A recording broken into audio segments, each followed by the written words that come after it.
Chapter 1, The Notion for a Change. What was a friend, a brother? Was it someone you trusted with your life? Then if a friend was someone you trusted with your life, how is it that he or she could try to take away that? A life you trusted them to protect. The fact that Sasuke tried to take Naruto's life baffled him. He could not possibly conclude how his life had become in danger of fading away in the hands of Sasuke. Death could have claimed him in the hands of a person he proudly called his best friend, rival and a brother if you might add. It was quite difficult to understand as to why Sasuke would try to kill him. True, he was trying to force the Uchiha back to Konoha, but that was his mission and something sort of a personal goal for him. Sasuke might not have been able to understand it then, but forcing him back to Konoha was good for him. Was revenge enough to kill your best friend? If Naruto was asked the question, he would have given a resounding no. Never in his wildest imaginations had he ever thought of killing his best friend for any reason, even if that friend tried to kill him. He would never dare to take someone's life, even the life of an enemy. Well, he had that mentality before the attempt to his life by Sasuke. Now, he did not know what to think, which notion was best to believe, which path to take. All his life, Naruto had endured pain, hatred and loneliness, things that could break any man. His endurance and kind heart showed just how strong he was, mentally. There is a breaking point that all people have. This was his breaking point, a point of impasse. His mind was nothing but a crumbling skyscraper. Negative and positive had joined and become one, each lost of their path. Limit a border that he had never thought that he would ever reach at his young age. However, here he was, his limit reached. His mind could not function to its level best. The best way to program it so it could compute better was rebooting. Perhaps if he reboots, he could see what the world offered him. He certainly could not continue on the path that he had been taking after it had nearly cost him his valuable life. Only a fool would continue on such path. Naruto lay inside the hospital bed, his entire body wrapped up with bandages. This was the first time that Naruto was been admitted to the hospital and not think of running away. Mostly his attempts to run away had proven to be a success. Today, he had no thoughts of an escape plan, he had no sudden notion to escape. It was better for him to just lie down and dwell on his thoughts. There was nothing or anyone that would be waiting for him when he returned to his apartment. His thoughts mattered the most than anything else now. He could care less about anything, for now he just wanted to solve the puzzle inside of his head. His eyes stared at the cold white ceiling unblinking. His injuries were healed, yet he felt no need to leave the hospital. It was almost like he was chained to his bed, yet he felt no discomfort. He had been lying on the bed ever since Kakashi brought him back to the village.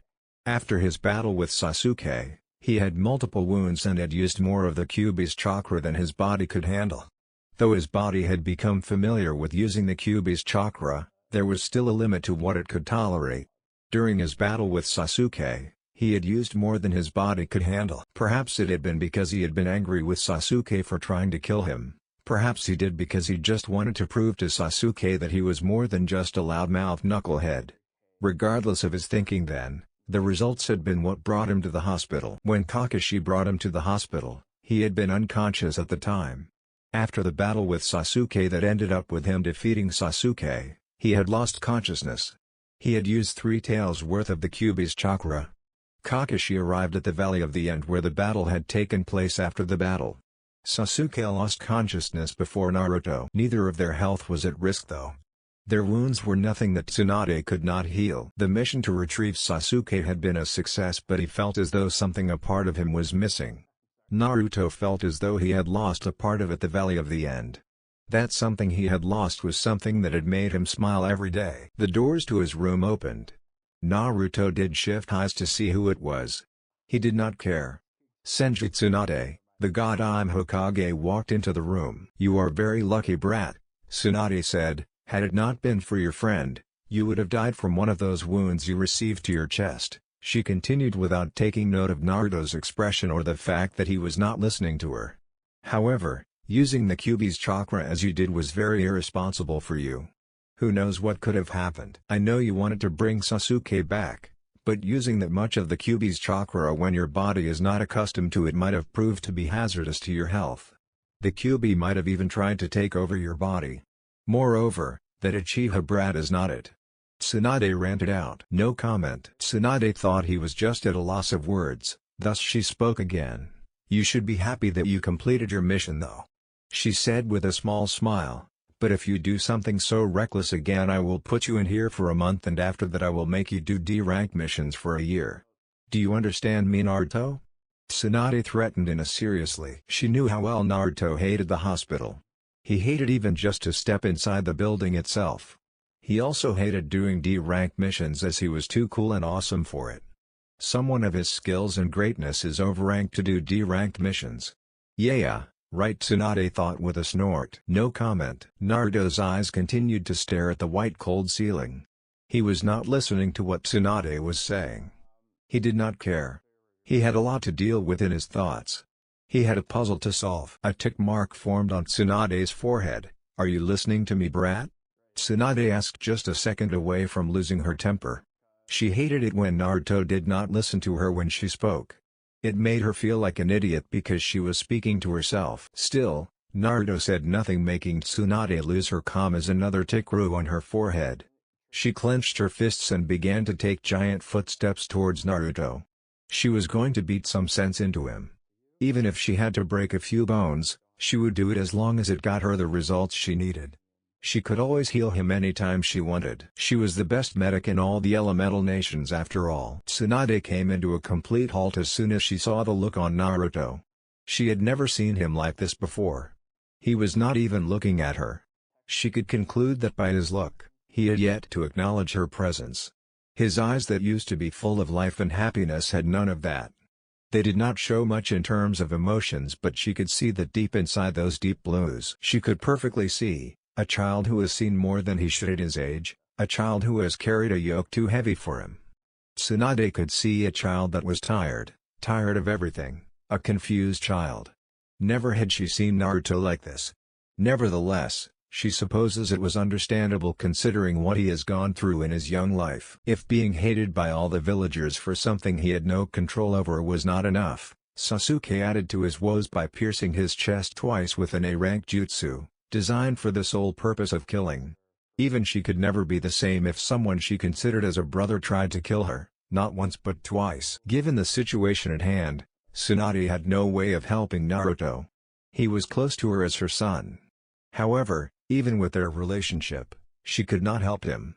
She had no way of coping with difficult situations. When her heart was burdened with issues, her way of coping was getting drunk. Getting drunk was not something she could advise Naruto to do. Something that involved sake was out of the question, and unfortunately, sake was her stress reliever. You are free to go. All your injuries have been healed, there is no need to keep you here, Tsunade said in a low tone. She spun around slowly and left Naruto alone. She just hoped that Jiraiya, who had been listening, could be of help to Naruto. Naruto said nothing as a sign that he acknowledged her words. In truth, he did hear her. He just had many thoughts that disarmed him of the ability to speak. Jiraiya appeared out of nowhere and sat comfortably at the window just as Tsunade had left Naruto alone. Still, Naruto did not react to Jiraiya's presence. His eyes just continued competing in a stare contest with the ceiling. Status of the competition so far has been a stalemate. Jiraiya looked at Naruto sadly. It pained the self-proclaimed super pervert to see Naruto in a way he was. Ever since he had come to know the boy, he had always seen him smiling despite everything that he faced daily. Naruto was just a child. Like any child, he needed love and comfort from family. To get through the hard times, he needed his parents to be there for him for emotional support. Like Tsunade, Jiraiya had no way of trying to make Naruto smile. If he was burdened by problems, he went away to do his research, to be more precise, peeping. It was his way to cope with the hardships of the life as a shinobi. When one is a ninja, he or she experiences a lot of pain, most commonly because of the loss of loved ones. Being a shinobi was a lot more burdening than most people thought. People take it lightly, but the decisions that shinobi have to make may drive a non-shinobi insane due to their weight. Even some shinobi lose their sanity because of the weight of the choices they have to make. Nevertheless, unlike Tsunade, Jiraiya was willing to try something. He might not be best suited for this kind of situations, but he had lived many years and experienced many things to learn a few things or two. He had a way with words given his age. If you want to talk to someone, you know I am here for you, Naruto.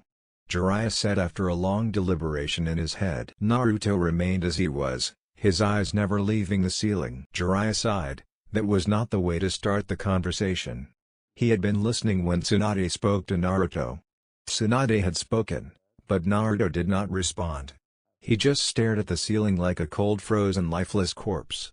If he did not respond to Tsunade, what made me think that he would speak to me?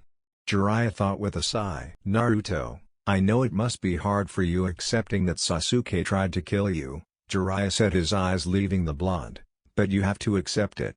Sasuke tried to kill you, and it was not because he was not thinking straight or under the influence of the cursed seal like some people might say.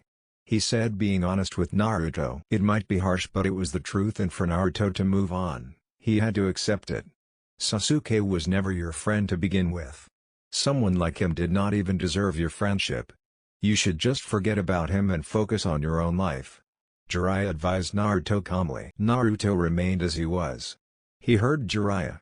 Nothing Jiraiya had said had yet to come across his mind. Jiraiya knew that Naruto was hearing despite his lack of answers. Do not make the same mistake twice and let Sasuke in again. He will surely try to kill you again, and next time he might succeed. Jiraiya warned, looking back at Naruto. Do not let this get to you though. You still have many friends and your entire life ahead of you. After a few seconds of silence, Jiraiya spoke again. No matter what Sasuke says to you, do not listen to him. You did the right thing forcing back to the village, and it was your mission to do so. Jiraiya really hoped that Naruto was taking his words to heart. Sasuke was not a mentally stable person. He was out of control and needed real help to deal with some major issues that run rampant within his head. If Naruto did try to befriend Sasuke again, the Uchiha was surely going to try to kill Naruto again given the chance. Jiraiya smiled proudly as a thought sneaked into his head. I am proud of you as my apprentice for beating the Uchiha. It does not matter if you use the Kyuubi's chakra or not, what matters is that you. Jiraiya trailed off upon seeing Naruto move. Naruto slowly made his way out of the bed. Jiraiya just watched him curiously. Naruto walked out of the room without even sparing Jiraiya a glance. Jiraiya stared at the door with a single thought running through his head. Did he just use the door? He thought to himself. From what he had seen so far and what he heard, Naruto had never, not even once, used the two to leave the hospital. Perhaps it was because he usually ran away. Nevertheless, even when he was given permission to go, he never used the door. It was always the window for Naruto. This is serious, I must go see him. Jiraiya thought, disappearing in a puff of smoke. Naruto stepped out of the hospital room. Jiraiya spoke, he heard him. It did not change his train of thoughts. His thoughts had been continuing as they had been before Jiraiya showed up. Nothing Jiraiya had said made any difference to his train of thoughts. It was as if the Sannin never spoke to begin with. Perhaps it was just because he just wanted to listen to his thoughts alone. Maybe it was because he was tired of doing what people always told him to do and he just wanted to try things his own way. He just wanted to compute things on his own, without anyone influencing him. Over the past few years, he always had the Sandaime, Iruka and Kakashi Sensei to help him deal with some issues. The Sandaime and Iruka were a big part of his decision-making. The life-changing decisions he had to make were under the influence of what the Sandaime or Iruka have had to say to him. Now he just wanted to deal with things himself. Naruto's footsteps came into a complete halt. His eyes narrowed at the door on his right. It was open and he could clearly see the occupant of the room. Uchiha Sasuke. Sasuke glared at Naruto murderously. If looks could kill, Naruto would have been on the floor dead by the fierce glare Sasuke went him. The glare was fierce enough to send chills on anyone's spine it was directed. Unlucky for Sasuke, Naruto just did not care. Sasuke was radiating a murderous aura upon seeing Naruto. He had never so much hatred towards a person. He had always hated Itachi more than anything. He devoted his life to kill Itachi, because he hated what his brother had done. He hated Itachi for killing their parents. Even the mention of the man's name was enough to put him on the edge. His hatred towards Itachi burned inside his heart, it was alive and fed on his emotions. However, the hatred he felt for Naruto did not compare with the hatred he felt for Itachi. It was most infuriating because he could not move a muscle to do something to the blonde. His body was wounded, and his chakra was sealed. If that was not enough, He was chained to his bed. Anger boiled within him, creating illusionary steam blowing out of his nose and ears. Sasuke was beyond angry. Naruto was the reason his chakra was sealed, he was the reason he was chained to the bed, he was the reason there were Anbus guarding him. The Anbu did not even blink while they watched him. They did not want the Uchiha to escape. Given the chance, Sasuke would surely try to defect again. He had done it once, he could do it again. Naruto had stood in his way for power, his way for revenge. It was unforgivable in the eyes of Uchiha Sasuke. He could not forgive Naruto for standing in the way of the one thing that meant life and death to him. He had thought Naruto would be able to understand since he knew loneliness. In some sense Naruto was like to him, so he thought Naruto would be able to understand what revenge meant to him. However, he was wrong. The Dobi did not understand him at all. Sasuke had cursed himself for thinking that Naruto would understand him. Naruto never had any parents to begin with, he never had anyone taken away from him. Naruto did not have his brother kill their parents just because he wanted to test his strength. Naruto was unlike him, they could never be alike. He was not Stark within Konoha, Hawks watching him 24/7. Naruto was to blame for all this. Sasuke felt his pride damned, degraded by the fact that Naruto had achieved the feat of stopping him from defecting by defeating him. Naruto, the dead last of their academy class, had defeated him, Uchiha Sasuke, brother to Uchiha Itachi and a genius on his own right. Naruto had achieved that feat even when he was using the power Orochimaru gave him. Even his Sharingan had fully matured and yet he was unable to defeat Naruto. Naruto had used some orange-reddish chakra to defeat him, but that did not matter. A defeat was a defeat regardless of how it came. Naruto had done something never in his life had he thought the idiot would be able to do. It baffled him how an idiot, loudmouth knucklehead like Naruto could defeat him, an Uchiha. He was more skilled than the idiot, he was special, and he had a bloodline superior to any. Naruto had none, he was not even skilled and yet he defeated him. The fact that Naruto defeated him was unacceptable. Bubbles of anger danced in the inside of his mouth, disarming of the ability to utter words of hatred. He wanted to yell at the blonde, rip him to shreds with his bare hands. The fact that the blonde was standing in the passageway, eyes narrowed at him without care, enticed him to murder the blonde with his eyes and thoughts. Naruto engaged the gears and began to move forward. He did not say a word to Sasuke as he felt. The fact made Sasuke angrier than he had been. Sakura walked out of Sasuke's room seeing that Sasuke was glaring at someone. She saw Naruto walking away. Naruto weighed up. She called out. Naruto did not stop to listen to what she had to say. Sakura increased her pace and walked up to Naruto. Naruto was walking at a rather comfortable pace. "I heard from Tsunade-sama that Sasuke-kun tried to kill you," Sakura said, walking beside Naruto. "I am sure he did not mean to. Sasuke-kun would never do something like that if he were thinking straight." "He was not thinking straight," Sakura said, believing in her own words. She did not believe that Sasuke could try to kill Naruto when he was thinking straight. Naruto was his teammate, they were like family. Family did not try to kill each other. Although she could never admit it to anyone, Naruto was close to Sasuke than she was. "Well, anyway, I just wanted to thank you for keeping your promise to bring Sasuke-kun," Sakura said with a genuine smile as she came to a halt. Naruto just walked away without saying a thing. Not a damn thing. Sakura stood still watching Naruto with a confused look spreading across her face. Hokage's office. Like any other day, Jiraiya burst through Tsunade's office through the window. Tsunade was used to Jiraiya's unique way of entering her office, but sometimes it just annoyed her. She could not understand why he would choose to use the window when the door existed. No matter how many times she has told the perverted Sannin to use the door, he continues to use the window. Even if she closes the window, he breaks it just so he could enter. It was often disturbing because normally she would be taking a nap. When Jiraiya budges in the office through the window, he disturbs her nap time. She could also be doing something private, that she does not want anybody to see. Even if she locks the door, she cannot keep Jiraiya out given that he never uses the door. Tsunade sighed tiredly. Despite being annoyed by Jiraiya's behavior, there was an important issue they had to deal with. How did it go? She asked, leaning back to her chair.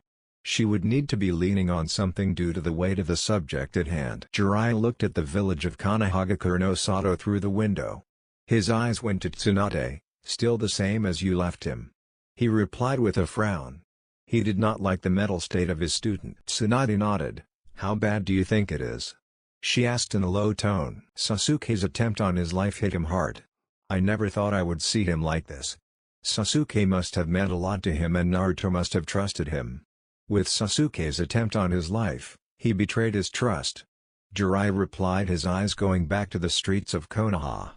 Having someone you trusted betray you was one thing that was heartbreaking, even for him. However, he was experienced and it would not affect him as much as it would to Naruto given that he was still just a child. Do you think he will be okay, Jiraiya? I can't bear to see him like that, Tsunade said sadly. As any mother, she could not handle seeing Naruto in the condition he was. She wanted to see him smile and laugh, call her Butchin, do all the annoying things he did. She could contend with that, but what had become of Naruto due to Sasuke's actions, she could not contend with. Don't worry Haim, he will be fine, he just needs time to deal with all the issues and he will be back to his happy self again, Jiraiya said, trying to soothe Tsunade's worries. Despite saying it like he believed Naruto would return to normal, something inside of him was telling him otherwise. I hope he does go back to his usual self soon, Tsunade stated with a worried look on her face. Jiraiya nodded. We have to do something about Naruto and Sasuke. They can't be allowed to be near each other or another battle might be ignited, and if that happens someone might die given both their current mindset, Jiraiya said, looking at Tsunade. If they two were not separated and Sasuke was outside the hospital, he would surely try to get back at Naruto for standing in his way of revenge. Given what had happened, Naruto would certainly not wait for Sasuke try to kill him again. The mention of Sasuke's name made the goddamn Hokage's blood boil. She never did like the Uchiha brat. Moreover, for him to attempt to kill Naruto was pushing her buttons. That brat, Tsunade said under her breath. If it went for the damn council fools I would have ripped his body to pieces the moment Kakashi brought him back along with Naruto, Tsunade said with clenched fists. He really wishes she could go into the hospital and beat up the Uchiha until he was nothing but a bag of meat. Don't think of things like that, Haim, you might end up doing it and you know that it won't end well, Jiraiya stated. He knew from experience about Tsunade's temper. If she kept herself in the company of such thoughts and Sasuke were to come in her office, she would certainly break every bone in his body. Tsunade sent Jiraiya an arrowed look. She knew he was right and she hated it when the pervert was right. Thinking those thoughts about the Uchiha brat was surely not going to do her any good or Naruto.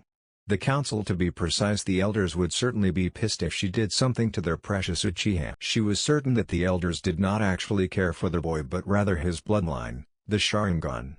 That was what made them tolerate the Uchiha's spoiled behavior. Sasuke was needed for the restoration of the Uchiha clan, which was now near extinct. I guess you are right, Tsunade conceded with a tired voice. I have thought of something that will help Naruto clear his thoughts and make him stronger. The moment those words left Jiraiya's mouth, Tsunade had already given the perverted Sannin her full attention. You are aware that the Akatsuki is after Naruto for the Kyuubi? Naruto can be captured at any time if he does not have someone capable of fighting off S-rank criminals. Jiraiya paused for a moment. Tsunade nodded in understanding of Jiraiya's words. Naruto also needs to train so that he can be able to protect himself against the Akatsuki. What are you suggesting, Jiraiya? Tsunade asked. She did have a guess as to what her former teammate was trying to say. I want to take Naruto on a 3-year training trip.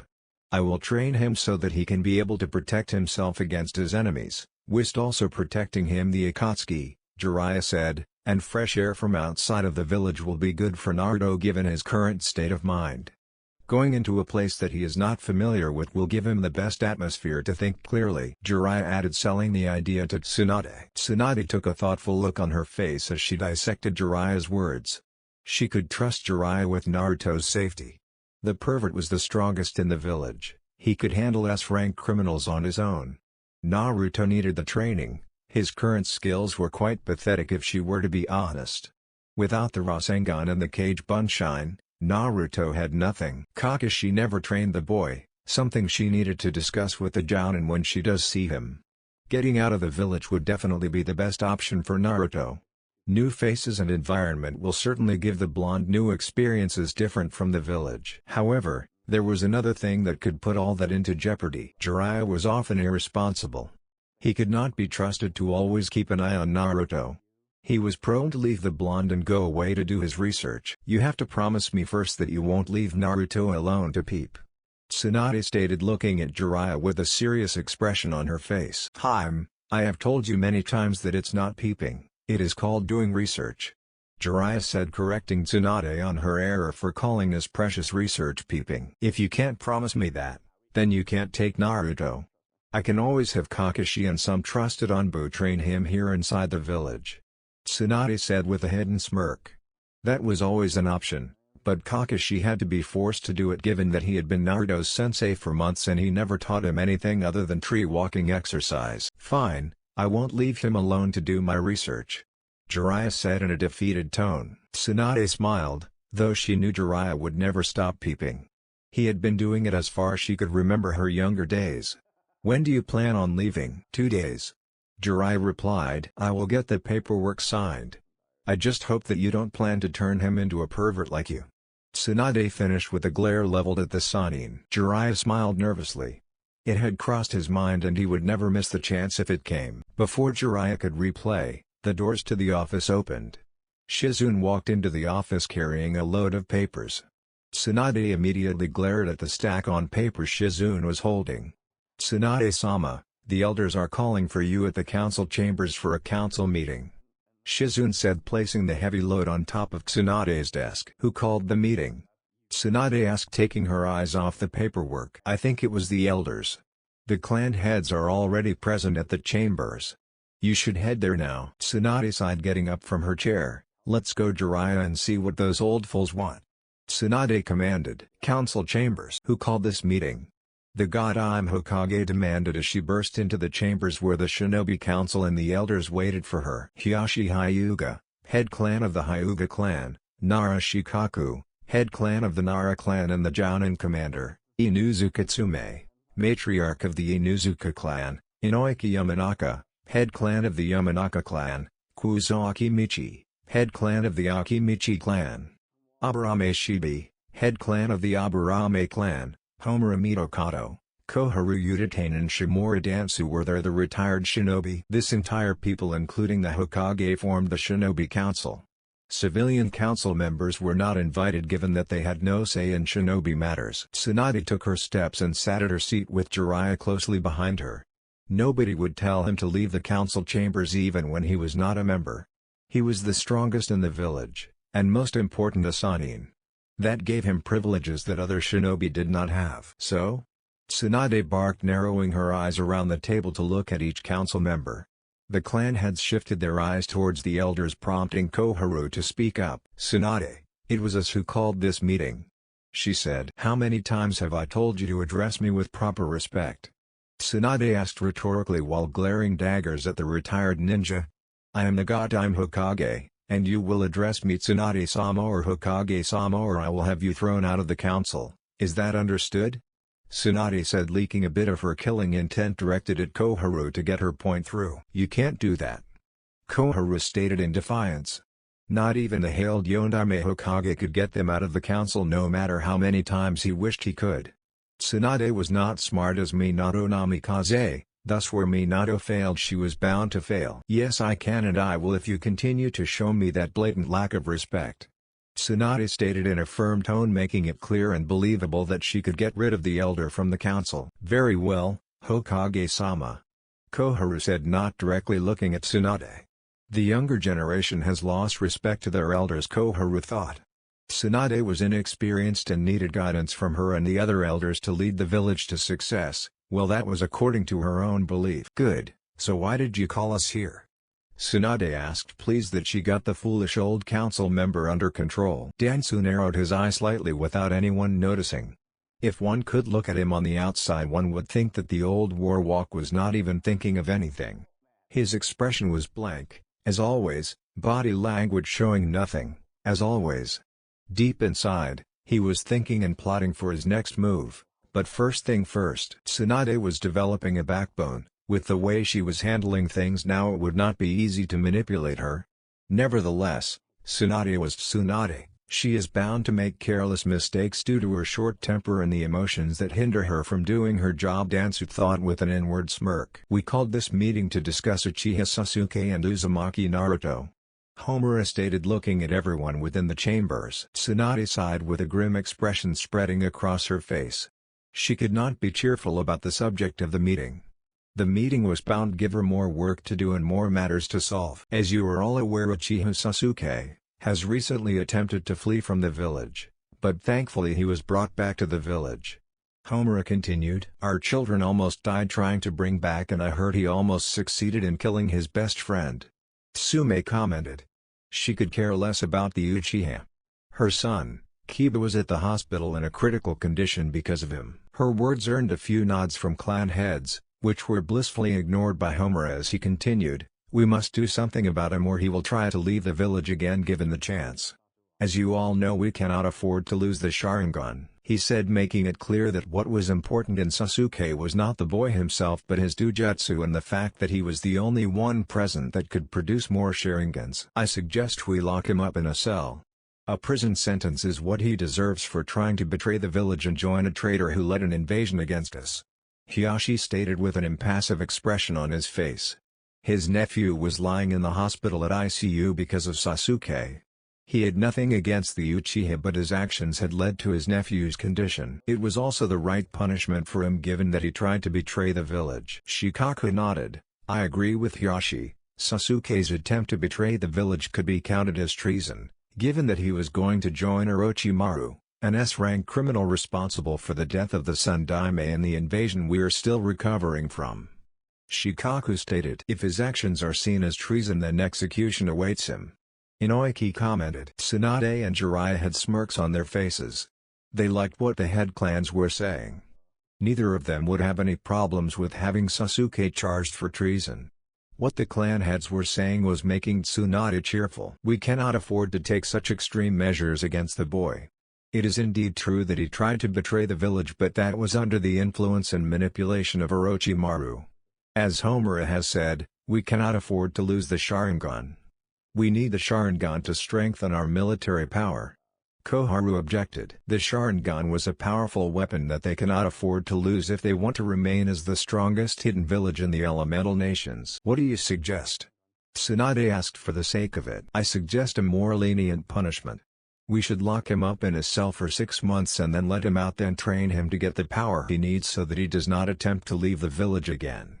We all know that he attempted to leave the village for the sake of power.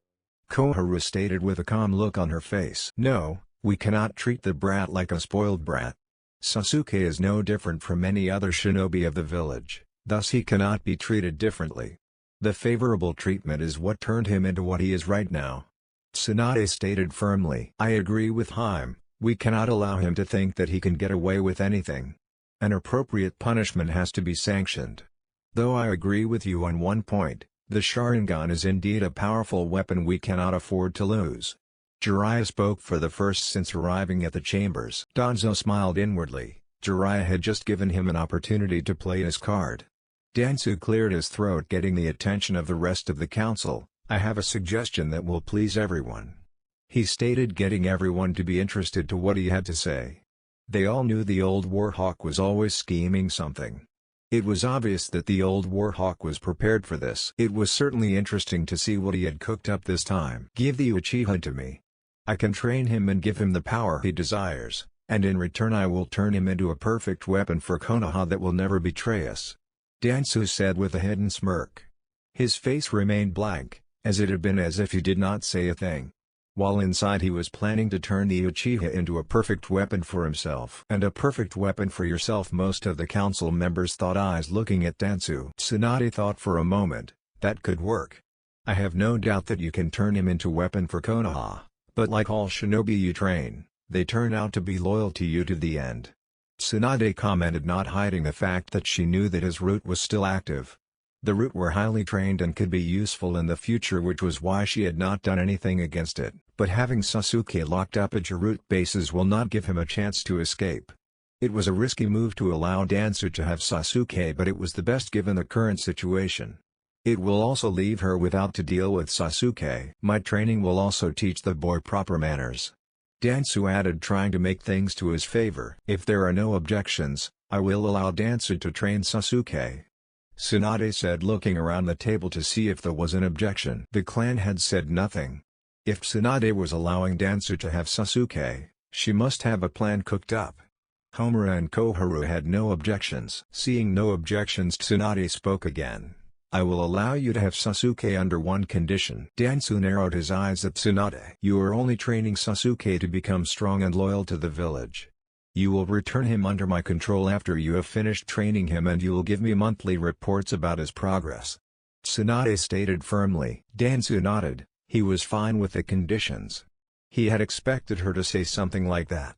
He would have been a fool to think that Tsunade would leave him unchecked and allow Sasuke to work for his route. Good. I think that's all for now. Tsunade stated. Hokage-sama, Koharu said, there is another issue that needs to be discussed. Which is? Tsunade asked impatiently. The Kyuubi. Dansu replied he desired to have the Kyuubi under his control. With Sasuke and the Kyuubi under his control, he would be unstoppable. He could picture himself sitting at the Hokage's seat with his weapons kneeling beside him. You mean Naruto, right? Tsunade said, dangerously looking at Dansu. Dansu nodded in return. Their issue with Naruto has already been solved, so there is no need to discuss it. Tsunade stated dismissively. Will you tell us what you have discussed and with whom? Dansu asked. I have discussed Naruto with Jiraiya. Naruto will leave with Jiraiya for a 3-year training trip. Tsunade responded. That is a logical solution. Jiraiya-sama is the strongest and the only one capable of protecting Naruto. The training trip will help Naruto become strong so he can be able to protect himself in the future. Shikaku commented. Tsunade nodded. There will be no other thing to be discussed about Naruto. I have made a choice and it will not be changed. Tsunade stated firmly with a fierce glare, daring anyone Dansu to say otherwise. Good, this meeting is over, you are all dismissed. Tsunade said, dismissing everyone. Dansu left the chamber with a calm look on his face. Despite not being able to get the Kyuubi, but he would wait. He had not come this far because he was impatient. Patience was virtue, he knew it. He would get his hands on the Kyuubi, or so he thought. That went well that I anticipated, and you are handling the elders way better than Sensei did.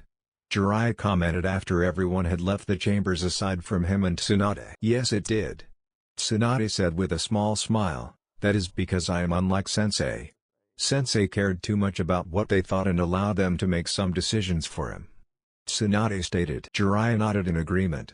The Sun Daime had allowed the old fools to dictate most things under his watch. He even allowed Dansu to do as he pleased. I'm surprised that you allowed Dansu to train Sasuke knowing that he might try to make the brat loyal to him. Jiraiya said, are you sure that was a good decision? It was a risky move, but I doubt that even Dansu will succeed in making the brat his personal weapon. He might get the brat to stay in the village, but controlling him, I doubt that will happen. Tsunade said, not knowing how right she was. The following day, Naruto sat alone at the Hokage's monument overlooking the village. His eyes seemed like they were looking past the village of Konohagakure no Sato.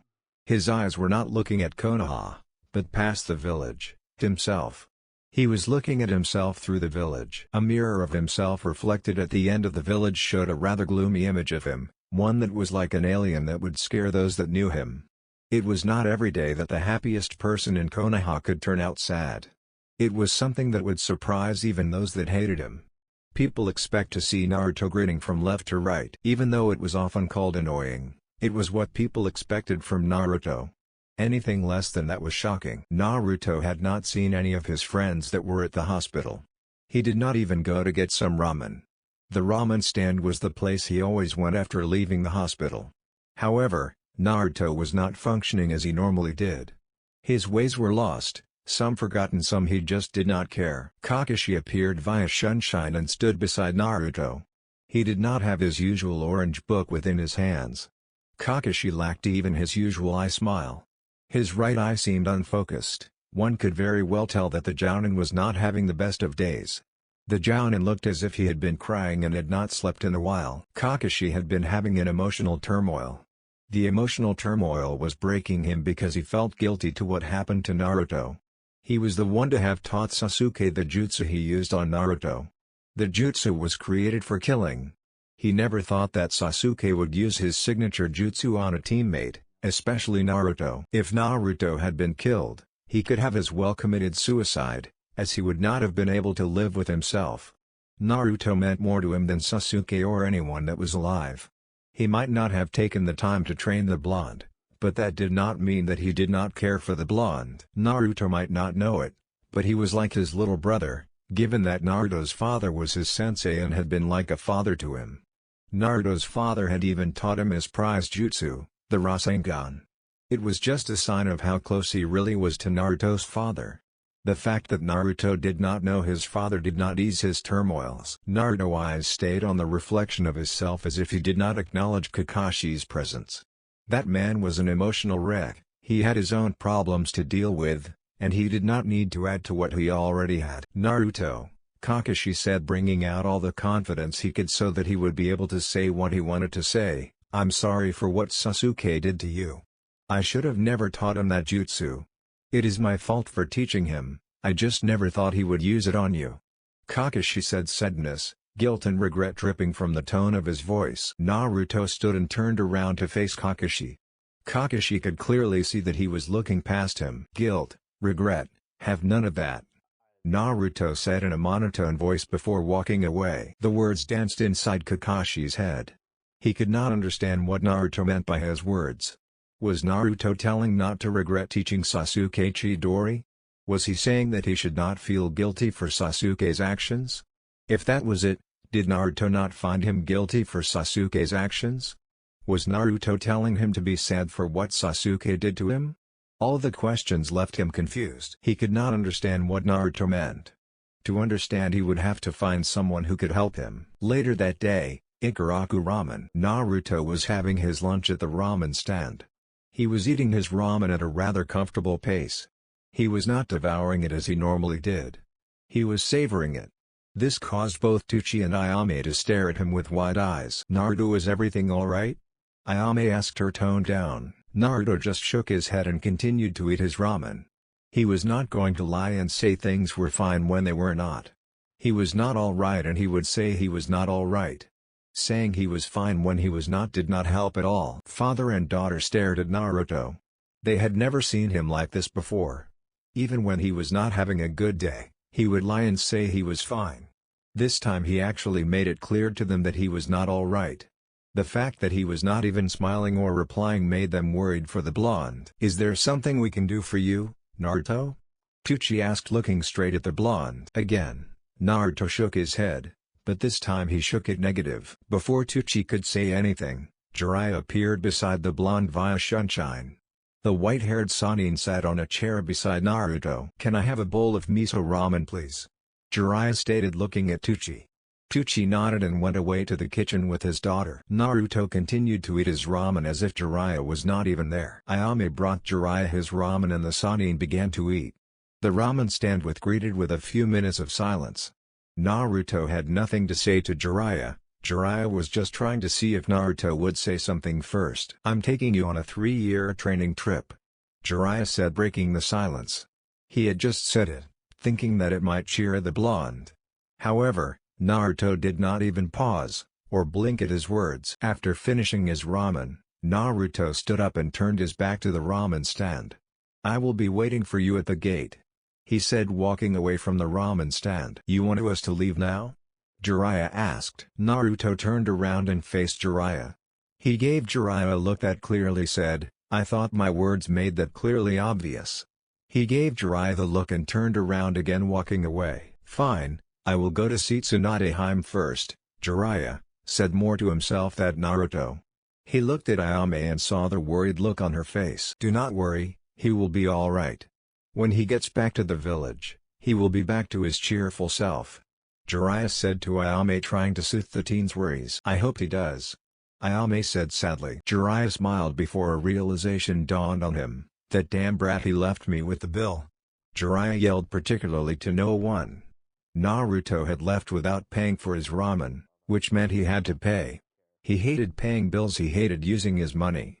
It was why when he was traveling with Naruto while they searched for Tsunade, He used Naruto's money to pay for the bills. 25 minutes later, Jiraiya appeared at the large gates of Konohagakure no Sato in a swirl of leaves.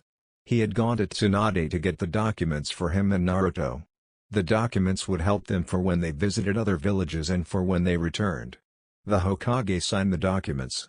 The documents also acted as proof that they were indeed at a training trip, should someone question their disappearance. Jiraiya saw Naruto leaning against the wall with his hands in his pockets.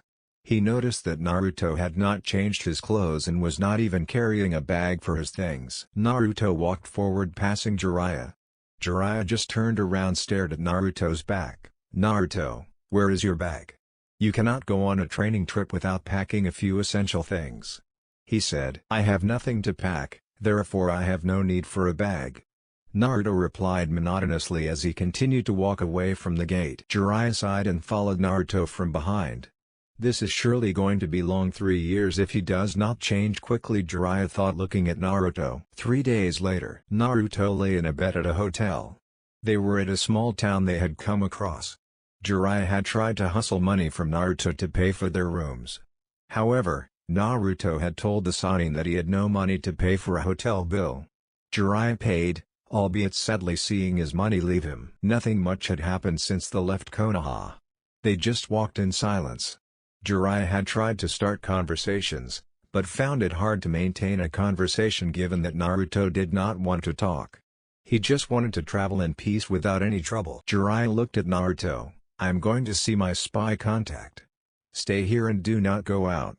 If you are hungry, eat here at the hotel." Jiraiya said, "I might return tomorrow, but do not worry. If there is anything, summon Ito to inform me." He finished his instructions and left the room. Naruto narrowed his eyes at the door after Jiraiya had left. Jiraiya had yet to tell him how they were going to train. He had never even mentioned a word of training. It was always like this with Jiraiya, he favored peeping than training him. Jiraiya had only taught him the Rasengan because it was the only way to get him to accompany him in his search for Tsunade. Naruto thought for a moment.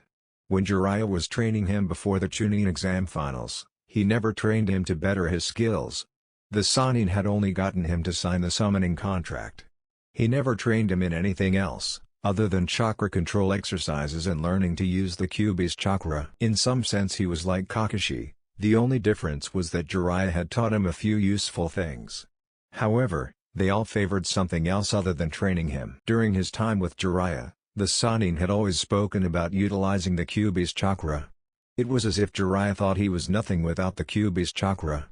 Controlling the Kyuubis was most likely what Jiraiya was going to teach him for the whole 3 years. Naruto remembered correctly, the Sannin had already started training him and using the Kyuubi's chakra. He was surely not going to train the way he wanted, and his jutsu arsenal would not increase if he stayed with Jiraiya. The Sannin had introduced him to water walking. He had yet to perfect the exercise.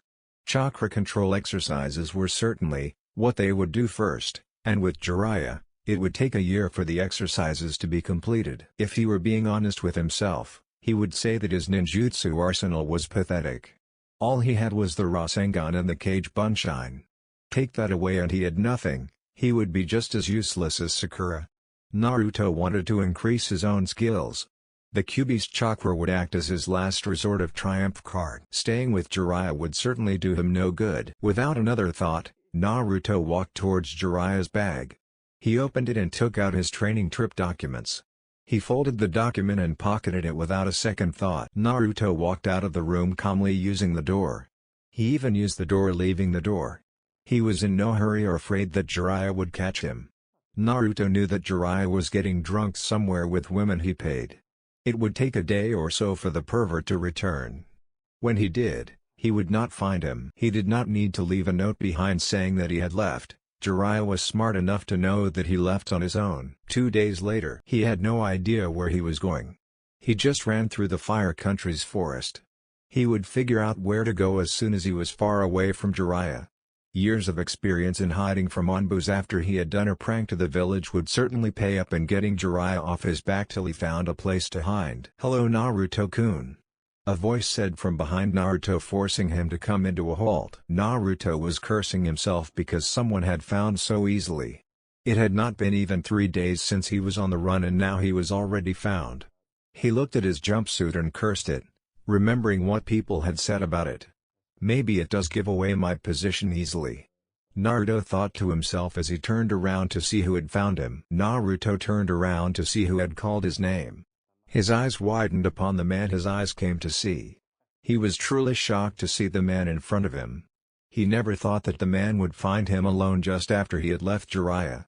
Never, something like that never even crossed his mind, not even a wind of it. The man was wearing an Akatsuki cloak and had blood-red eyes called the Sharingan. He had seen the man before when he had tried to capture him. It was a time when he was with Jiraiya while they were searching for Tsunade. During that time, this man he was seeing had shown him just how strong he was by beating the crap out of Sasuke, his own brother, as if it was nothing. This man was an S-rank criminal, and the one to have massacred the Uchiha clan single-handedly. Many feared him and admired for his power. He was the strongest Uchiha of his generation, and a prodigy of the Uchiha clan.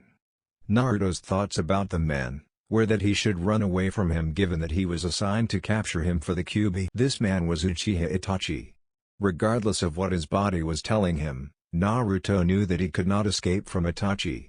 He was not fast enough to do that, he did not even have the power to slow him down. No matter how he might run, Itachi would catch him before he gets anywhere. Running away was pointless. It would just be a waste of time and energy to try anything. Naruto cursed himself for being caught so easily. Of all the people to get to him, it just had to be Itachi, the man who was trying to capture him. Itachi was his enemy, so to have his enemy get to him just 2 days after leaving Jiraiya was troubling. Naruto stopped cursing himself and jumped down to the ground. His features went to blank, showing nothing, no sign of fear or preparedness to fight. Naruto just looked calm with a blank expression that would make most have difficulty in reading what was going on in his head. Uchiha Itachi, Naruto stated monotonously, "Have you come to capture me?" he asked. Itachi shook his head, no confusing Naruto, though, the blonde never showed any confusion on his face. Itachi walked further closer to Naruto before coming to a halt. His features were just as stoic as usual. "Follow me," Itachi said, wailing past Naruto without another glance at the blonde. Naruto had no other options, he was as good as captured. Even though Itachi showed no hostile intentions towards him, he still had his guard up.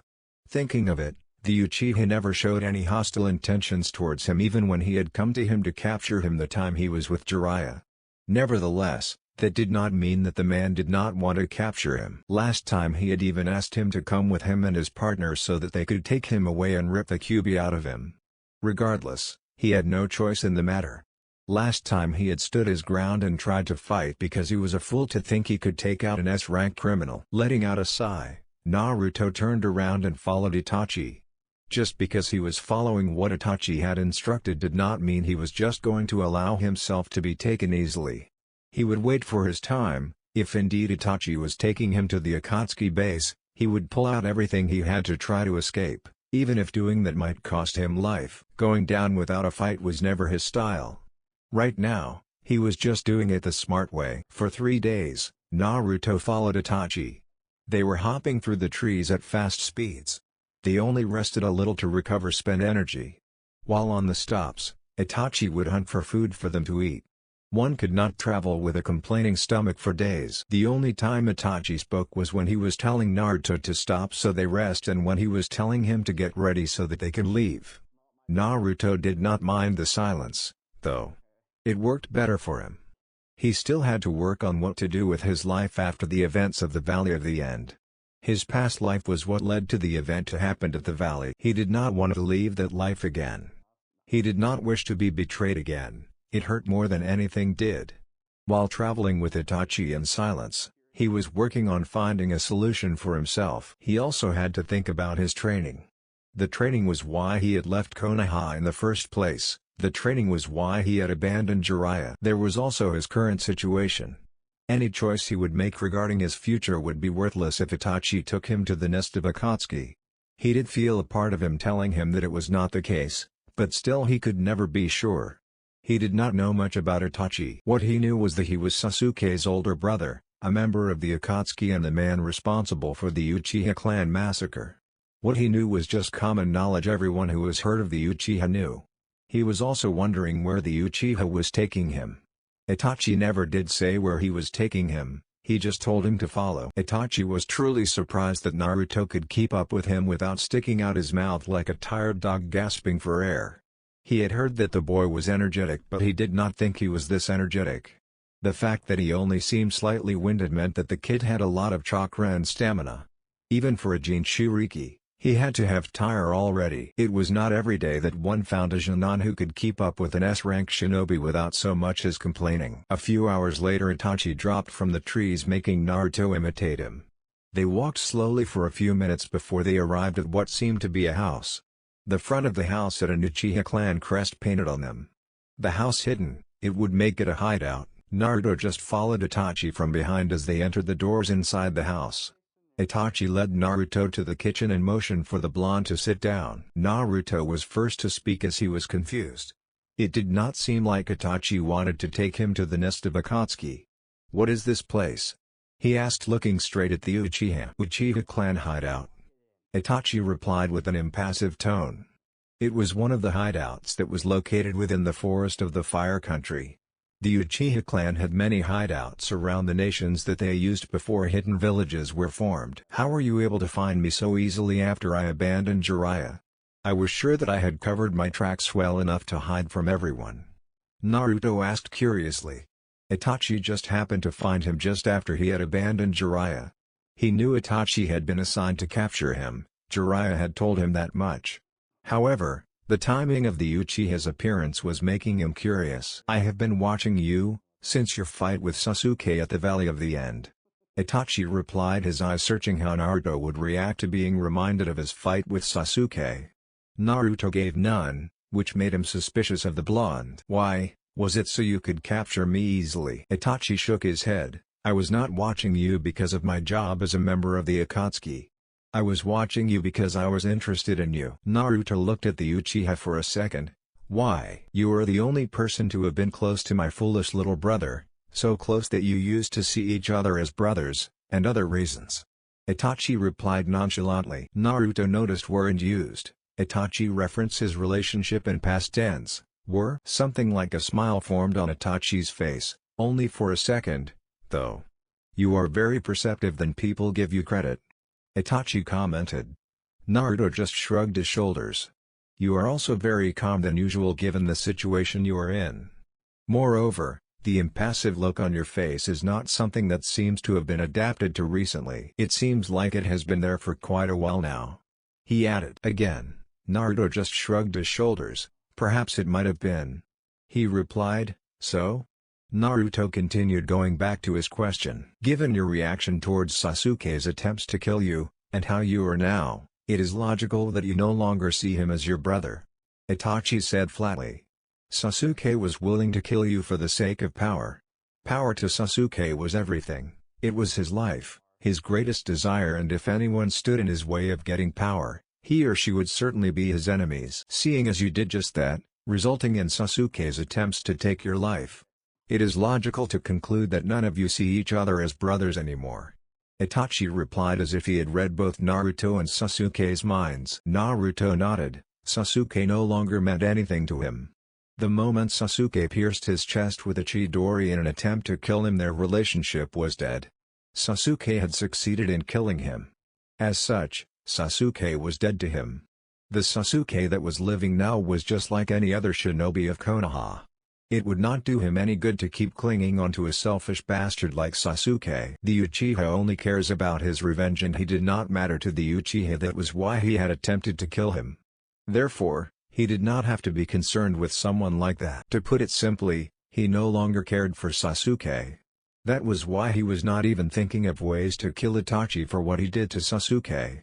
Whatever problems the two had, it was their own problems. He did not give a damn thing about it.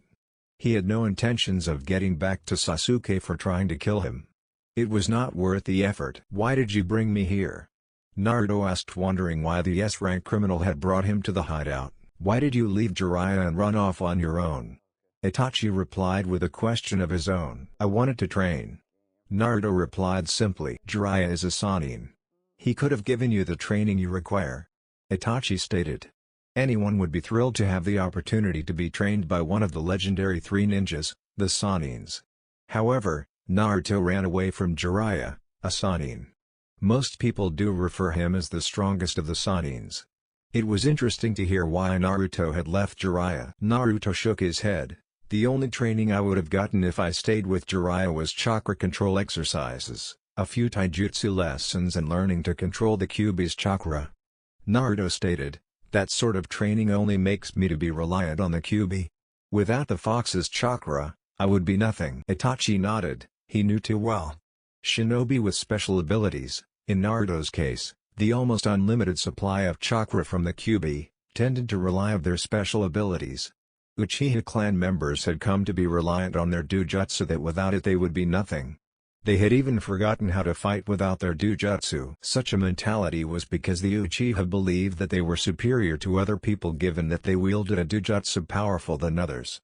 True, their dojutsu was indeed powerful, but that did not make them a powerful clan. Many strong shinobi had come up with ways to counterattack the abilities of the Sharingan, often rendering it useless in a battle. Naruto was a Jinchuriki. If he relies too much on the Kyuubi rather than his own strength, it would spell disaster. If he were to come across someone who was familiar with seals, they would just cut the flow of the Kyuubi's chakra to Naruto. That would make it impossible for him to use the chakra. Still, are you certain that is all he could have taught you? Naruto nodded. Jiraiya would not think twice to abandon me just so he could go do his research. A few moments of silence passed by. Itachi broke the silence after thinking about something. I brought you here to offer you training, he revealed. Naruto's calm demeanor crumbled down within seconds of Itachi's words reaching him. Itachi was a criminal, someone who was a member of an organization that was after him. It was shocking to hear the Uchiha offering him training when a few weeks back he had been trying to capture him. Did I hear you correctly? Itachi only smiled slightly. Naruto's reaction to his offer was certainly amusing to see. The calmness that the blonde had been carrying just faltered with a few unexpected words. The kid still had a long way to go if a few simple words could make him lose his calmness. You are a member of the Akatsuki, the very organization that is after me for the Kyuubi. Just a few weeks ago, you tried to kidnap me with that shark. Naruto said, puzzled by the fact that Itachi was offering him training. Shark, Naruto was referring to Kisame. I'm no longer a member of the Akatsuki, Itachi revealed, shocking Naruto further. It is true that I did try to capture you, but that was when I was still a member of the organization. Itachi said, not finding any reason to hide the part truth. I find that hard to believe, Naruto said, banishing the shocked features in his face. However, I do know that you were not trying to capture me. If you wanted to, you would have done it already the moment I saw you. You are strong enough to knock me out in a blink of an eye. He paused for a moment. Your offer does make me curious though. Why would you offer me training? I no longer have attachments to your brother and I am just a former target to you. You are rather smarter than you lead people to believe, Itachi commented after Naruto had spoken. Naruto just shrugged again. He did not have to explain why he appeared a bit smart when Konoha knew him as a glorified idiot. You are an interesting person with a kind heart. Despite how Konoha has treated you, you do not hate anyone or the village for it. You fight to protect it even if it might cost you your life. You still do it, regardless of that the same village hates you, Itachi stated. Naruto raised a brow. You speak as someone who actually cares about Konoha, but yet you are responsible for the massacre of your own clan, Naruto said with a thoughtful look on his face. To be honest, with the previous encounter with you and now, you do not seem like a psychotic killer to me as people portray you to be. However, appearances can be deceiving, Naruto said in a calm manner. If anything, Itachi seemed to be a rather peaceful person. Speaking from experience, Naruto knew what Itachi was referring to, but he just shrugged. He did not owe anyone an explanation. Perhaps a wise person does not believe everything he is told or hears, Itachi stated cryptically. As for my reasons for offering you training, I have informed you of them. You chose what you wish to believe, Itachi said, standing up. I will give you time to think about my offer. I will be gone and return in 5 days. When I do return, give me your answer, he stated, walking away. Without turning back, he spoke again. Everything you might need is within the hideout, he said, and disappeared, leaving Naruto with so much to think about. If Konoha found out he was in connection with a missing nin, he would certainly be in trouble. Itachi was a wanted man in Konoha. If anybody was to be aware of his whereabouts, they were to report it immediately to the Hokage. Here he was not even thinking about that. For the first time in his life, he brushed off what people would say about him. He brushed off what Konoha would think about him. He put himself first when making a decision that would benefit even Konoha. Jiraiya, the white-haired Dode sage, was panicking. What scared him the most was what Tsunade would to do and when she does find out that Naruto was not with him. He was surely going to spend a month in the hospital with a broken body. Just the thought of it made him pale, with cold shivers dancing down his spine. He knew that no one had taken Naruto.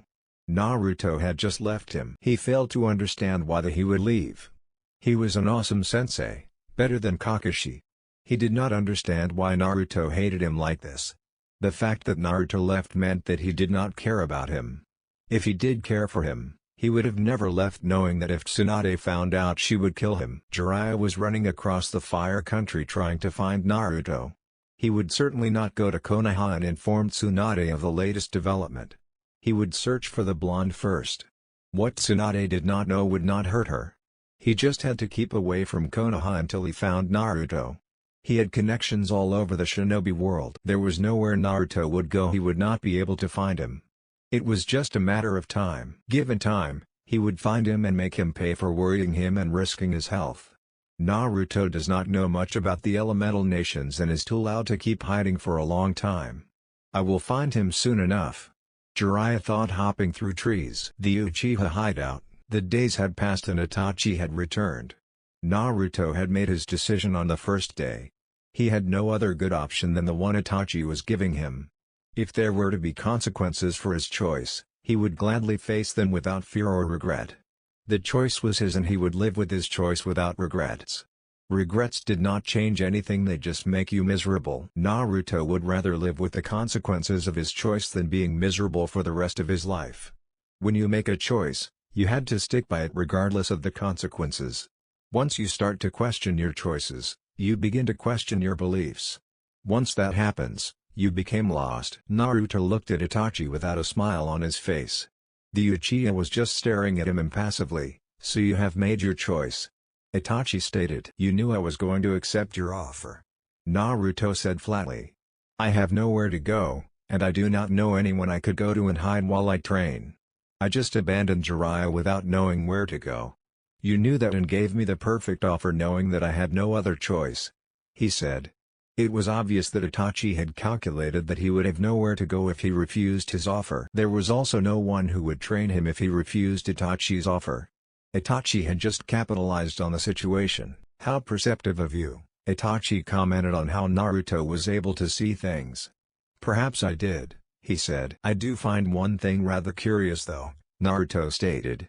You say you are no longer a member of the Akatsuki yet you still wear the Akatsuki cloak. I've grown fond of it, Itachi replied flatly.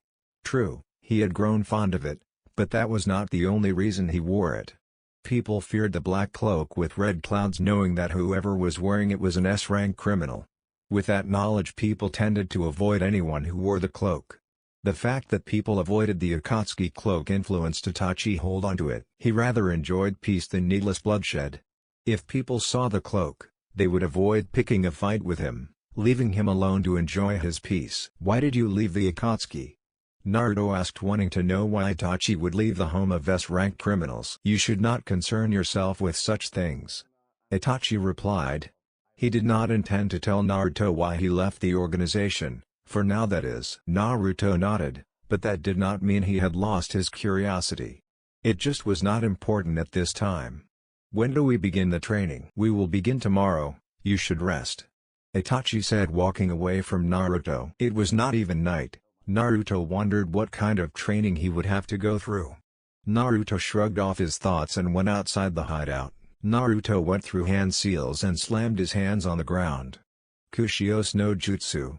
In a large puff of smoke a colossal dull, dusty red toad appeared. Why have you called me Jiraiya?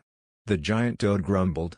He certainly did not want to be used as Jiraiya's escape jutsu for when he was caught peeping. Jiraiya also had the nerve to summon him just so he could do his stupid pose with him. Chief, it was me who summoned you. Naruto stated, sitting comfortably on top of the toad's head. The toad Naruto had summoned was the toad chief Gamabunta. "What is it, Gaki?" Gamabunta asked, looking around. "This does not look like a battlefield." "No, it doesn't," Naruto said. "Then why have you called me?" "I have a favor that I must request from you." Naruto said, his tone calm. Now Gamabunta came to notice the difference in Naruto's tone, which made him curious. He did not ask anything, nonetheless. "What favor?" "I was supposed to be on a training trip with Jiraiya for 3 years. However, I abandoned Jiraiya because he would no train me the way I want to be trained." Naruto paused for a moment. "Jiraiya will probably try to get you or any other toad to reverse summon me to Mount Mayuboku once he realizes that he could me that way. I want you to tell him you cannot reverse me." Gamabunta was quiet for a moment. "Was it really necessary for you to leave Jiraiya?" "Yes," Naruto replied flatly. "So will you do it?" "Gaki, you are asking me to lie to Jiraiya. That is something I cannot do, given that Jiraiya has been a very loyal summoner for many years." Gamabunta replied, "If you can lie, then simply tell him you can't because I asked you no to do it," Naruto stated. Gamabunta sighed. He really could not refuse the kid. "Fine," he said. "Are you sure it is safe without Jiraiya protecting you?" he asked, worried for the blonde. "Don't worry about me, I am in good hands," Naruto replied with a smile. "Summon Gamakachi regularly so that I can be able to see that you are well," Gamabunta said as he disappeared back to Mount Mayuboku. Naruto smiled. That was a problem solved. Jiraiya would have no way of tracking him now, if the toads refused to help him. He could continue now without having to worry about Jiraiya finding him through the toads. He could not have the toads null his contract just so Jiraiya could not track him. The toad contract was important and valuable. He would be foolish to willingly have it cancelled. Itachi smiled not far away from Naruto. Naruto was doing well to cover his tracks. The fact that he had thought of having the toads refuse to reverse summon him if Jiraiya asked before Jiraiya had thought of it meant much about his thinking process. The following day, as early as the day had taken its shift, Itachi had already taken Naruto outside to a small training ground. Naruto had no complaints. He was not even sleeping when Itachi had come to wake him up. Sleep had eluded him all night. Itachi wanted to get Naruto started with the training as soon as possible. He had so much to train the blonde, and for him to teach Naruto everything he had to take time and use it wisely. He had time, but the shinobi world was unpredictable. Today you could say you have time, tomorrow you find you do not have it. Where the time went, becomes a mystery. Itachi took time seriously. He did not take it for granted. He believed that time not used beneficially would surely be regretted in their near future. The skills you have as a ninja are the Kage Bunshin, Rasengan. The two are your most powerful techniques, Itachi stated, reminding of his ninjutsu arsenal. You have no defined taijutsu style and you lack speed. Naruto was a brawler. He had no taijutsu style. He just fought as he could without taking a defined taijutsu style. Because he never trained in taijutsu, he lacked speed. Probably the only male Jonin who Naruto could beat in speed was Shikamaru and maybe Kuuji. Before I begin to teach you anything, you must have Jounin level chakra control, your body must be conditioned physically. You must also know your chakra affinity. He paused for a moment before continuing. With Jounin level chakra control, you will be able to learn ninjutsu without too much difficulty. When your body is conditioned physically, I will be able to teach you taijutsu and kenjutsu. Naruto nodded with a small smile. Itachi seemed to have put a thought to his training. If he was with Jiraiya, the pervert would have just taken him somewhere and dumped him to do something while he went away to peep. The fact that Itachi seemed to be taking the training seriously brought him to smile. What do we begin with? Naruto asked. His voice was dripping with a bit of excitement, betraying the calm look on his face. Before we begin, Itachi said, do you know the secret of the shadow clone technique? Itachi asked curiously. He doubted Naruto knew of it though, despite how smart he seemed to be. Secret? Naruto asked with a raised brow. Itachi sighed inwardly. He wondered what Jiraiya and Kakashi were teaching Naruto and if they ever wanted him to become strong. With Naruto unaware of the secret of the shadow clones, it was hard to say that they wanted him to become strong. If they wanted him to become strong, they could have told him the secret. Naruto could have achieved so much with the shadow clones. He was truly disappointed in both Jiraiya and Kakashi for willingly keeping this kind of information to Naruto. It appears that Kakashi, Jiraiya or the Sandaime for that matter saw it as something of significance to tell you this. Itachi stated. Even the Sandaime knew Naruto was able to use the Shadow Clone Jutsu and yet he did not tell him of the secret. The Shadow Clone Jutsu has a unique ability that allows the clones to transfer the memories and experiences they gained back to the user when they disperse. Itachi revealed the secret to Naruto. I have never noticed that despite the fact that I always use the jutsu. Naruto said with a thoughtful expression. I wonder why Jiraiya and Kakashi never told me of it though. He thought aloud but shrugged off his thoughts. They did not tell him because they had their own reasons. He did not have to wonder about their reasons where. It was not worth the effort. As you might have concluded, the Shadow Clone can be a very useful tool when used for training. You can be able to achieve a year's worth of training within a week by using Shadow Clones. Not everyone can survive that kind of training, Itachi stated. How many clones can you make? About 2,000. Naruto replied nonchalantly as if it was nothing astounding. Itachi raised a single brow. Can you still fight after making that many clones? Yes, I summoned 2,000 when I was fighting Gaara and was able to summon the Toad Chief even after summoning the clones. Naruto replied, I have heard Kakashi say that some people can die due to chakra exhaustion if they create more than 10 clones. I can create 2,000 and not even feel the effects of creating the clones. That must mean I have large amounts of chakra reserves. Naruto concluded more to himself than to Itachi. Another brow rose when Itachi heard Naruto say he created 2,000 clones and after that, he summoned the Toad Chief. That was more chakra than he imagined Naruto had. Naruto was still just a 13-years-old boy and had the chakra reserves of more than a kage. It would be frightening to see the kind of chakra he would have when he had matured and at his prime. That is still not counting the chakra of the Kyuubi. With that much chakra, Naruto had the potential to become one of the strongest if not the strongest shinobi in the world. With Naruto's chakra alone, it should have made someone like Jiraiya take more interest in training him. However, Jiraiya disregarded all the chakra Naruto had and went straight for the Kyuubi's chakra. If Naruto could learn to control his chakra well, he would have no need for the Kyuubi's chakra. This will make your training progress faster than I had imagined. Itachi said after a few moments of silence. Do you know what your chakra affinity is? Naruto shook his head. He knew of different wind elements but he never tried to find what his element was. Itachi took out a piece of paper from his cloak making Naruto raise a brow. He did not think that the cloak had pockets in the inside. Itachi handed the piece of paper to Naruto. Channel your chakra into the paper, he said. If it crumbles into dust your element is earth, if it burns your element is fire, it becomes wet your element is water, if it shocks you your element is lightning, if it is shredded into pieces your element is wind. Naruto did as instructed. Wind, he stated. Wind was powerful, but rare to find. Wind chakra was also hard to control given how powerful it was.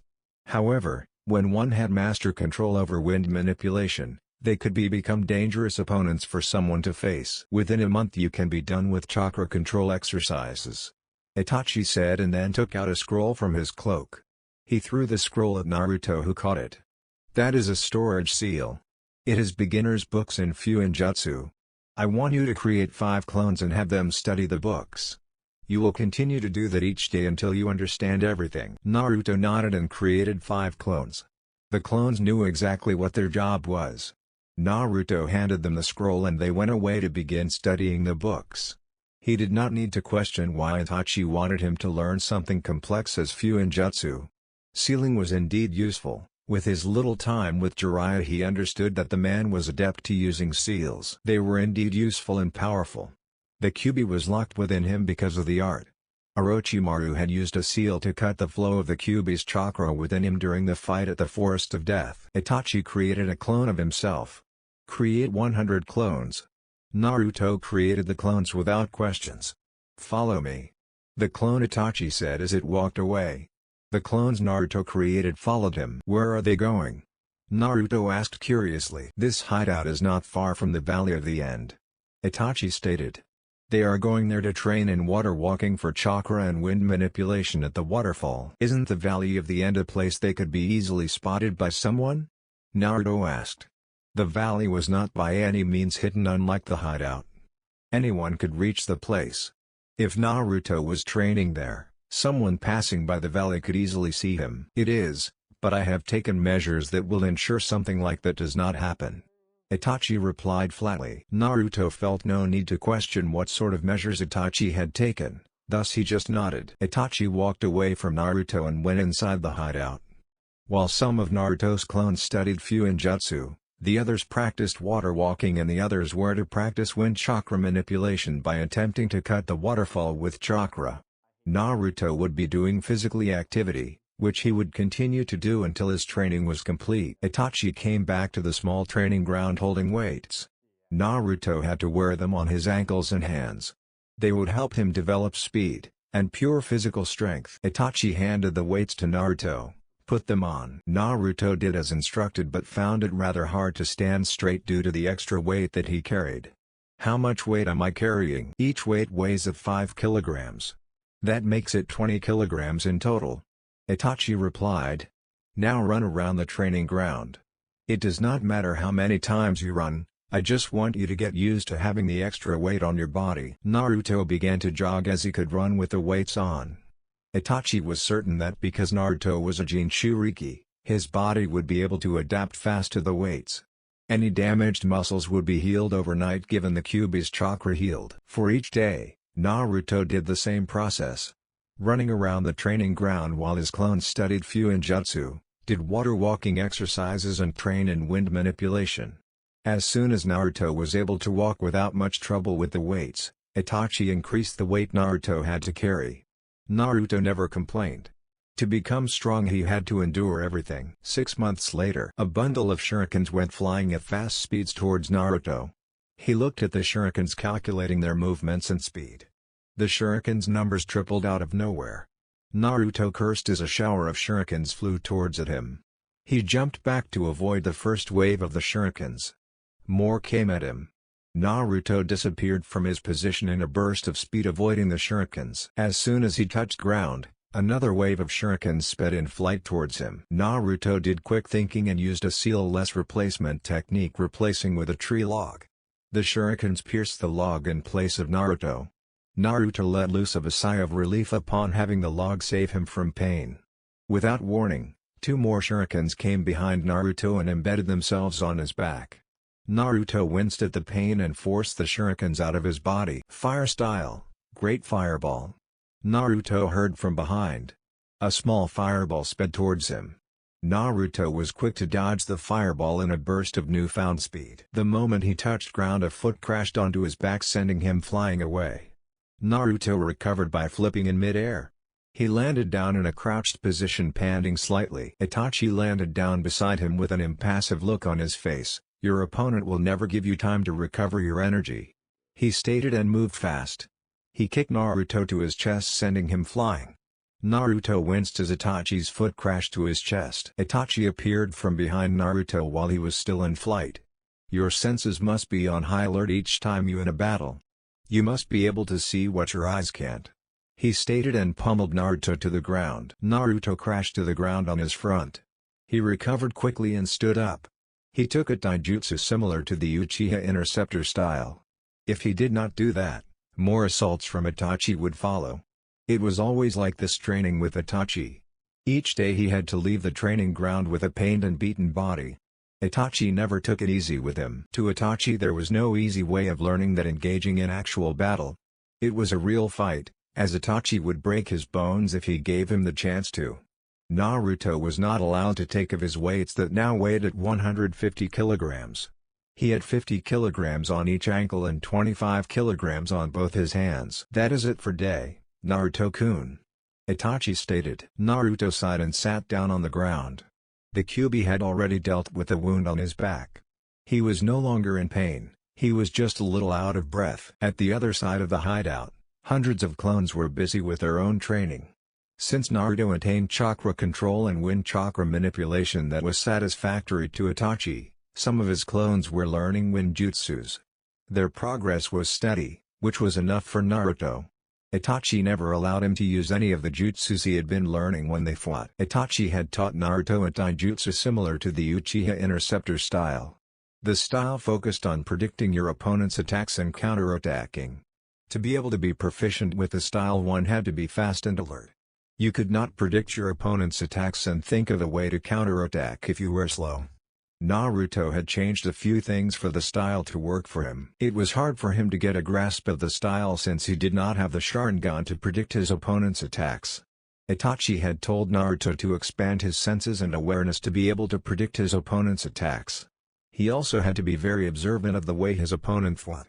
To expand his senses, Naruto had to do a lot of meditating. His Fuinjutsu was going well. He was no longer studying books beginners. He was now able to create his own seals, less complex seals though. The only seals he had been able to create were explosive tags and storage seals. Itachi had also let Naruto read a scroll on a few Kenjutsu styles. Naruto decided not to learn any Kenjutsu style.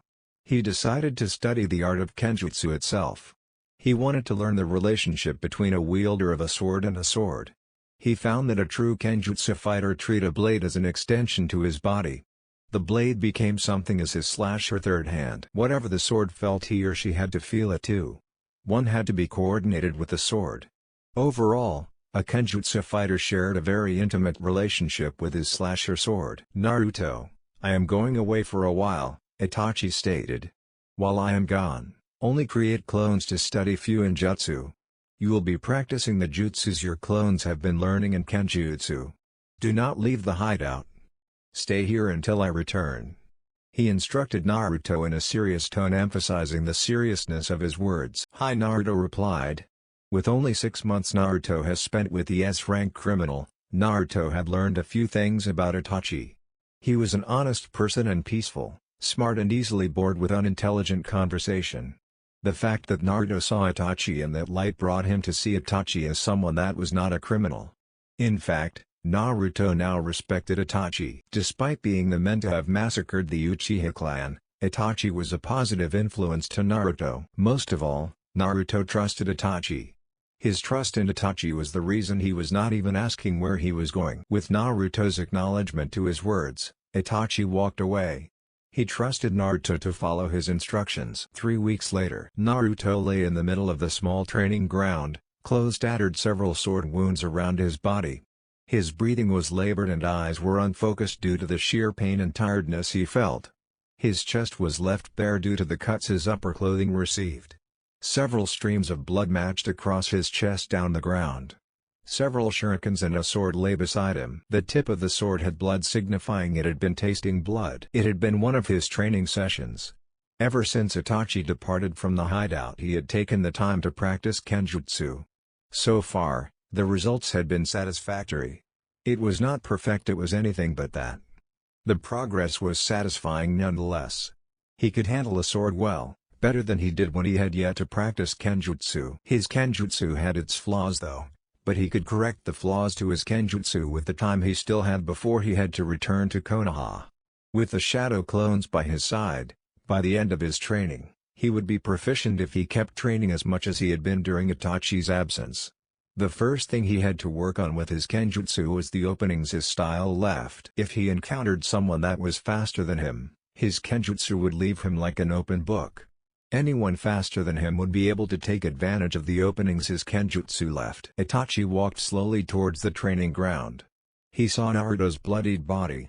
A smile crept into his face, as what he was seeing was just the results of how his student was training in his absence. The smile quickly disappeared when Naruto shifted his head upon sensing Itachi. Naruto positioned himself to look at Itachi perfectly. He was glad to see that Itachi had returned, not that he would ever admit it to Itachi. I see you have been training well. Itachi commented with an expressionless face. Whether he was pleased or not, one that did not know him better could not tell. Get cleaned up, I want to tell you something. Itachi said as he showed Naruto his back and went back to the house. Naruto sighed tiredly and stood up. The Kyuubi had already begun its job of healing him. It was as if Naruto had his own medical nin living inside his own body. The Kyuubi always healed him of his injuries. He could never have a scar caused by wounds. His flesh always returned to what it had been each time the Kyuubi finished healing his body. Sometimes Naruto pitied the fox because it always worked overtime in healing him. Each night his body had to be healed of its injuries.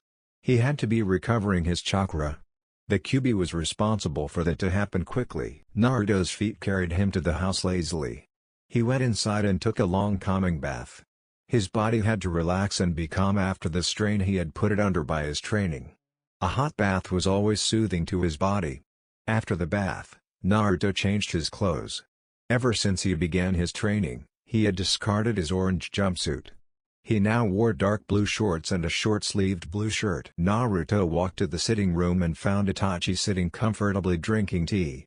Looking at him drinking tea in peace, one could never think he was the man who killed his own family and was a feared S-rank criminal.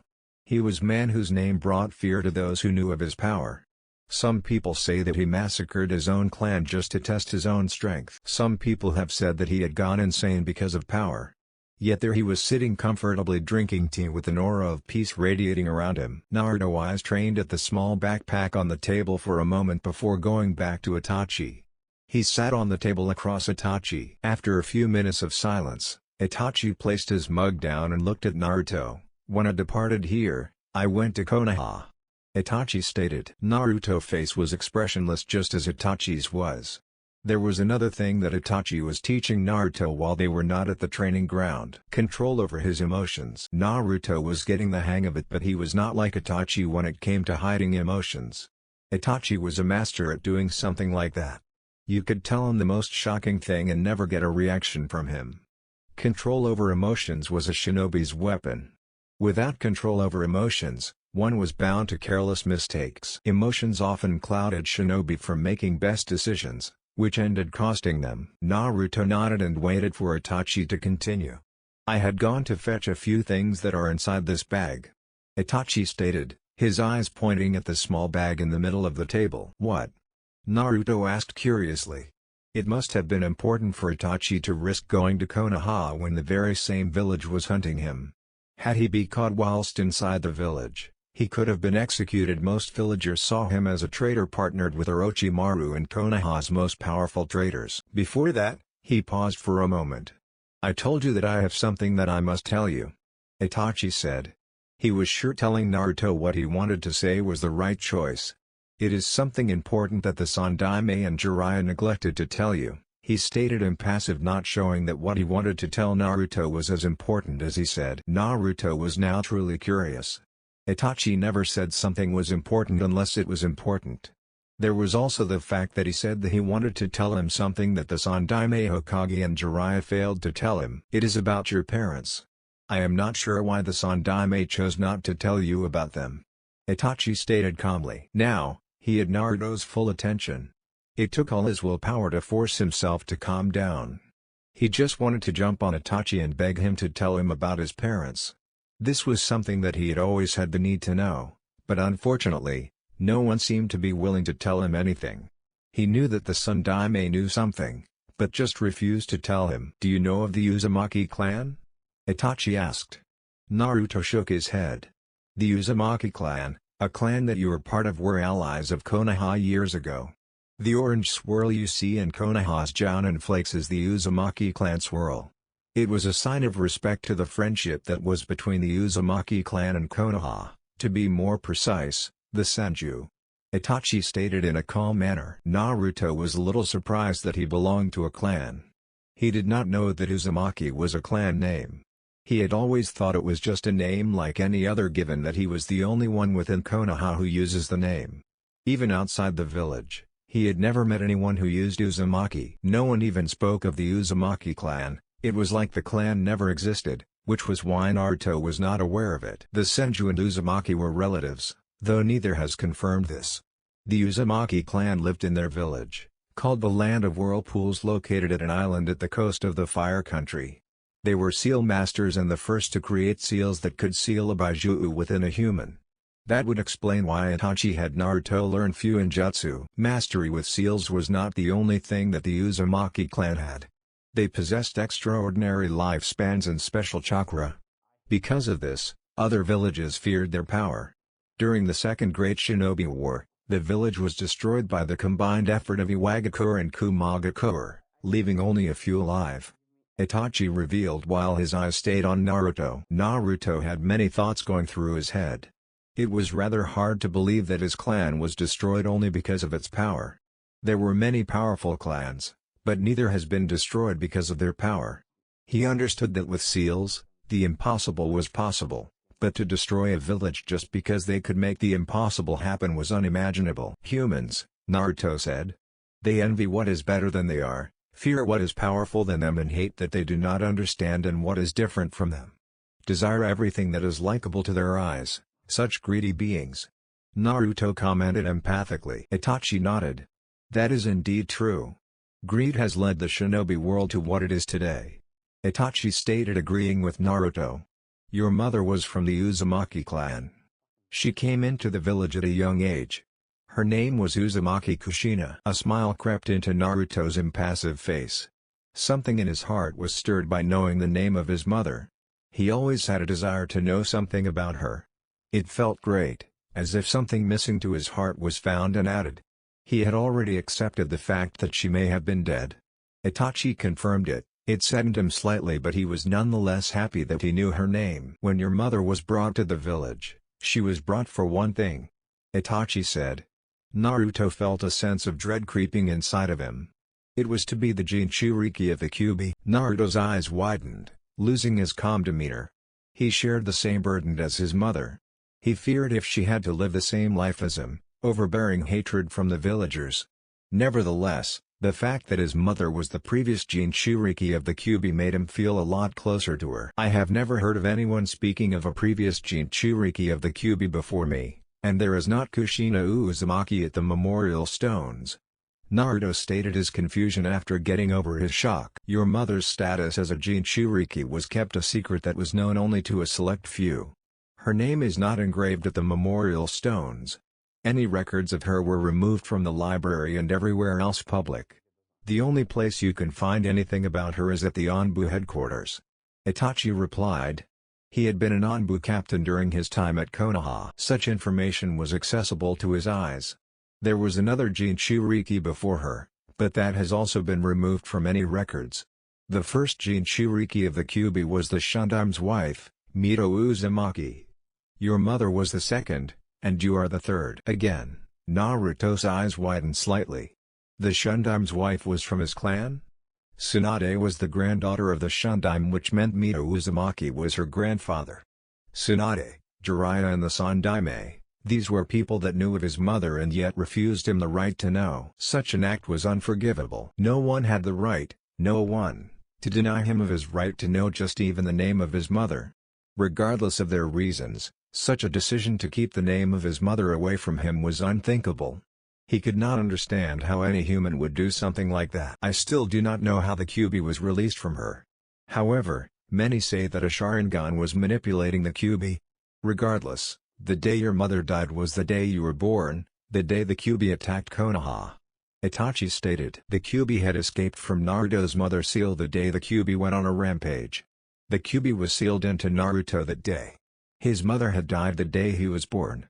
After 9 months of carrying him, she never got the chance to breastfeed him, the chance to hear his first words. It must have been heartbreaking for any mother to die the day her child was born. His life was indeed cursed. His mother died the day he was born, the Kyuubi was sealed in him the day he was born. After that, he was cursed to endure loneliness, hatred and pain all his childhood. And as for your father, Itachi said, snapping Naruto out of his thoughts. You know him very well. Everybody in Konoha and outside of Konoha knows him, Minato Namikaze, the Ondaime Hokage. Time stopped moving as it allowed Naruto to dwell on his thoughts. The world gave him a free space to think. Naruto became lost in his own thoughts. His father was the Ondaime Hokage. He had thought he was related to the man due to his similarities to the dead Hokage.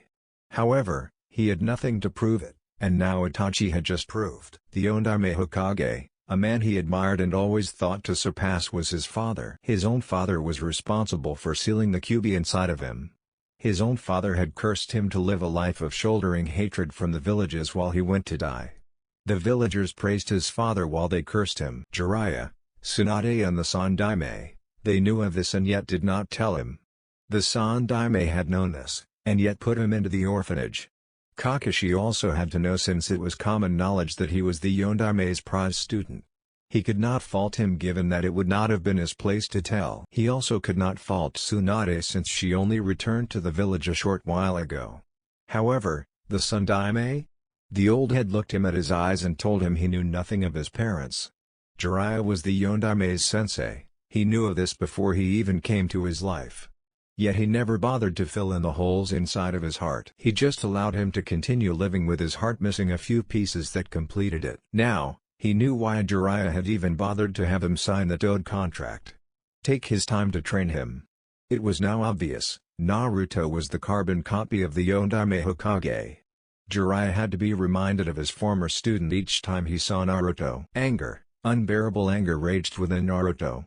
Anger that his own father was responsible for the miseries he had to endure, angry that the people he trusted the most lied to him all his life.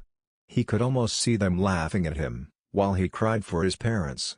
They knew who they were, and yet they just laughed at him telling him that they did not know. It brought so much anger within him. So much anger, that the atmosphere in the room became suffocating.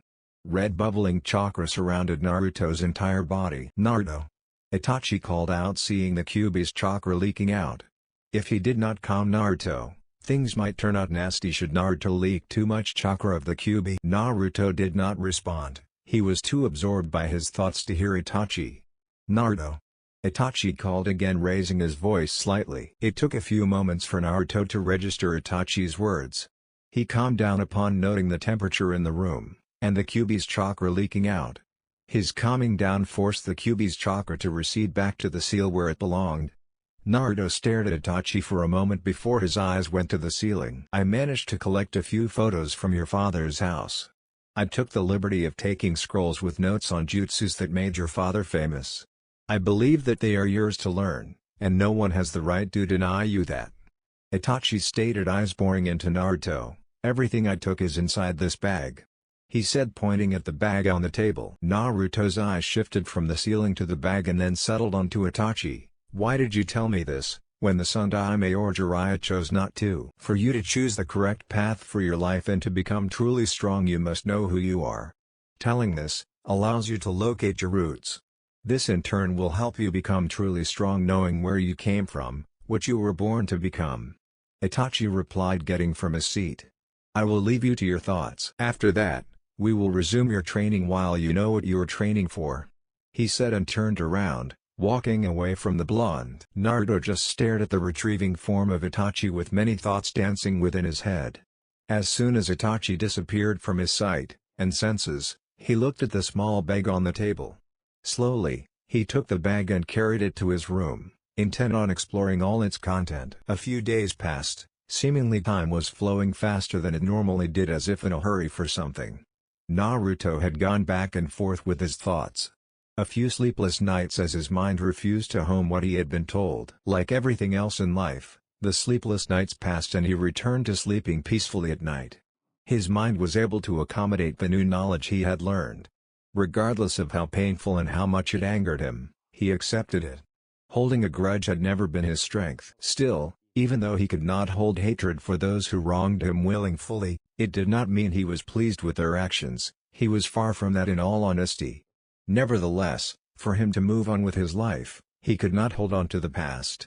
Things were done, choices were made that affected him. He has been living so far with those choices and he would continue to live on with them. Even now that he had realized just how deep the secrets that were hidden from him, he could not allow that to stop him from living. He had endured so much in his young life to be stopped by something as his revealed parentage. His father was dead, the son daime was dead, only a screwed-up person inside the head could hold a grudge against the dead. Not that he could actually hate his father even though he was alive. Hating him was beyond him. People who hold grudges against the dead are those that run about to curse the graves of the dead as if the rotten bones could hear them. Regardless, he did not have to like their choices because they were dead. He just had to accept it because there was nothing that he could do to possibly change what has happened. What had happened happened. He just had to find a way to live with the burden that he was left to shoulder on his own. His father left the burden for him to carry, and he would carry it. He could not dump it on someone. Uzumaki Naruto, or rather Namikaze Naruto, stared a picture of a red-haired woman with blue eyes. His face was formed as his. Even though he held the picture within his hand, The image itself was already plastered across his mind. He admired her, even though he will never hear her voice as long as he lived in this world. She was his mother, a woman who carried the Kyuubi within her gut just as he does now. Kushina Uzumaki. Naruto sighed and laid the image beside him. Even though it was just memory, something of the past, it still held great value within his heart. Nothing could be more valuable than the image of his mother. He did not need to see the face of the Yondaime, his father, in a picture. All he had to do was look in the mirror and he would see a Chibi Minato. Jiraiya had always said that he reminded him of his former student. Even he could not doubt the uncanny resemblance he shared with his father. He had done through all the staff Itachi had brought for him. There were pictures of his mother and father, notes in Fuinjutsu and the formula of the Flying Thunder God technique, and some notes in completing the Rasengan. With another sigh escaping his lips, Naruto got up from the bed slowly and made his way to the kitchen. It was just past noon. During this time Itachi was surely drinking his tea. Each day on a set time, Itachi always had his tea. Naruto was not disappointed when he walked into the kitchen and saw the set Uchiha. Itachi shifted his eyes from the hot black liquid inside a mug to the form of Naruto. He had let the blonde do his own thinking and come to his own conclusions. He felt that it was necessary for Naruto to think on his own and make a choice of his own instead of manipulating him into thinking what he wanted him to think. It would not have helped anyone if he did something like that. He had already manipulated Sasuke into hating him while he making it ambition to kill him, and where was Sasuke now? Naruto sat down across the table. He never did like drinking tea. That was Itachi's thing. Nevertheless, that did not mean that because he did not enjoy it as much as Itachi he did not drink it. A few moments of silence passed. Naruto just wandered across the elemental nations with his thoughts while Itachi sipped his tea. "Have you thought through everything?" Itachi asked, placing his now empty mug on the table. Naruto replied with a small nod, "Yes, I have," his voice taking a flat tone. "And?" Itachi asked with an impassive face as if he was not interested in his own question. "I am not pleased with the fact that the Sandaime had lied to me, and Jiraiya hid it from me. Tsunade also knew of this and yet relented to tell me. However, I cannot blame Tsunade since she only returned to the village." Naruto replied nonchalantly. His mindset had changed in a way that he no longer had it in him to call Tsunade Bachan. "Your father?" Itachi asked again. He cared less for what Naruto thought of Tsunade and Jiraiya. What interested him were Naruto's thoughts towards his father. Naruto adopted a thoughtful look for a second. It quickly disappeared upon its appearance. Naruto's face just became blank. Itachi could not really tell what he was thinking. "I am not happy with what he did to me. If sacrificing his life was not enough, he also sacrificed me for the sake of the village," he said flatly. "Regardless of that, he was my father, and I his son. I cannot change that. He did what he did as Hokage of Konoha. I can live with that. It's a little sad that he chose the village first over me." Itachi could not conclude whether he was mad or not. The tone of his voice was blank, no hint of anger of any emotion dripped from it. Added with the fact that he could not guess what was going on within the blonde's head, Itachi decided to go with the thought that Naruto did not like that his father chose to use him as the Kyuubi's container, but understood that he had no choice given that he was the Yondaime Hokage. It was duty to protect the village, even if it meant making his only son a Jinchuriki. "Do you hate him?" Itachi asked. Naruto shook his head blankly. "I don't like his choice to stick the Kyuubi inside me. He cursed me to live the life I have lived within Konoha." Naruto stated, "Regardless of that, he is my father, and I just don't have the capacity to hate anyone, especially my own father. I do understand his position given that he was the Hokage and had a duty to protect the village. So I bear no fangs for him," he said looking straight at Itachi. "Your father wanted you to be seen as a hero. That was why the Sandaime publicly revealed your status as a Jinchuriki. He believed that the village he died protecting would treat his son as a hero," Itachi said after a few moments of silence. "And that turned out very well. Konoha saw Uzumaki Naruto as the hero who jailed the Kyuubi, saving them from being destroyed," Naruto said sarcastically. Though being sarcastic, his demeanor never changed, it stayed as it had been. Blank. "Your father was a great man, Naruto," Itachi said, ignoring the sarcasm. "He desired peace. It was just unfortunate that he had to die soon and being so young. Nevertheless, He died a noble death. Naruto looked at Itachi with a slightly raised brow. Peace? Itachi nodded. In your short life you have yet to see what the shinobi world is like. But you have seen some despicable things given that you are a shinobi. Itachi replied, keeping his calm demeanor. You have yet to see war and what follows after it. Konoha, for example, is enjoying temporary peace. The village has no qualms with others and the villagers live happily with one another. However, in your case, I doubt you have seen that since you have always had to endure hatred from the villagers. Itachi said and paused. The shinobi world is full of unnecessary bloodshed. People lose their lives each day. Women and children are raped, sold to forced labor and sex workers. Villagers fight each other for power, dominance, and just because of greed. Itachi paused, allowing Naruto process every word he had said. Your father wanted to change that. He wanted the shinobi world to be free of that, free of war. He wanted a world where the nations were united, in agreement with one another. He wanted a world where brothers did not betray each other. He wanted peace. Naruto's blank expression was replaced by a thoughtful look. He never seen the world in a way Itachi saw it. However, he had seen some of things that were truly despicable. His father did have a noble cause. A world where villages could be in agreement with one another was certainly a world worth dreaming. He liked that sound of it. Peace, huh? Naruto said. I have never thought of something like it. I used to dream of being Hokage just so I could gain the acknowledgement of the villagers, to prove my existence. He concluded with this thoughtful look still firmly in place. The Shodaime tried to bring peace during his time. Unfortunately, he failed despite all his power and humbleness. The Sundaime was next to try, but even he could not do it, Itachi stated. Nobody now tries to bring peace to the world today.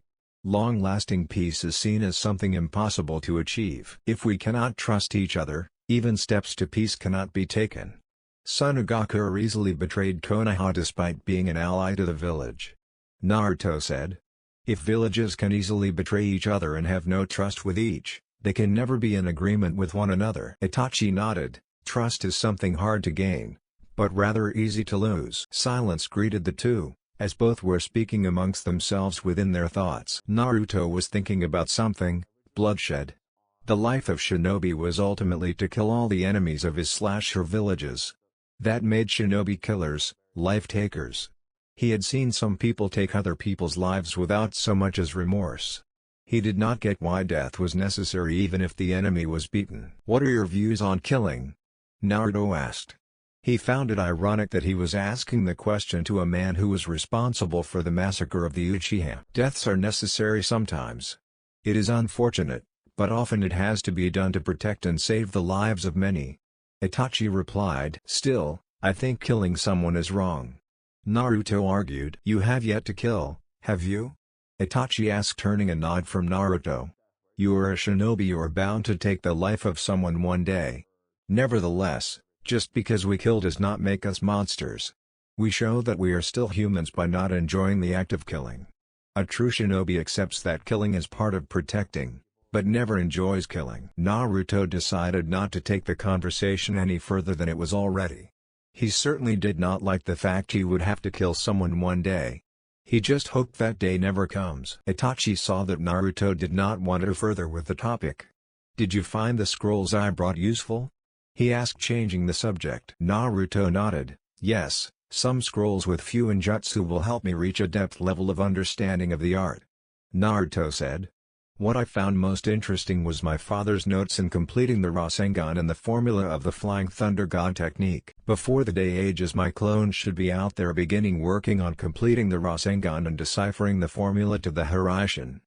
Naruto stated with a small smile. Itachi could tell he was excited by the prospect of learning the Hiraishin. How do you complete the Rasengan? I thought it was a complete jutsu. You did not read the scrolls? Naruto asked with a slightly raised brow. Itachi shook his head in response. Well, the Rasengan is made from pure chakra.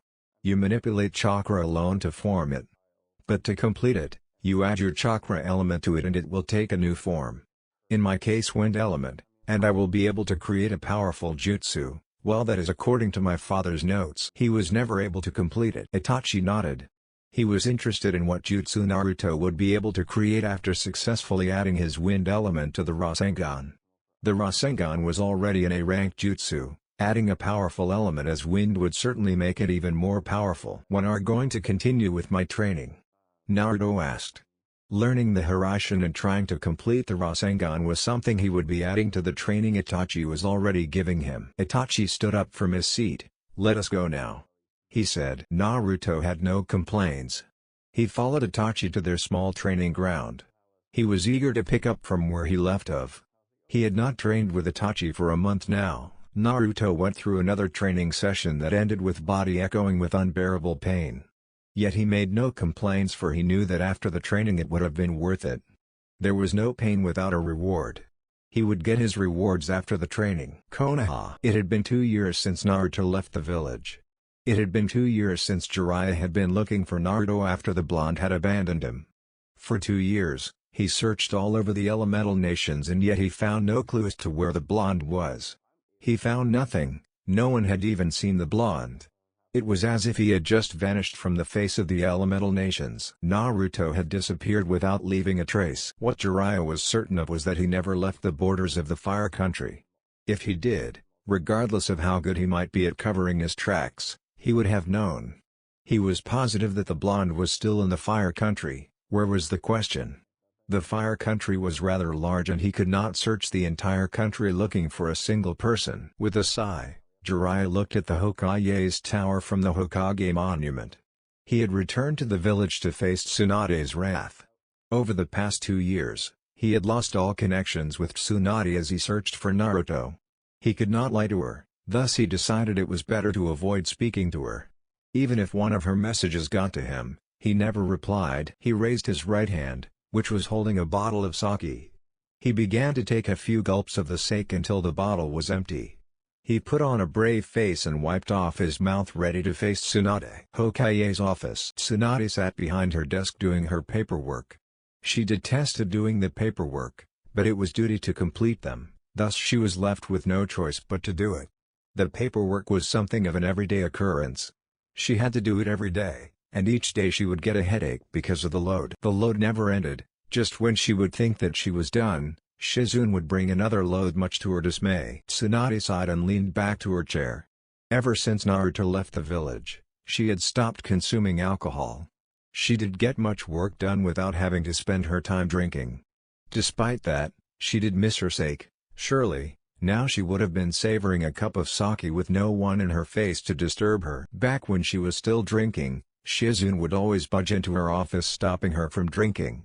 It always annoyed her, but she understood that her apprentice wanted her to get some work done. Thinking of Naruto, she did miss him. She missed seeing him budging into her office, calling her bachi and demanding for a mission. She missed every little annoying thing about him.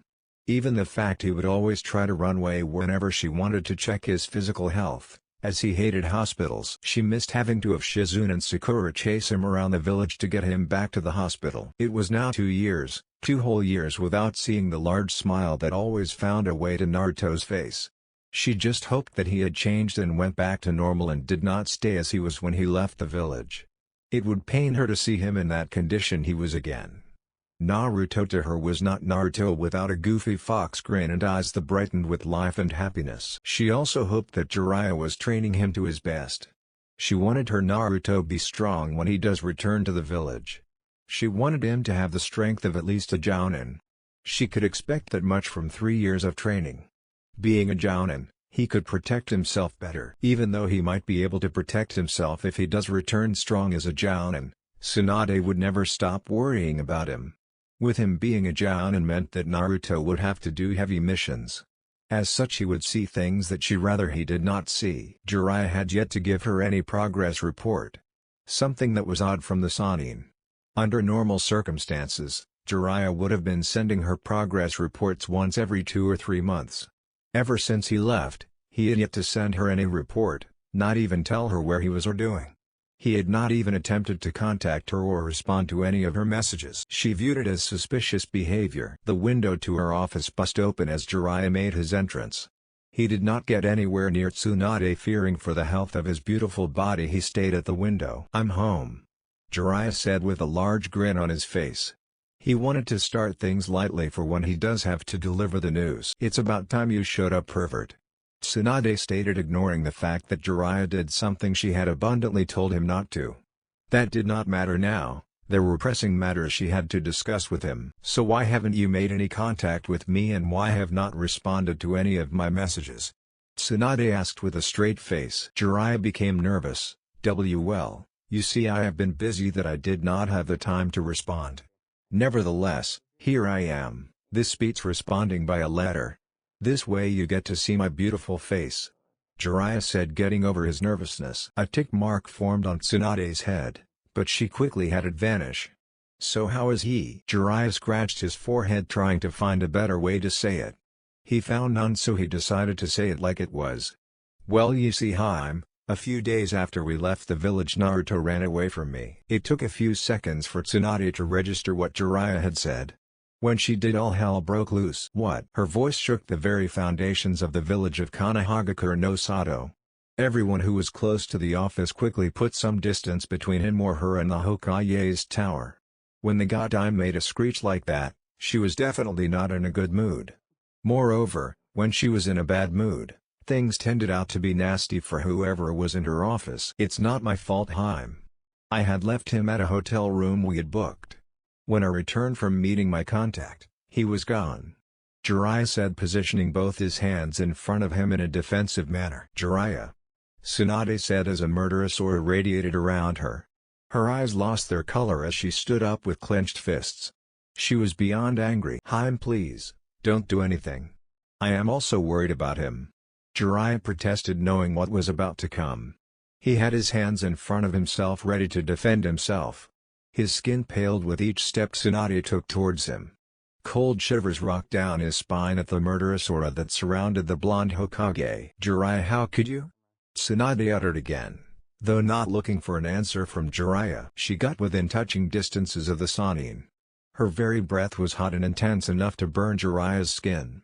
She grabbed the pervert by his collar and glared at him with a piercing look. Then it began. Jiraiya's girly screams echoed throughout Konoha for an hour as Tsunade broke every bone in his body. 3 hours later, after a surgery, Jiraiya's whole body was bandaged. He looked like a mummy more than anything. Despite having every bone in his body broken more than 10 times by Tsunade, he always made a speedy recovery. Something that surprised even Tsunade, as she could not explain how it came to be. So despite his condition, in a few days he would be out there doing his research. "Explain everything to me, Jiraiya." Tsunade barked impatiently, staring at the Sannin. "I already told you," Jiraiya stated with a sigh. His body still hurt because of the beating he received. "We booked a hotel in a town just 3 days a walk away from Konoha. I told him to stay at the hotel while I went to meet up with my spy contact. When I returned, he was gone along with his traveling documents." Jiraiya explained everything. Tsunade sighed. Given how the condition in which Naruto left the village, it was believable that he would run away from Jiraiya. From what she had heard, Naruto was crafty enough to run away without a trace. But she was not going to let Jiraiya off the hook like that. It was his responsibility to make sure that something like that did not happen. "What have you been doing over the past 2 years?" Tsunade asked with narrowed eyes. "I have been searching for him all over the elemental nations," Jiraiya replied, looking at the ceiling. "And I was not able to find him, not even a trace. The fact that a 13-year-old got away from him hurt his pride." "So that was why you decided to inform me," Tsunade stated. "So if you had found him, you would never have told me that he had ran away," Tsunade stated accusingly. Jiraiya smiled nervously. Tsunade knew him better. He would never have told her something like that. She would have freaked out if he did, and it was good for his health if he did not. Tsunade sighed and took a seat beside Jiraiya's bed. "So you don't know where he is, what he is doing and how he is doing?" she concluded. Jiraiya nodded. "The toads know where he is," he said. "What?" Tsunade said. "Then why didn't they tell you?" "Because Naruto asked them not to," Jiraiya replied through gritted teeth. "He has been a loyal summoner to the toads, and yet they refused to tell him where Naruto was. He was like a senior summoner, and Naruto was just a junior summoner, and yet they took the word of Naruto." "That brat," Tsunade muttered bitterly. The fact that Naruto told the toads not to reveal his location meant that he did not want to be found. "Game Ubuntu did tell me that he is fine though. By the looks of it, he is training somewhere with someone, but I found that hard to believe." Tsunade nodded. Naruto could not have someone training him outside Konoha. He did not know any shinobi outside the village. The logical conclusion would be that he was training on his own with the gods helping him. What now? Tsunade asked in a defeated tone. I will keep looking for him, that is after I get out of this place. Jiraiya replied. How is it going with Sasuke? He asked, changing the subject. So far so good. Dansu has succeeded in teaching some manners to the brat. Tsunade said, not showing any interest to what she has just said. He has already made Jounin and I had Kakashi take over the training. I figured that Kakashi would be a good influence to him. Jiraiya nodded. I did not expect that his training would excel so fast. It does seem that Dansu's training methods are very effective. He commented. Yes, it does. Nevertheless, he tends to have his trainees turn into emotionless killing robots. That is why I had Kakashi take over.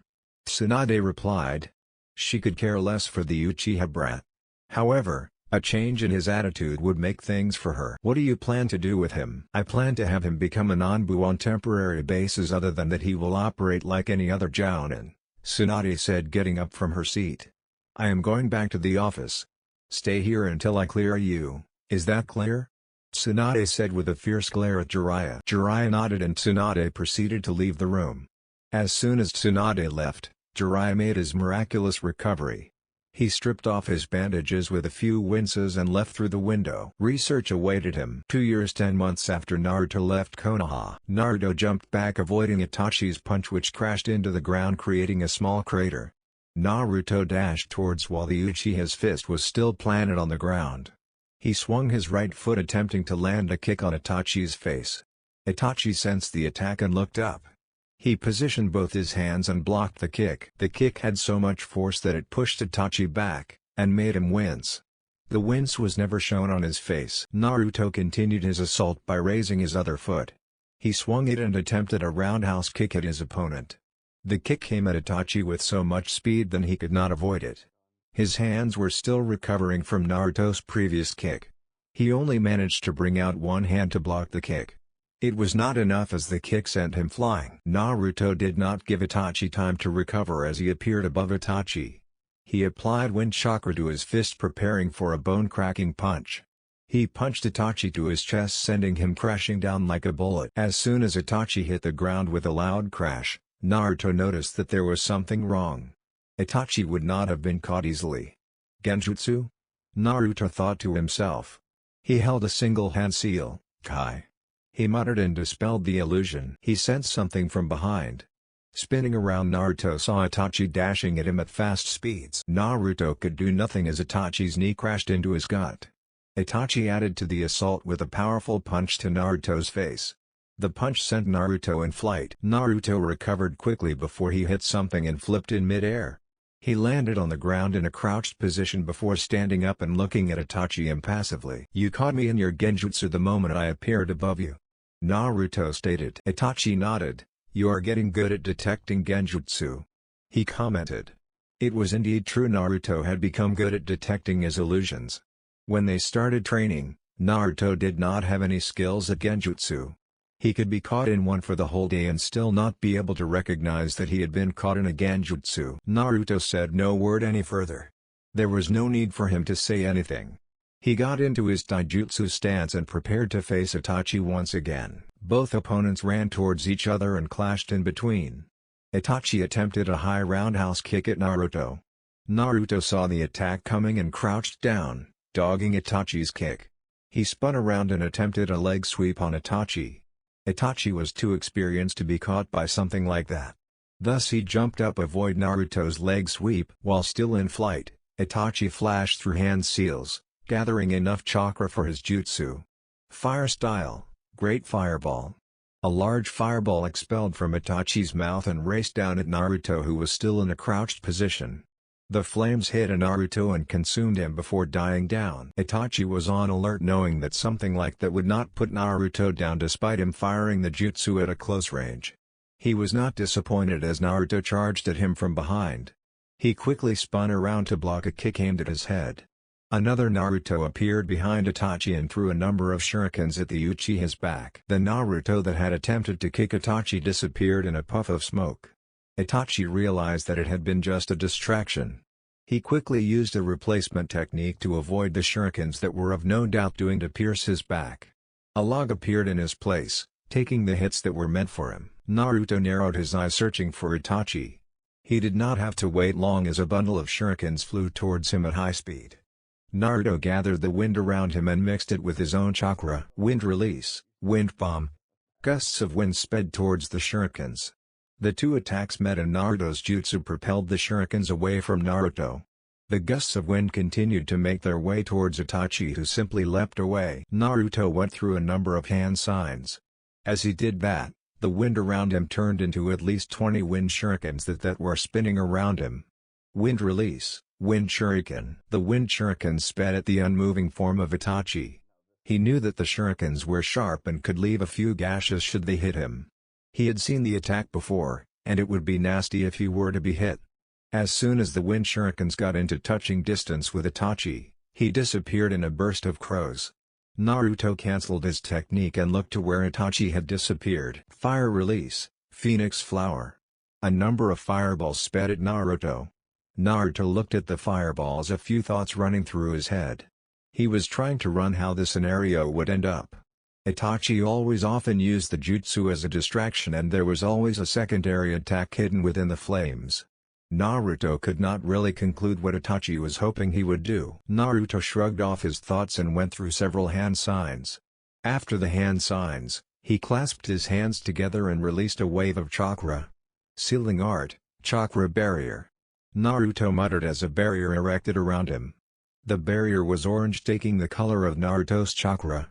It did not cover a wide area, it did just enough to shield Naruto. The fireballs hit the barrier but were unable to break through the barrier. Itachi sighed slightly and went through a set of hand seals. Fire style, dragon breath. Itachi expelled a jet stream of hot and intense flames towards Naruto. The flames sped towards Naruto with amazing speed. Naruto just stood unmoving inside his barrier. He was concentrating on keeping his barrier active. Itachi's jutsu crashed into Naruto's barrier. The flames covered Naruto's entire front, trying to break through the barrier. Naruto held on without wavering on his barrier. The barrier strength was determined by the amount of chakra he put on it. If he put more chakra on it, the barrier would be stronger. Naruto called it chakra barrier because nothing that had chakra could penetrate through it, depending on the chakra Naruto put to reinforce it. That did not mean that physical attacks could just pass through it though. With enough physical force it would break. Despite its resistance, the barrier drained too much chakra depending on the kind of attack hit it. Naruto also could not attack because what was inside the barrier stayed inside the barrier and what was outside stayed outside. Naruto also had to concentrate on keeping the barrier active. The flames died down, clearing the path for Naruto to see Itachi. Naruto deactivated the barrier and charged at Itachi. They engaged in a fierce taijutsu battle that ignited sparks around the small training ground. Naruto was faster than Itachi, but Itachi had the Sharingan to predict Naruto's attack. This only made the battle even fierce than it had been, as none let their guard down. Punches and kicks were thrown at one another, which were each being either blocked or dodged. Well, that was before Itachi suddenly blurred out of sight and appeared behind Naruto, and positioned a kunai on his neck. Itachi was alarmed when he felt a sudden rise of chakra from Naruto. The Naruto suddenly exploded to gusts of winds. The explosion caught Itachi, giving him multiple cuts on his front and sending him flying away. Itachi recovered quickly and flipped twice before landing on the ground on his feet. The moment he landed, he felt a spike of chakra from Naruto. The said blonde appeared in front of Itachi with a Rasengan on his right hand. Rasengan! Naruto yelled as he tried slamming the Rasengan on Itachi's gut. Itachi was saved by his experience by leaping sideways from the attack. Naruto missed Itachi and his Rasengan slammed the ground, creating an explosion. The explosion was just a testimony to the power of the Rasengan. As the lifted debris cleared, a rather large crater was formed in the middle of the training ground and Naruto was standing still in the middle of the crater, panting slightly. Itachi stood not far away from Naruto, his clothes tattered because of the explosive clone that hit him, but he was otherwise okay if not counting his slightly labored breathing. "Okay, I think this is enough," Itachi said, calling the spar to a halt before Naruto destroyed the training ground with his jutsus. "Yes, Each time the sparred, Naruto always destroyed the training ground with his destructive jutsus. Itachi had banned Naruto from using some of his destructive jutsus in the training ground. It was not that he was afraid that someone nearby would sense their chakra. There was a barrier surrounding the hideout. It made it impossible for anyone to sense the chakra inside the barrier. No, he was just tired of having to repair the training ground each time Naruto destroyed it. Naruto nodded and dusted himself. He walked over to a tree and took a meditative pose to relax his body after the spar. It was always good to relax and recover the chakra spent. As Naruto did his meditating, Itachi went back to the house. The following day, Naruto was lying under the tree with eyes closed. He was enjoying the breeze that washed over him. It was not every day that he could relax and not think about training. He could now relax as he was proud of what he has achieved so far on his training. He could relax because of that. But that did not mean he no longer took training seriously. He still trained as hard as he could, breaking a few bones if he could. Itachi walked over to Naruto and sat down beside the blonde with a rather serious look on his face. Naruto had sensed him but did not bother to open his eyes. "I want to tell you two important things, Naruto-kun," Itachi said, looking at Naruto. Naruto's eyes snapped open, to look at Itachi, but he never got up, remained as he was. This action was enough to tell Itachi he could speak. "The first thing I want to talk to you is about the Akatsuki and my reasons for departure," Itachi stated without a hint of emotion. Naruto looked at Itachi with slightly narrowed eyes. Itachi never spoke about the Akatsuki, neither did he bother to ask. He had always assumed that there was a story behind Itachi's defection from the criminal organization. "The Akatsuki no longer exists," Itachi stated bluntly. He did not need to go to Konoha and come back to say it. He was a straightforward person and did not have the patience to go around circles to say something. If Naruto was shocked by the news, he hid it well. The only reaction he gave was a raised eyebrow. Despite not showing it outwardly, the news was a surprise to him. "Why?" Naruto asked nonchalantly. "The leader and the figurehead, Pain of the organization, were fighting for the leadership of the organization. Pain did not like where the real leader of the organization was taking things and some of the decision he was making, thus it resulted in a dispute." Itachi paused for a moment. Naruto simply listened on as Itachi spoke. He was truly surprised by the revelation. Never had he thought that Akatsuki had two leaders. The fallout was predictable. The leaders had to be stronger than the rest of the Akatsuki members to lead the organization. It meant that between them, there were some massive egos and each of them would want to assert their superiority over the other. If Pain felt that the real leader was no longer worthy of being leader, he would try to remove him. The dispute resulted in a major battle that took place in Ame, where Akatsuki was based. The battle between the two resulted in half an Amigakura being destroyed. Pain killed the real leader in the battle. Due to the strain caused by the battle on his body, he was left on the verge of death. But before he died he revived everyone in Ame, the leader excluded, who was killed because the battle, Itachi stated. He himself had not seen the battle but he had seen the aftermath. The destruction was unlike anything he had ever seen before. It was beyond what a cage could do. When he had seen the destruction that was in Ame, he could not deny that the figurehead of Akatsuki, Pain, was right when he did say he was a god. The villagers of Ame were correct to call the man a god. He did not believe that the man held such strength, he believed it when he saw the destruction. With the leaders being dead, that would cause the members to disband. Naruto commented, seeing how it would end up. Followers followed their leader, and if the leader was no more, then they would follow their own path. Yes. However, some that had become friends chose to remain together to continue their lives as wanted S-rank criminals. Itachi stated, his calm look never fading away. Naruto nodded. "So you chose to leave your teammate, leaving the other members to do what they wanted to do," he said. "Yes, as I told you, I was interested in you, thus I left him and it all ended up here," Itachi replied with a nod. After Naruto had left Konoha with Jiraiya, the choices that were made led to the events that had occurred. Right now, there are 5 or 6 former Akatsuki members running loose within the elemental nations. Naruto stated. They were to surely run loose around the villages given that they no longer followed orders of Akatsuki. Akatsuki did things professional and hid well their activities, eluding unwanted attention. Now that them no longer with Akatsuki, they were to act like loose cannons, doing criminal activities after the other, that is if they not smart. Yes. Now without the Akatsuki, Jinchurikis won't be targeted anymore. Naruto nodded. That was some good news.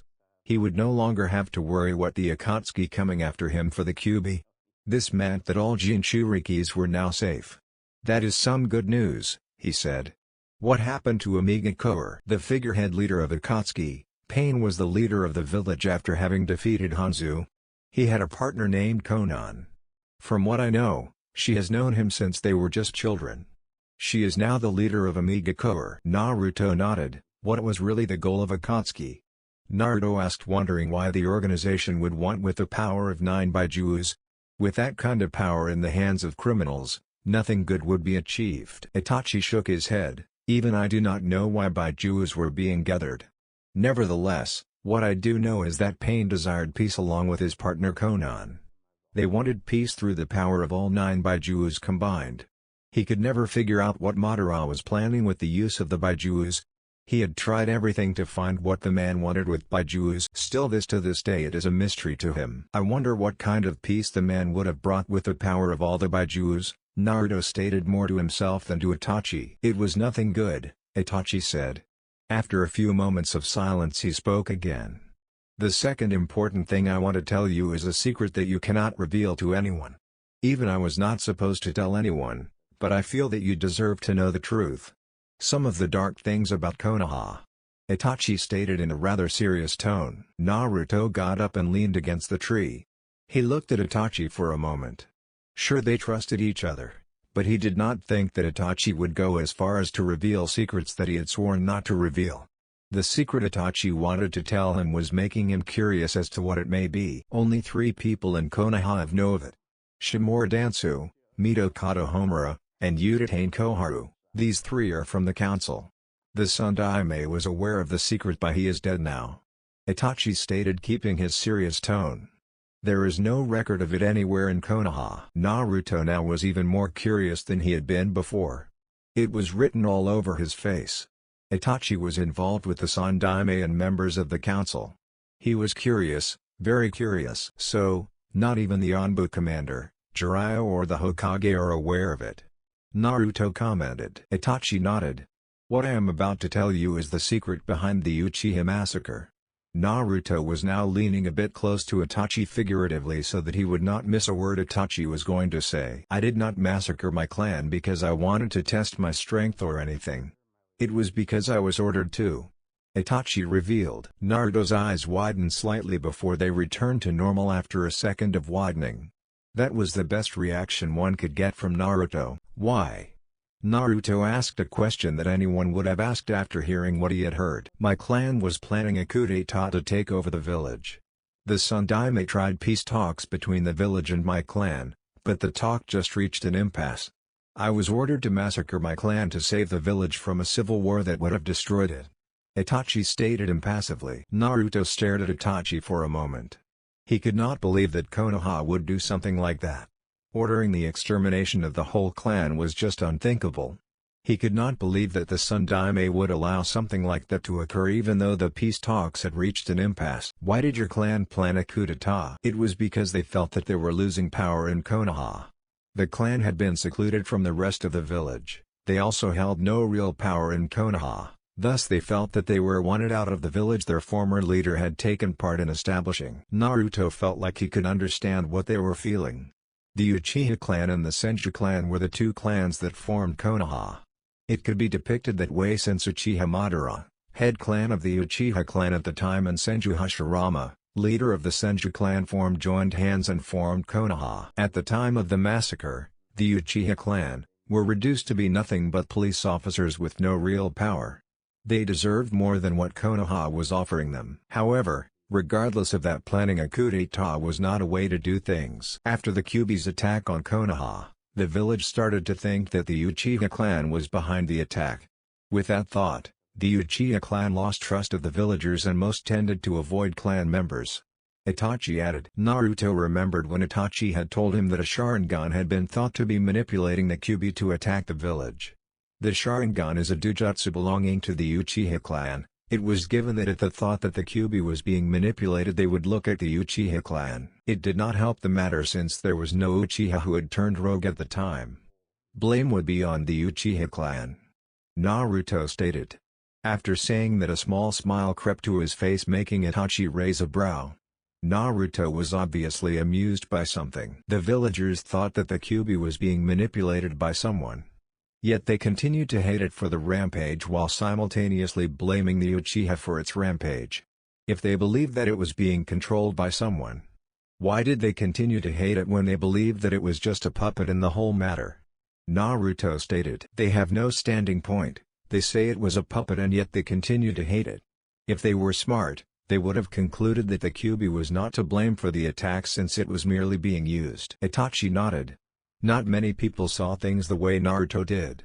Even though Konoha thought the Kyuubi was just a puppet, they continued to hate it as if it was its decision to attack. Everyone who saw the Baijiu attack the village knew that it appeared in a puff of smoke, which meant one thing: it was summoned to Konoha. If it had been a person to have done it, they would not have hated the person as much as they did the Kyuubi. Their minds just could not afford to let the Kyuubi go because it was not human. To them it was a demon of mass destruction that almost destroyed their village, albeit being manipulated to do so per their belief. You are taking this better than I had anticipated. Itachi commented on how Naruto was not judging him for anything. I had my suspicions after getting to understand you. Naruto replied with a shrug. It must have been hard for you to kill your own parents. Naruto stated, eyeing Itachi. Yes, it was. Itachi replied with no hint of emotion on his tone or his face. Naruto was not expecting any from the stoic Uchiha. Why was Sasuke sparred? I could not kill him. Itachi replied simply. Naruto closed his eyes. He had thought as much. Itachi loved his brother. From what he knew so far, Itachi did not regret taking choice to wipe out his clan. Konoha meant more to him than his own clan. You don't want Sasuke to find out about such information knowing how he might react. And you want him to kill you, avenging your clan while also cleaning the blood of the Uchiha clan on your hands. Naruto stated, getting up, eyes still closed. I will keep it to myself, and thank you for trusting me with such information, he said, and walked away from Itachi. He wanted to begin work on a few seals that he had yet to complete. Itachi smiled slightly seeing Naruto walk away. He was glad to have met someone like him. Someone with a kind heart, understanding and trustworthy. Naruto was unlike anyone he had ever seen in his life. He had a kind heart like his father, genius with seals, but there was something that he could not place a finger on that made him different from his father. They were alike in so many ways, but there was something in Naruto that made them different. The Sensei may have been kind of peaceful man during his lifetime, especially during his old age days. But he was nothing like Naruto. There was no one in the world that was like Naruto. He had met many people, but none of them were like Naruto. He was lucky to have seen that and take the boy under him and nurture him to be what he was now. Jiraiya had been a fool by not taking training Naruto seriously. He had no qualms with the man, in fact he respected him. Jiraiya was unlike his fellow Sanins. Jiraiya was a peace-loving man like the Sandaime Hokage, his sensei. However, with Naruto he had turned a blind eye. Itachi had no doubt he would have nurtured the blonde to be a peace-loving person. Itachi could not give himself all the credit for what Naruto was to become. Naruto was a peaceful person by his own right, he had just yet to realize that fact. In regards to training, it was Naruto's determination to become strong that made them achieve so many things in training. He was just a guide, everything else was Naruto. A few days later, Mount Mayuboku. Naruto suddenly found himself transported to another world. It had been early in the morning when that happened. He looked around where he was and recognized that it was Fukasaku's house. He had been summoned here before when he had requested to be taught Senjutsu. Naruto looked around house and saw Fukasaku and Shima looking at him. I was thinking you might no longer call me Fukasaku-sama, Naruto stated, looking at the toad sage. Ma and I just had a lot of thought about it, Fukasaku said with a smile. We have decided to train you in Senjutsu. Ma will not be doing anything, I will teach you, he said. Naruto smiled slightly at the news, though the smile quickly disappeared as if it was never there. That is pleasing to know, he said. Pa, I will go get some food for Naruto-chan. He has to taste my delicious food before he begins his training, Shima said, looking at her husband. Fukasaku just nodded. He did not want to deal with his wife now. Naruto was more important. "Follow me, Naruto-chan." Naruto crouched out of the small house and followed Fukasaku. They went to a clearing, which had statues of large toads. Naruto just walked over, enjoying the cool breeze that washed over him. The air around him was enjoyable and not the same as the air he breathed at the hideout. The air at Village of the Toads felt natural. Fukasaku ordered Naruto to sit down while he stood staring at the blonde with a serious look on his face. "Before I even begin to teach you Senjutsu, you have to know the risks," he said, making Naruto raise a brow.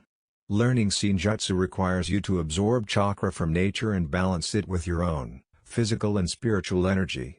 The chakra you absorb from nature is extremely powerful. Absorbing too much of the chakra or not having too much control of the chakra will turn you into one of those," he said, pointing at the statues that seemed to decorate the area. Naruto was certainly not expecting something like that to be as the risk of learning Senjutsu.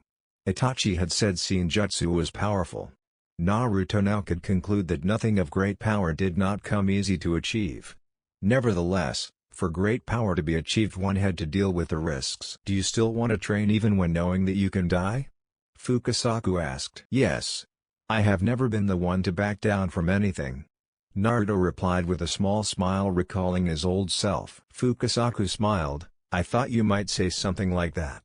He then instructed Naruto to sit beside a waterfall. That was what Naruto thought, but it was not actually water that was flowing but oil. "To be able to absorb natural energy, you must be able to be one with nature, feel nature, hear nature," he said as Naruto took a meditative pose. "Getting in touch with nature should be easy given that you meditate a lot," he said. "Is it possible to train somewhere else in the elemental nations other than here?" Naruto asked. Fukasaku nodded. "Yes. However, due to the risks, you have to train here. This oil helps you to absorb nature chakra easily. It is only found here and cannot be found anywhere," he said. Poured the oil on Naruto. "When you absorb too much chakra, I will hit you with this," he said as a black stick suddenly appeared on his hand. "This stick will force natural chakra out of your body when the process of purification begins." With those things said, Naruto began his Senjutsu training with the Toad Sage. Fukasaku wanted Naruto to begin as soon as possible so he could perfect the training before he has to return to Konoha. Jiraiya had never perfected the training, even when it had taken a year to train. In fact, the Toad had concluded that it was impossible for the Sannin. It would explain why Jiraiya had never bothered coming back to Mayubakuzen to perfect the training. Jiraiya could not enter Sage mode on his own, which made his Sage mode imperfect. Naruto was different from Jiraiya. Naruto had more chakra than Jiraiya did when he learned Senjutsu. To be able to perfect Senjutsu, you had to have large amounts of chakra reserves that Naruto had. That day, it was already noon and Itachi had yet to see Naruto. It was unlike Naruto to disappear without a warning. Mostly if he did go somewhere, it would be at the Valley of the End to meditate. He never left without saying a word. Not that Itachi was worried for the blonde. He knew that Naruto could take care of himself. Burying himself in his thoughts, Itachi decided to just wait and see. A toad appeared in a puff of smoke in the middle of the training. It was big as him. He quickly recognized that toad as Gamakichi. Naruto usually summoned the toad to give a report on how he was doing, and how far he was progressing with his training. Gamakichi saw Itachi sitting comfortably under a tree and jumped over to him. "I was sent to tell you that Naruto was reverse summoned to Mount Mayuboku. He won't be returning for a while now. The elders have agreed to teach him Senjutsu," Gamakichi said, and then disappeared in a puff of smoke. He did not like staring at the eyes Sharingan of Itachi. It unnerved. The man never smiled. He would come back later during the day and fetch the things Naruto had requested. Naruto had requested that the elders teach him Senjutsu after Itachi had told him that Jiraiya used Senjutsu and was very powerful when using Senjutsu. Naruto had made the request about a month ago, seeing that there was nothing else Itachi could teach him. What was left was just to perfect his jutsu arsenal and Fuinjutsu. It should take him a couple of months to learn Senjutsu. Itachi thought to himself. He would have the whole time to himself, to do other things with Naruto gone. It had been over 2 years since he left the area close to the hideout. He had always stayed there, as he did not need anything to outside the hideout. He could go outside to see what villages have been up to and what his former Akatsuki comrades were doing with their time. A month and a half later, Naruto appeared at the Uchiha hideout in a puff of smoke. He had completed his Senjutsu training far faster than Fukasaku had anticipated. Even Shima was surprised. The two great Dode sages were very surprised given that Jiraiya learned Senjutsu for over a year and was still unable to perfect it. But Naruto was able to perfect his sage mode under a month. He stayed at the land of the Dodes to train more in wind manipulation and seals. The atmosphere at Mount Mayuboku was perfect for him to train further his control over the wind element. Naruto walked calmly towards the house. Training at the land of the Dodes had been rather harsh to his body, but it was nothing he was not used to. His body had worked overtime, right now he just needed to rest. Itachi raised a brow upon seeing Naruto. I took little time than I had anticipated. Itachi stated. That is what the Dode said, Naruto replied. I'm going to rest. He said and walked to his room. Itachi raised another brow. It must have been a harsh training he had gone through to look for rest after just returning. 2 days later, Naruto sat comfortably under a tree doing nothing in particular. He had rested enough. Right now he was just resting his mind for a bit. It had worked overtime while he was at Mount Mayuboku. His body had rested physically, but for his mind to compute at its full potential he needed to allow it to rest a bit more before going back to working it overtime again. Itachi walked over to Naruto holding a small storage scroll. Naruto noticed the Uchiha's presence and looked up to him. I have something to give you, Naruto-kun, Itachi stated. I collected it while you were gone. He said handing over the scroll he held to Naruto. Naruto took the scroll and opened it. He channeled chakra on the seal to summon whatever that was sealed inside the scroll. In a puff of smoke, a sword appeared in a sheath. It was not just any sword, it was a sword sparkling with electricity. It was the sword of the Flying Thunder God, the blade of the Nidaime Hokage. Naruto looked at Itachi with the blade firmly on his hands. He had the widest smile Itachi had ever seen from the blonde. Naruto was happy. No, he was overjoyed by what Itachi had given him. He felt happy more than the time Iruka gave him his headband. The sword was his first gift given to him by someone else. He could not count the necklace Tsunade gave him as he had won it over their bet. He opened his mouth and said 3 words that almost made the stoic Uchiha Itachi give a foxy grin. Thank you, Nisan. A lone figure walked calmly towards the large gates of the village hidden in leaves. He was wearing a long red short-sleeved coat with flame patterns at the gemline and high collars.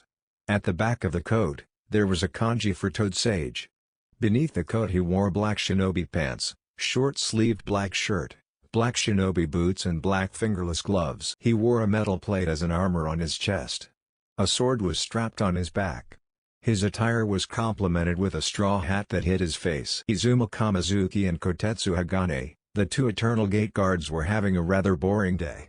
There had been no visitor for the day. The people that had been entering the village were a few teams that were returning from their missions. They liked it when new people came into the village for touring or just visiting. Izumo, there is someone coming, Kotetsu said looking at the lone figure heading towards the gates. Yeah, I can see him, Izumo replied. Who do you think it might be? I don't know. Haven't seen anyone wearing something like that before.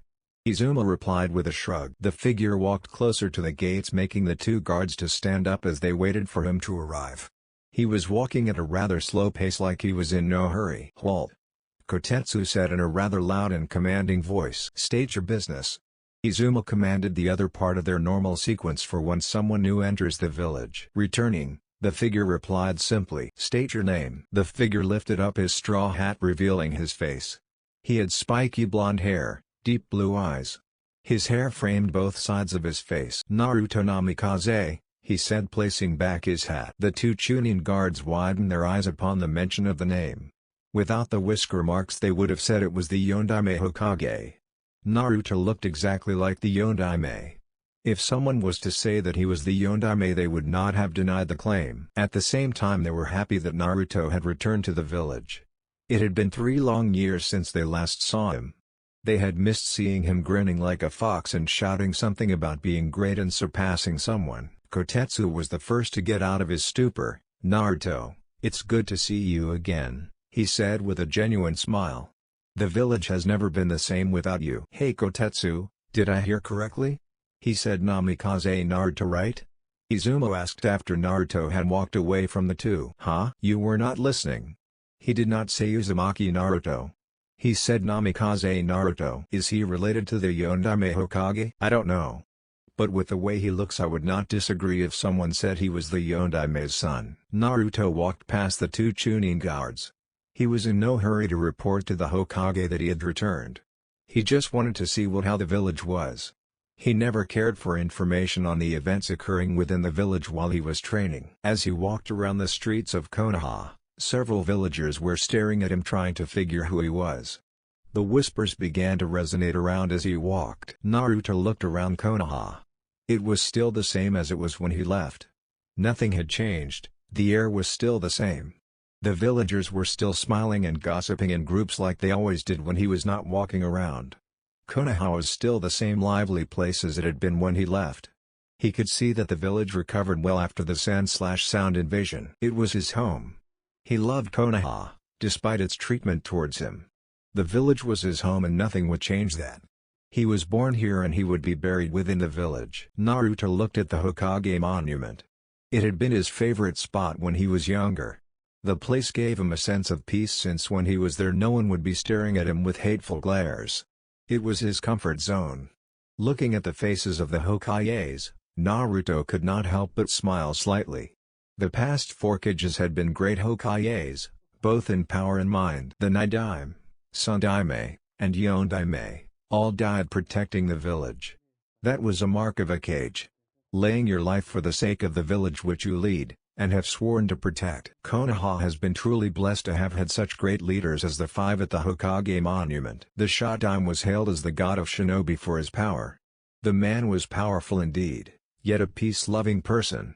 The Shodaime tried to unite the world during his time, but his attempts failed miserably. He tried making the villages equals by capturing Baijus and handing over to them. He had hopes that if each village had a Baiju it would stabilize things and each villager would see other as equal. However, that never occurred, as villagers saw each other as nothing but rivals. The Nidaime Hokage, Senju Tobirama. He was the brother to Senju Hashirama, the Shodaime Hokage. The Nidaime was a serious man and took no nonsense. He was the best manipulator of water element. He was the only person to be able to create water from mere molecules. The Nidaime was a powerful man, but not as powerful as his brother. He died during the Second Shinobi World War, killed by the Gold and Silver Brothers of Kumo. The Sandaime Hokage, he was referred to as the Professor, being that he knew every jutsu in Konoha and was able to perform it at a high level. He was trained by both Hashirama and Tobirama. The Sandaime was wise and a peace-loving man. He survived 2 wars, and was the only Hokage to have served 2 terms. He died in the hands of his own student, Snake Sanin Orochimaru. His death was noble as he died fighting for the village during the sand/sound invasion. The Yondaime Hokage, Minato Namikaze, probably the most famous out of all the Hokages despite being Hokage for a short period of time. Minato is known all over the elemental nations as Konoha's Yellow Flash. He made his name known during the Third Great Shinobi World War. He was the man responsible for Iwa's loss in the war, which is why even after a decade of his death the village still hates him. Minato was a genius and a seal master. He was the best seal master that Konoha had ever seen. Sadly, despite achieving so much, he died while still being relatively young. His death was also noble as he died sealing the Kyuubi inside his own son. Sealing the Kyuubi inside of his own son was because the said Baiju had gone on a rampage and began to destroy Konoha. No one could fight the almighty Kyuubi, thus the only way to defeat it was to seal it. Today Konoha sees him as her greatest hero. Now there is Senju Tsunade, the Godaime Hokage. She also has fame and a name that carries weight, being that she is one of the 3 legendary shinobi. She is also renowned for the skills in medical ninjutsu and is the best medical nin in all the elemental nations. She was doing a steady job as Hokage. Naruto could agree with that. Naruto looked around to see that he was generating a lot of unwanted attention. Villagers were just staring at him as he walked around. He could also sense that Onbus were watching him. The fact that they were just watching him meant that the gate guards had yet to inform anyone of his presence within the village, but it was just a matter of time before they did, and Tsunade would send her Onbu to come and fetch him. With a sigh, Naruto blurred out of sight, making everyone who was looking at him to see where he had went. His way of disappearing was nothing flashy. He just disappeared like he was never there to begin with. When the villagers saw that they could no longer see him, they just shrugged and went back to what they were doing. Hokage Monument. Naruto looked at the peaceful image of Konohagakure no Sato. This peaceful village was a village that his mother and father died protecting. It is a village he had been protecting from the day he was born. Konoha had just yet to be aware of that fact. The Namikaze family have given everything for this village. His father died in the sealing of the Kyuubi. His mother had been a Jinchuriki of the Kyuubi since her younger days. Both were heroes. Konoha is what is today because of their sacrifice. Had they not made the sacrifice they made, Konoha would have burned down to the ground, since there would have been no one powerful enough to stop the Kyuubi. This peace, this sense of security that Konoha now has, was because of his family. Even he, who was made a human sacrifice to contain the Kyuubi, had done just as much as his parents did. Had it not been for his mental stability, the Kyuubi would have broken out of the seal and finished what it started. But he held on, despite being a social outcast. His mind remained stable and he held the Kyuubi back in its cage. Konoha was safe because of his life. Uzumaki and Namikaze, both have sacrificed more than anyone within the village.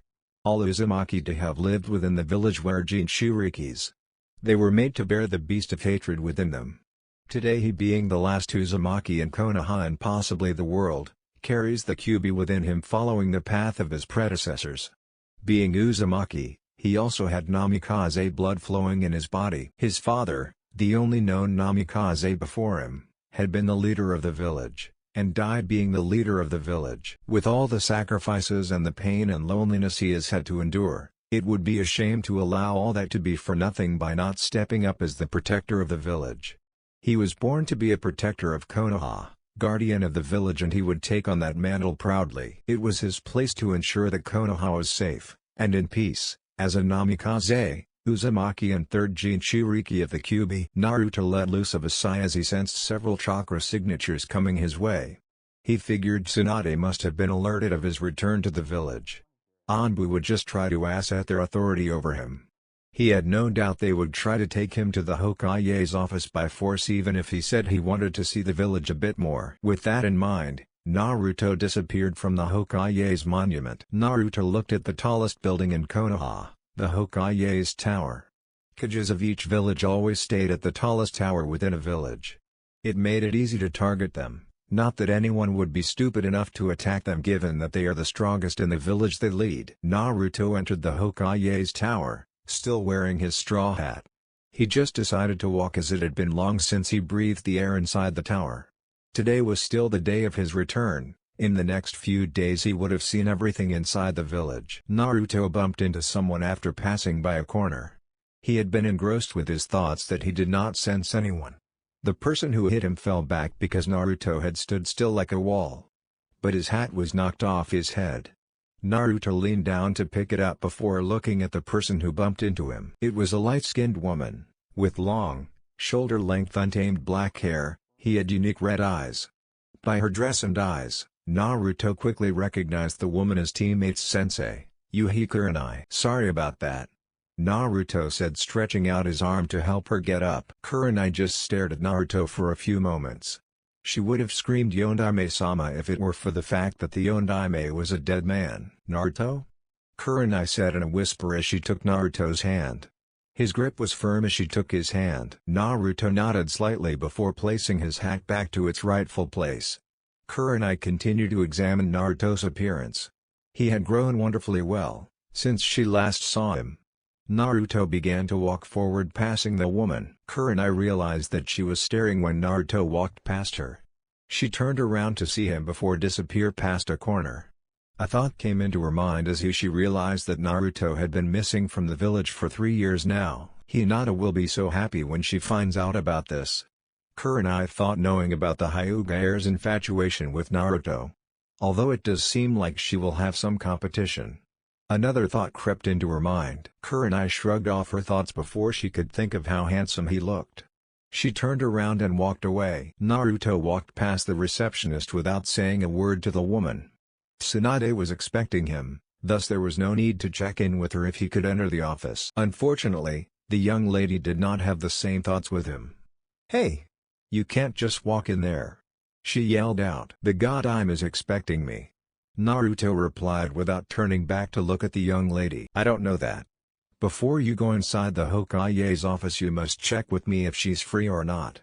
This time the receptionist was now standing up. Naruto continued to walk away from the woman. She was rather loud, he had enough of loud females.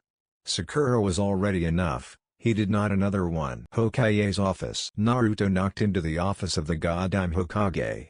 He stood patiently waiting for an answer. "Enter." A voice responded behind the door. Naruto entered the office and stood still. There were 3 people inside the office. He took off his straw hat allowing the people to see his face. Jiraiya, Tsunade and Shizune could only stare at the figure in front of them with wide eyes. Naruto had really grown, and his body was built well. All that baby fat on his face was gone, and the deep blue eyes and shoulder-length spiky blonde hair made him look like the Yondaime Hokage. Clothes he wore were not something they had expected him to be wearing. All 3 were expecting to see orange, but there was none of it.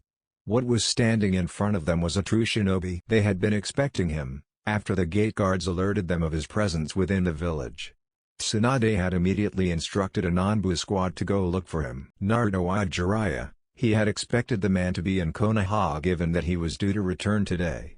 Jiraiya would be eager to see him after he had abandoned the Sannin. "I have returned from my training trip, Tsunade-sama," Naruto stated looking straight at Tsunade. That was a shocker.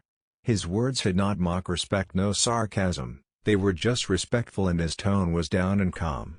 Naruto had never addressed Tsunade as Tsunade-sama, it was always Bachan or old hag. The room was met with silence before Tsunade exploded, shrugging off the fact that Naruto had addressed her name with Sama. She rose up from her chair behind her desk and slammed both her hands to her desk, giving it cracks. Her reaction caused the other 2 in the room to tense. "What were you thinking running away from Jiraiya? Did you forget that the Akatsuki were after you? What if something might have happened to you after your little stunt? That was a stupid thing for you to do, Naruto." Tsunade ranted out, anger clear in her voice. "Do you know what you put me through after Jiraiya told me that you had abandoned him? Do you know many drinks I drank after I learned of your stunt? Not that she regretted the drinks she had, I was very worried about you and your safety." She was not coming down as she continued to yell at the blonde. Naruto, however, remained as he was, as if her anger was nothing to him. He did not tense or flinch at the tone of her voice or anger. He just continued looking straight at her. "I am going to make you pay for making me worry about you," Tsunade yelled as she shot towards Naruto like a bullet. She appeared in front of him with a chakra-enhanced fist speeding towards his face. Both Jiraiya and Shizune tensed, knowing that it was not going to end pretty for Naruto. No one dodged Tsunade's punches. Well, not because they could not, but because she was the Hokage and dodging them would only infuriate her further. An infuriated Tsunade was not someone you wanted to deal with. When Tsunade's fist was just an inch away from Naruto's face, he sidestepped at a rather fast speed. He had his left hand stretched out, it was placed of Tsunade's large bust. Naruto had avoided trying to block the attack knowing how powerful Tsunade's punches were. His hand on Tsunade's bust was for support so that the woman did not hit the ground to her momentum. Shizune and Jiraiya were shocked to see Naruto dodge Tsunade's punch. One who was shocked more was Tsunade. At the speed she appeared in front of him, she was not expecting him to dodge. Also, Naruto had never tried to dodge her punches. Jiraiya then noticed where Naruto's hand was placed. He grinned perversely, "Lucky brat, I have never gone that far." Jiraiya muttered under his breath. Everybody heard his words. Jiraiya's words snapped Tsunade out of her thoughts. She realized that Naruto's hand was on her bust. It was supporting her so she could not fall, thus she could feel it well on her bust. She looked at Naruto, who had a slightly amused expression on his face. Tsunade had the decency to blush as she realized the situation she was in. She quickly got her bearings and walked away from Naruto without another word. She went back to sit on her chair behind her desk. She opened a drawer and took out a bottle of sake before downing it. Naruto raised a brow when he felt a pair of eyes staring at him. He looked to see Shizune staring at him as if she was lost in her own world of imaginations. Shizune realized she was caught staring and looked down. Whether from embarrassment at being caught staring or she was just hiding something. Nobody could really tell why. Hello Naruto-kun, she managed to say, her eyes going back to Naruto. "Shizune, how have been over the past 3 years?" Naruto said. "Well, just a lot of stressing work." "You?" "I have no complaints," Naruto replied, his tone calm and reserved. Tsunade cleared her throat to get everyone's attention. She eyed Naruto carefully. He had definitely changed. He was no longer the Naruto she knew. This Naruto was totally different from the Naruto she knew. Putting it accurately, she could say she was the opposite of the Naruto she knew. "Naruto, it's not that I'm not happy to see, but you have some explaining to do," Tsunade stated in a serious tone. Jiraiya nodded, agreeing with Tsunade. Naruto had a lot of explaining to do. They all looked at Naruto waiting for him to speak. "Explain what exactly, Tsunade-sama?" Naruto asked. "Why you ran away from Jiraiya? What were you even thinking when you did?" Tsunade asked with a fierce glare that would make anyone flinch. Naruto looked at Jiraiya for a moment before looking back at Tsunade. "I did not run away. I simply left him to clear my head and get some training," Naruto replied calmly. "What do you mean you left him to clear your head and get some training?" Tsunade asked, glaring at Naruto. The reason she had allowed Jiraiya to take Naruto out of the village for the training trip was because she wanted him to clear his mind and get trained by Jiraiya. "With all due respect, but I thought my words were simple enough for you to understand," Naruto said, seeing as there was no reason to explain his statement. "Naruto," Tsunade barked, intensifying her glare. She leaked some of her killing intent. Shizune had to step away from her master when she started leaking the killing intent. "Tell me why you ran away from Jiraiya now," Tsunade stated in a tone of authority, showing Naruto that she was the Hokage. Naruto shrugged off Tsunade's killing intent. He could handle worse than the blonde Hokage was giving off. "As I said, I left Jiraiya because I wanted to get some training done and become strong." Before Tsunade could respond, Jiraiya spoke. "Did you have to leave me?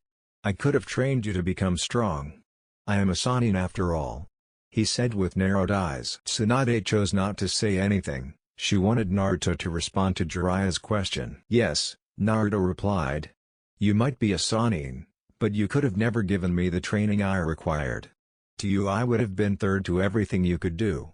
The first had to be your research, the second had to be your spy network. Am I correct, Jiraiya?" Jiraiya was surprised that Naruto did not call him Uro-sennin. It has always been what Naruto called him ever since their meeting at the hot springs. Naruto had also called him without the respect suffix. Getting over his surprise, Naruto's words began to sink in his head. Tsunade narrowed her eyes at Jiraiya, who shifted nervously upon seeing the look she was giving him. "Respond to his words, Jiraiya." She barked at the Sannin. "No, no, no, Haim, you know I would have trained him. I was the one who asked to take him on the training trip after all." Jiraiya defended himself. "Jiraiya, you were going to correct some flaws in my taijutsu, help me with chakra control and teach me how to control the Kyuubi's chakra for all 3 years. Correct me if I am wrong," Naruto stated, giving Jiraiya an impassive look. Tsunade glared at Jiraiya. "Well." Jiraiya scratched the back of his head, smiling nervously. You see. If he was being honest, that was all he had planned on teaching Naruto, added with a few variations of the Rasengan. "Jiraiya, I cannot believe that you were going to waste all 3 years teaching him only those things. You damn pervert, I'd trusted you with him to make him strong," Tsunade yelled, throwing a stack of papers at Jiraiya. "Tsunade-sama, you shouldn't." Whatever Shizune was going to say, she could not finish as Tsunade sent her a glare to shut her up. "Your reasons might have been justifiable, but you should not have ran away from Jiraiya. Did you ever pause to think what your friends, what I would think if something was to happen to you because of your foolish decision?" Tsunade asked, not happy with Naruto's choice. She would deal with Jiraiya later, but Naruto needed to know the consequences of his actions. "No," Naruto replied. It was the truth. He did not think of anyone when he made the choice to abandon Jiraiya. He was only thinking about himself, not anyone else. All three just stared at Naruto. That was something neither had ever thought they would hear from Naruto. Naruto had always put everyone ahead of him when he made his choices. It was safe to say that the blonde lived for other people, discarding his own needs. "You are telling me that you just ran away from Jiraiya without thinking of how those who care for you would feel?" Tsunade yelled, losing her calm look. "Yes," Naruto replied. For the first time I placed myself ahead and did what was best for me. Was that so wrong to do? Tsunade was taken aback by his question. She had never expected him to say something like that. No, she replied, losing her anger. But that does not excuse you for running away from Jiraiya. Naruto said nothing. Where did you even go after you left Jiraiya? What did you even do? Tsunade asked. I'm afraid I cannot answer that question, Tsunade-sama. Naruto stated. Naruto, Jiraiya said, his face taking a rare serious expression on his face. You are going to tell us where you have been for past 3 years. That is not a request. Naruto shook his head, order or not. I cannot answer your question. Tsunade slammed her fists on her desk, cracking it. Another hit and it was going to break. Listen here, brat. You are going to tell me where you have been over the past 3 years. I might have let you off the hook in the past, but this is serious. You will tell me what I want to know or I will make you. Do you understand me? Tsunade yelled with a hardened glare at Naruto. She increased her killing intent to a new high to show the blonde that she was dead serious. The temperature became tense in the office because of Tsunade's killing intent. The killing intent was enough to make Jiraiya sweat bullets and Shizune find it difficult to breathe. To the surprise of Tsunade, Naruto was unaffected by her killing intent. He did not even flinch or tense. He simply just shrugged it off like it was nothing. All you need to know is that I was at a safe place and I trained to the level I wanted. Naruto replied, his tone unwavering. Tsunade stared at Naruto for a minute before she sighed and stopped leaking her killing intent. Naruto was not going to answer her question no matter what she did. The look on his face told her that much. Fine, she said in a defeated tone. At least give me a report on what you trained in. Naruto unsheathed his sword, showing at the occupants in the room. Their eyes widened recognizing the blade. Regine no Ken / the sword of the Thunder God. Jiraiya muttered looking at the sword. Naruto placed the sword back to its sheath. Where did you get it? Tsunade asked, knowing that the sword had been missing from Konoha. From Aoi Rokusho, Naruto replied. It was the half-truth since he was not to took the sword from Aoi. He could not tell them that it was Itachi who gave it to him. I trained in Kenjutsu and other shinobi arts. Naruto stated. Now, I believe that is all now. If you need anything from me, I will be at my father's house. I was nice seeing you again. Tsunade-sama, Shizune. Naruto stated with a small smile before he disappeared in bright yellow flash. Jiraiya, did he just say my father's house? Tsunade asked, staring at the spot Naruto had been standing. Yes, he did. Haim. Jiraiya replied with a dumb expression on his face. Haim, did he just disappear in a yellow flash?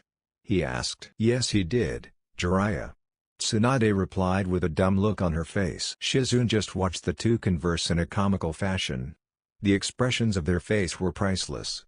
Had it not been for the implications of the revelations, she would have been rolling on the floor killing herself in laughter. A few seconds later, the house of the Yondaime Hokage, not what Naruto had expected from the house of the most famous Hokage to have ever existed in the village hidden in leaves. He had expected to see a large house worthy and fitting for Konoha's yellow flash, the man who brought the arrogant Iwagakure to her knees. He was expecting to see something exquisite, but what he found was just a normal house. The house was perfect for a normal family. No one would really guess that the Hokage of Konohagakure lived within the house. Naruto had smiled upon taking a look at the house he had inherited from his parents. It was just a symbol of how humble and simple his parents were. Many who could have been in his father's shoes would have opted for something big and standing out of all the houses in Konoha.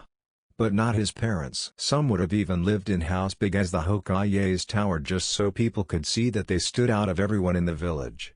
But again, not his parents. Perhaps his parents had made a small home so not to attract too much attention from people. Perhaps that was the case.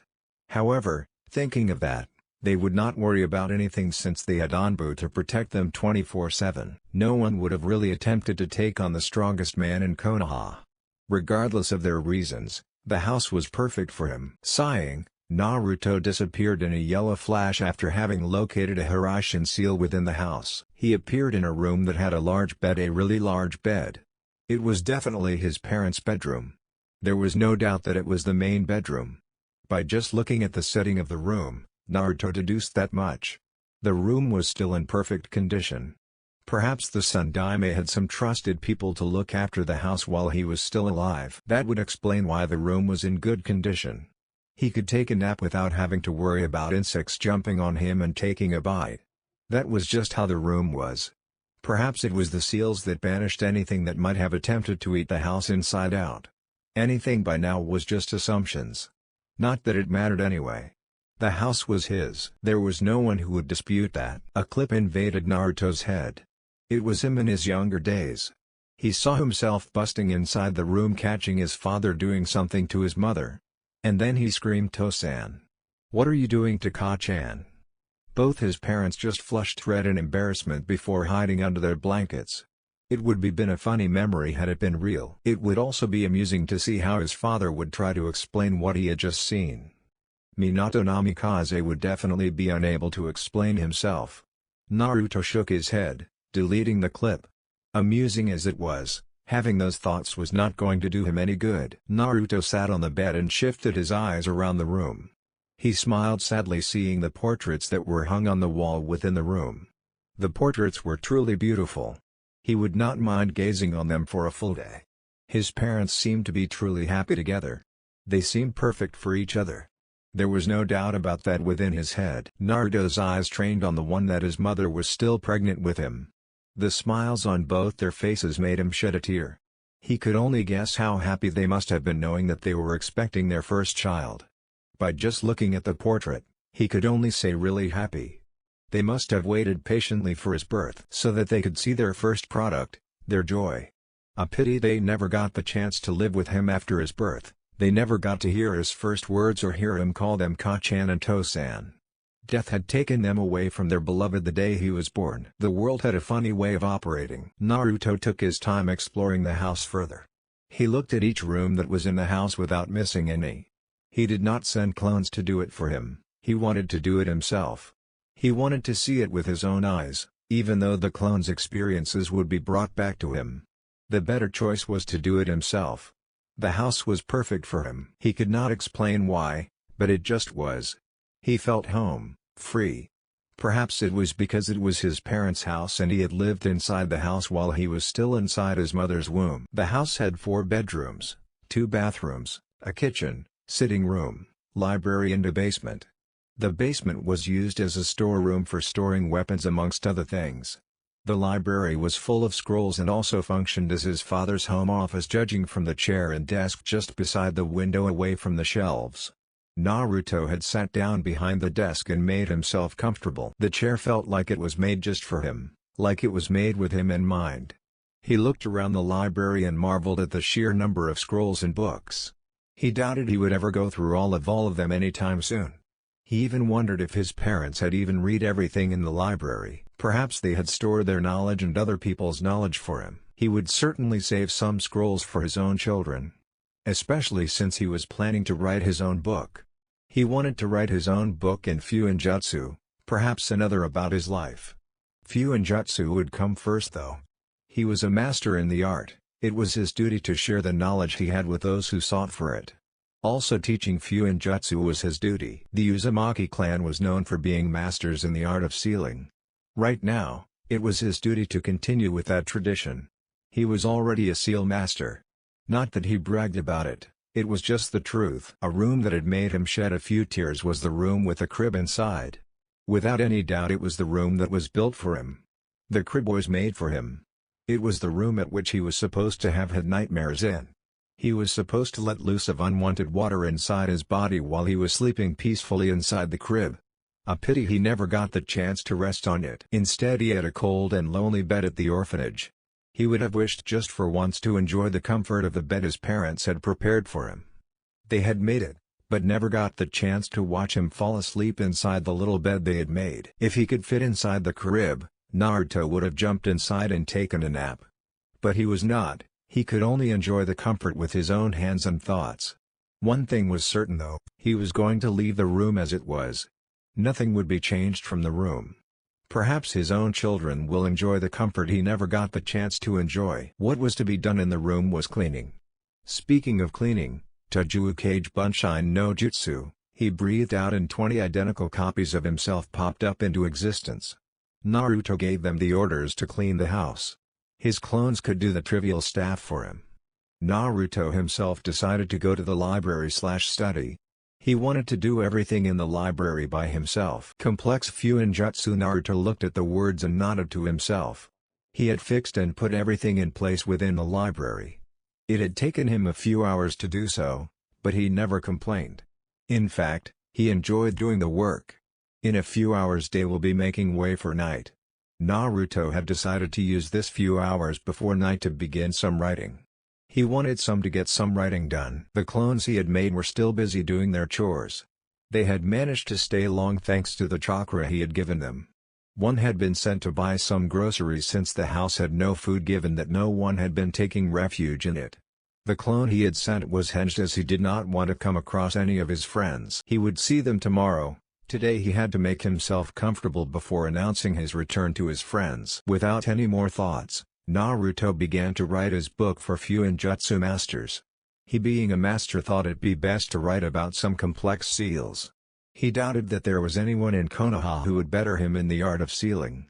Perhaps his talent came from the fact that he had Uzumaki genes running through his body. It was natural for any Uzumaki to be a master in Fuinjutsu, so there was no surprise there.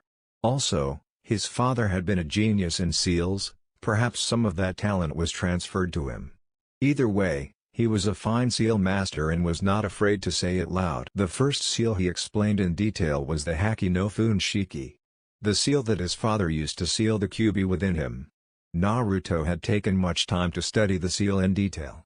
He understands everything about it, even the minor details. When he studied the seal by examining the one on his stomach, he found out that Minato had created a key to unlock the seal. The key could either remove the seal or open the gate to the kyubi's cage. Naruto understood that his father had intended for him to use the kyubi's chakra. After having completed the detailed description of the 8 trigram sealing style, Naruto began to make notes for another book. This one he called, The Journey of a Hero. He just made a few notes only. He would continue to gather material as he continues to write complex Fuinjutsu. If someone had said he would be interested in literature in his Junon days, he would not have even laughed. He hated reading or writing those days. Even his handwriting was horrible. At least these days it had improved because he was constantly writing something. Naruto sighed annoyingly. "How long are you going to watch me?" he said seemingly to no one. Jiraiya stepped out of the corner of the study with a sheepish grin. "You have improved your sensing abilities," he said. "In your Junon days you would have remained oblivious to my presence until I got tired of hiding," he said with an awkward chuckle. It was not every day that someone caught him while he was hiding. Naruto deserved praise for having noticed his presence. "Those years I was an idiot trying to play shinobi. All I had was just large amounts of chakra and a mountain-tall Baijiu sealed within me," Naruto said, leaning back to his chair. He stared at Jiraiya with a blank expression, making the Sannin swallow whatever that he was chewing. "Don't say that. I gave you some skills when I trained you." Naruto shook his head, making Jiraiya look at him questionably. "You cannot give anyone skills, Jiraiya. A skill is not something you can just hand over. Some people are born with skills while some attain skills through sheer dedication to training." He paused for a moment.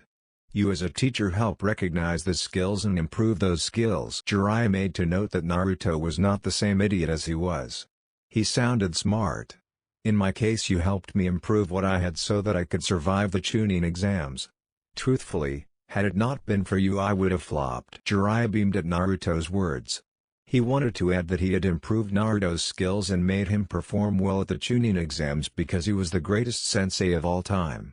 But Naruto's next words had him kissing the floor. "Regardless of how grateful I am for your help, I cannot regard you as a good teacher given the fact that you pushed me inside a deep hole just to see if I could use the Kyubi's power.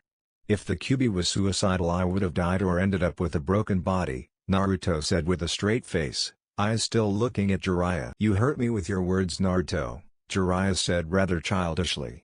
"But you have to agree my method did give good results. You ended up summoning Game Ubuntu with the Kyubi's power," the Sannin pointed out. "Despite his method being risky, it gave satisfactory results." "Yes it did," Naruto conceded. Silence took its part in the room. Naruto was still staring at Jiraiya with an unreadable expression on his face. The look on Naruto's face was really making the Sannin nervous. The old Naruto would have been just looking at him with a goofy smile and wide eyes. Finally Jiraiya spoke. You know, seeing you like that working behind the desk reminds me too much of your father. He used to love this study, Jiraiya stated, changing the subject. Naruto's parents, that was his reason for coming here. Naruto knew who his parents were. He never told the blonde, but it was his task to do so. He had not planned to tell Naruto about his parentage before the whole Akatsuki mess was over. But now, Naruto knew. That is where things were complicated. Naruto's face took a thoughtful expression. I forgot that father was your prize student. Moreover, you saw him as your own son, am I correct? Yeah, Jiraiya replied with a proud smile. Minato was the son I never had. The brat was a genius. A pity I was nothing like him. The words worked like magic. The mood in the study became tense. Jiraiya looked away from Naruto, not wanting to meet his gaze. Sighing, Jiraiya looked back at Naruto. Naruto, why he was cut off by Naruto. Jiraiya, I just came back from a 3-year training trip. The training was harsh to both my mind and body. Today is the first time I stepped inside my parents' house.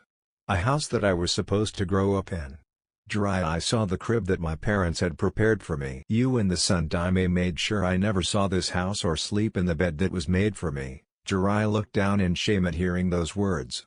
It must have been draining emotionally for Naruto to see a house he was supposed to grow up in.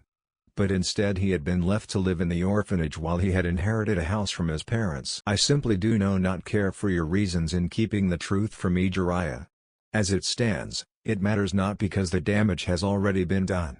I know you may be sorry for not looking after me while I was taking crap from the villagers. I mean, it is the responsibility of a godfather to take of their godson, right? Jiraiya could only nod. Let's face the facts, you only came back to the village and offered to train me because of the threat of Akatsuki. Had it not been for them, you would have never shown yourself before me. Regardless of that, I do not hate you, Jiraiya.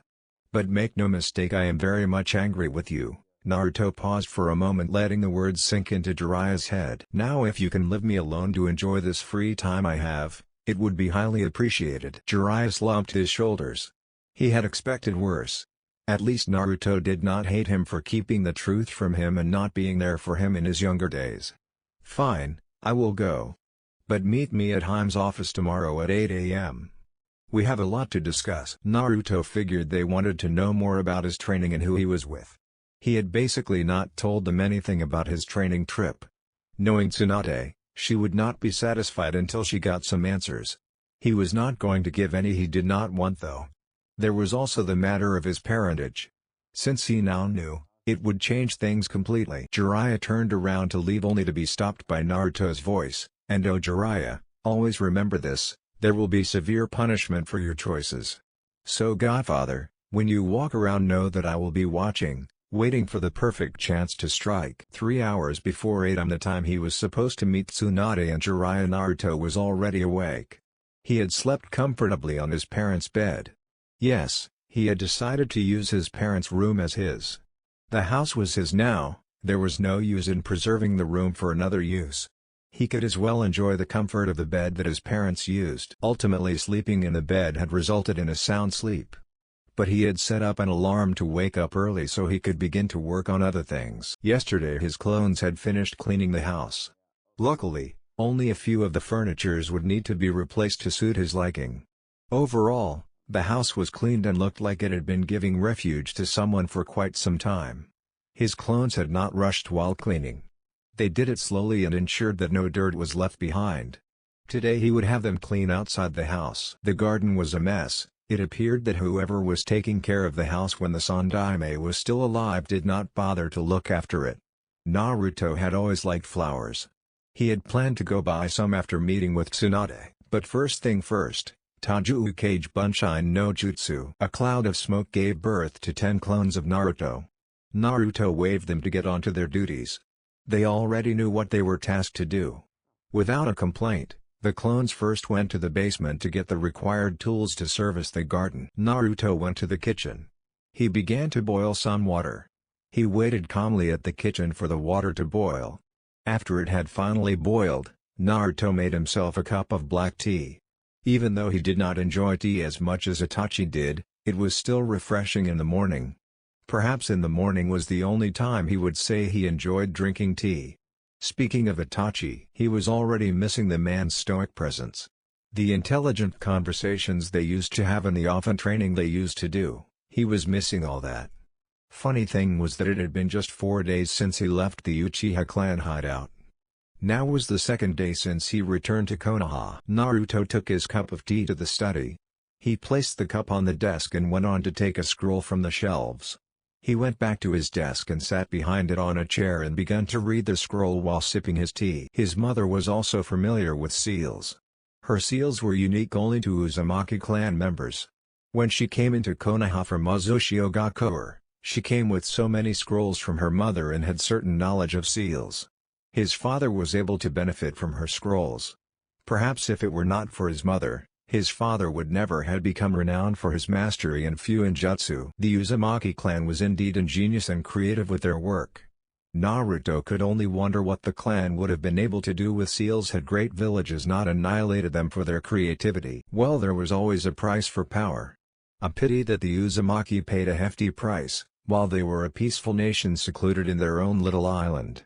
They distanced themselves from fighting when necessary. Naruto picked up his cup and peeked inside it.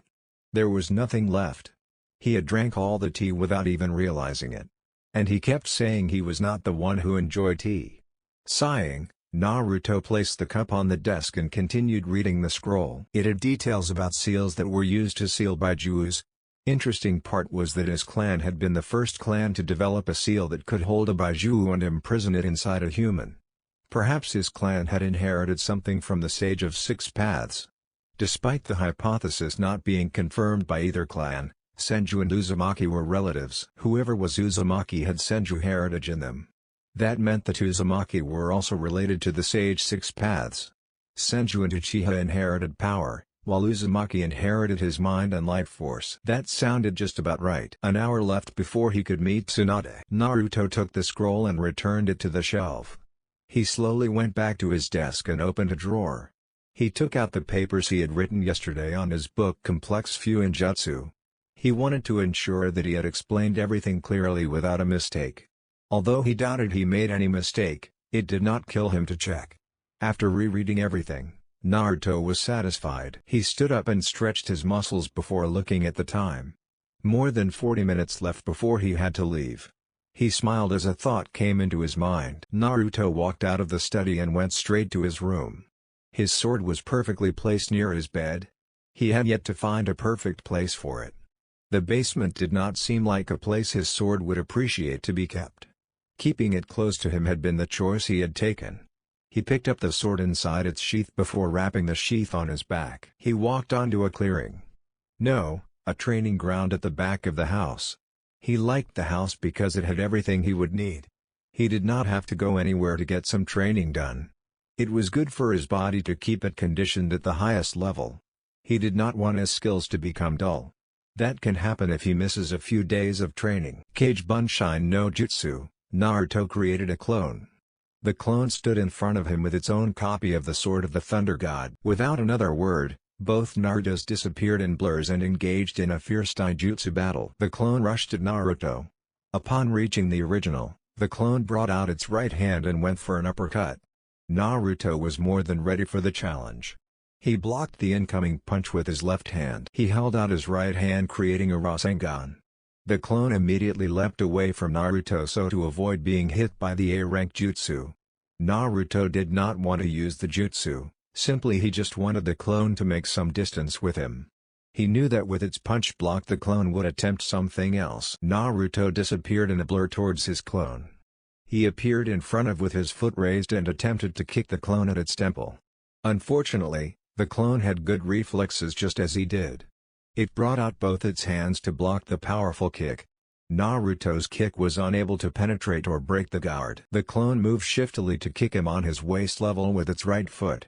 Naruto saw the attack coming and countered with his own foot. The two legs collided in mid-air but not for long as both of them were retrieved making way for the legs which had been used for balance. But the results was the same. Naruto jumped back away from his clone. The clone did not give him a chance to breath. It attacked him again and they engaged in a taijutsu battle across the training ground. The battle took several minutes before both parties finally separated. Naruto unsheathed his blade and stuck his finger on a small hole on the blade's handle. He spun the blade in front of him like a fan before retrieving his finger and flicked the sword. He caught it and held it in front of him. Just as he was about to charge at his clone, an alarm rang. Naruto sighed and sheathed his blade. He looked at his clone. "Dispel yourself," he said, walking away from the training ground. Before going into the house, he went to check how the clones were doing at the garden. He smiled when he arrived. They were doing well. All the unwanted weeds had been uprooted and dead flowers also. They were also preparing the soil for plantation. He smiled. Definitely, after meeting with Tsunade he would go and buy some flowers. Nodding to himself, Naruto walked inside his house and went straight to his room. He did not do anything other than taking a warm refreshing bath. After the bath, nothing else was done. He just changed into new clothes. He took out some clothes he had bought on his way back to the village. He wore a long-sleeved white shirt and dark blue pants along with blue shinobi sandals. Hokage's office. Tsunade sat leaning against her chair with Jiraiya sitting on the window of her office. Naruto, he was dominating her every thought. The fact that he knew his parentage changed a lot of things. Added to that, he was living inside of his parents' house. The council would have to be informed of this, or they would start yapping to her about this and that. She definitely had no time to listen to whatever they would want to say about Naruto. The house was his. It was his inheritance. The council had been keeping away Naruto's inheritance and parentage. The fact that he found out about it and went to claim it without even speaking to them will cause them to stir. Tsunade glanced at Jiraiya. Ever since he entered the office, he had been oddly quiet. Jiraiya was never the one to be quiet no matter what the situation was. Serious? Yes, he could be serious if the situation called for it. "Do you think he hates us?" she asked her former teammate quietly. Jiraiya shook his head. "No. I spoke to him yesterday about it when I went to inform him of this meeting." "What did he say to you?" "He did not care for my reasons and that he was angry with me. He also said he did not hate me." Jiraiya did not tell Tsunade of Naruto's last words to him. Truthfully, he was dreading what sort of punishment the blonde was planning for him. "And me?" "He did not say anything about you. He only spoke of me and Sensei. I don't think he blames you for anything." Tsunade sighed in relief. "Well, that is good to know," she said. "But still, even I knew of his parentage but did not bother to say anything to him. In fact, I was not planning to tell him anything until he became strong enough to protect himself." "Don't feel bad about anything, Haim," Jiraiya said in a consoling voice. "Sensei and I were the ones who messed up things. I can't say Sensei alone is to blame. But I, who is Naruto's godfather, should have at least been there for him." Tsunade wanted to say that he indeed had messed up big time. But she knew that her teammate regretted his choice for not taking care of Naruto when he was still young. Probably he had even chosen to take the blonde on a 3-year training trip so that he could make up for lost time. She was not going to point out Jiraiya's wrongs for him. He was already beating himself for it. He did not need her to add more to that misery. There was also the fact that Jiraiya had felt responsible for Minato's death. He felt that as his sensei he should have been there to protect him. He failed to do that and it pained him. "I just hope that he will." Tsunade trailed off as she sensed something. Naruto appeared in the middle of the office right in front of Tsunade's desk. He just appeared, just like that. There were no leaves that came with him, there was not cloud of smoke, there was nothing. He just appeared. Not even a flash of something was seen. "Morning, Tsunade-sama." Jiraiya, Naruto greeted the two former teammates with a small smile. Jiraiya simply nodded to Naruto. Tsunade responded with words. "Morning to you too, Naruto," she said with a smile. "Did you sleep well at your new home?" "Yes, the night was pleasant," Naruto replied, still standing in front of Tsunade's desk. "I'm glad," Tsunade said before clearing her throat. For what purpose, only she knew. "Can you sit down, Naruto? Jiraiya and I have things to discuss with you." "I would imagine so," Naruto stated, taking a sit. He would never have been called at this time of the morning to the office if there was nothing to talk about. "First thing, we will ask you some questions which we will ask that you give us honest answers," Jiraiya said, taking over from Tsunade. Tsunade nodded. "Yes, you can trust us with anything," she said. Naruto simply remained quiet. The smile on his face was now replaced by an impassive expression on his face. He waited for Tsunade and Jiraiya to start with the discussion. But that did not mean he was going to share with them everything. He would not want to put Itachi's life in danger. Itachi was no longer strong as he was given his condition. If he were to tell them about him, they would surely try to get him to tell them about his whereabouts. Naruto knew that not even Jiraiya or Tsunade were aware of Itachi's mission. "Tell me, Naruto, how did you find out about your parentage?" It was a closely guarded secret that only Anbu and the council members knew of, Jiraiya questioned, looking straight into Naruto's eyes. "Someone told me about it," Naruto responded calmly. "Who?" This time, it was Tsunade who asked the question. "I cannot tell you that. I made that perfectly clear yesterday." Tsunade gritted her teeth but remained calm. Naruto was not making things easy for her. She wanted to protect him from the council should they know that he had not been with Jiraiya during the past 3 years. But for her to protect him, she needed him to be honest with her and tell her everything. There was also the fact that they had to know who had told Naruto about his parentage and for what purpose. She wanted to know if village secrets were being leaked by someone else. She also had to know if someone her and Jiraiya knew had gone to tell Naruto about his parentage while they had worked to keep it away from him and the whole world. "Naruto, why can't you just tell us? It's just me and Jiraiya. What do you think we will do?" "Because if I do tell you, I would be betraying someone's trust in me. I cannot do something like that. And as for what I think you will do, I have not thought that far since I never planned to tell you anything that could violate someone's trust in me." Tsunade was rather unnerved by Naruto's calm demeanor. She narrowed her eyes at him suspiciously. Whoever had told Naruto about his parentage must have meant a lot to Naruto if he was not willing to give them even a name. Even Jiraiya now looked at Naruto suspiciously.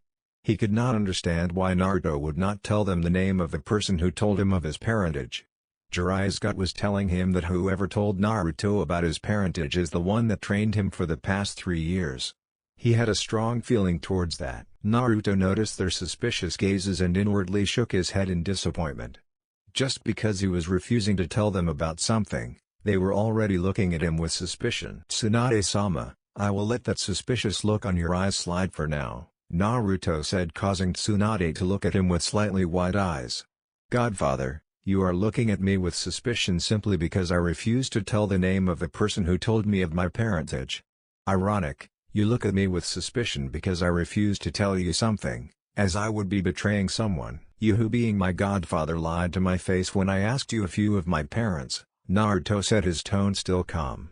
Jiraiya had the decency to flinch and look down in shame. "What concerns you the most, Jiraiya, Tsunade-sama? Is it the fact that someone told me of my heritage? Is that someone had the guts to be honest with me? Is it that I am keeping things from you too? Shouldn't you be happy that I went away and came back safe and strong enough to protect myself?" Jiraiya and Tsunade were not really expecting Naruto to say something like that. So they were surprised upon hearing those words from Naruto. Perhaps Naruto is right. They should be happy that Naruto had returned to them safely. He had transformed his personality and attitude. He had come back smart. As people who care for Naruto, they should have been happy for him. So why were they focused on grinding information from Naruto? Is it because they did not like it when Naruto kept things from them? Was it being fair to him? They also kept things from that could have changed his life way sooner. Naruto would never do anything that would harm Konoha or any of his friends. They knew that. Naruto's love for Konoha ran deep. He would never do anything or associate himself with someone who could harm the village. If they knew that, why did they even look at him with suspicion? "I should have known better," Tsunade said more to herself than anyone. "Naruto, it is not that we are not happy that you have returned and know of your heritage. We are just worried about you. You also have to understand that your heritage is an S-class secret. I do not believe that you met anyone from the village who could have told you about it, since recently there has been no one from our top ranks to depart the village. So it would be alarming if someone outside the village knows one of our closely guarded secrets." Jiraiya added to Tsunade's words. "You should have known that I would never do anything that would harm Konoha," Naruto said. "There is nothing to worry about in terms of village security. Regardless of your concerns, I still will not tell you who told me of my heritage. I am very thankful of what the person did for me. If not told, I would have been running around the world not knowing who I was. Now that I know who I am and where I come from, I can live freely and be myself. Back then, what made me strong and kept me alive was my heart and desire to protect that which was precious to me. Now I know my roots. I know what is expected of me as Kushina Uzumaki and Minato Namikaze's son. Jiraiya had to nod. Naruto did make sense with what he was saying. He also had to give the blonde praise. While speaking of the mysterious person who told him about his heritage, Naruto never gave them anything. Not the gender, not even who the person was associated with. He did not even reveal whether the person was from Konoha or not. I understand. I think Kaim also understands, Jiraiya said, eyeing the blonde Hokage before looking straight at Naruto. However, I need you to answer some questions, he said. Naruto waited for the questions. Was the person who told you of your heritage the one you had been with in duration of the past 3 years? Yes, Naruto responded calmly. You said you could now be myself. Are you saying that before you left Konoha you were not being yourself? Tsunade was shocked at question. Jiraiya was asking if Naruto had been wearing a mask before he left the village for his training. Naruto smiled slightly at the Sannin. How perceptive of you, Jiraiya. You noticed that little detail, Naruto said. To answer your question, yes and no. Yes, not every smile I gave was real. Most of them were fakes hiding my pain and loneliness. I also was not stupid as people might have thought I was. I believe only Shikamaru knew the real me. No, I was always kind-hearted by nature. My desire to protect was not fake, but that was something that came from my heart. In addition, my dream of being Hokage came to be because I wanted to be acknowledged and seen as acceptable. When I left Konoha for the training trip, the way I was, that was part of the real me. Now as you see me, this is who I am. This is the real me. You could as well say that right now I am complete. Naruto's words left both Tsunade and Jiraiya bewildered. None of them had seen this one coming. Why did I not realize it? Tsunade and Jiraiya asked themselves. Now are we in agreement that you won't be asking me about who I trained with and who told me about my heritage? Yes, Tsunade said with a sigh. Well then, is there something else? Yes, but before that. Where is that necklace I gave you? Tsunade asked. She had not seen Naruto wearing it yesterday. Even today he was not wearing it. I have it placed somewhere safe. I know you gave it to me to wear. Well, technically, I want it. But knowing how valuable it is, I doubt you would have given it to me if you did not want to. I stopped wearing it when I began training. I did not want to lose it, and also I feel uncomfortable wearing it knowing what it does.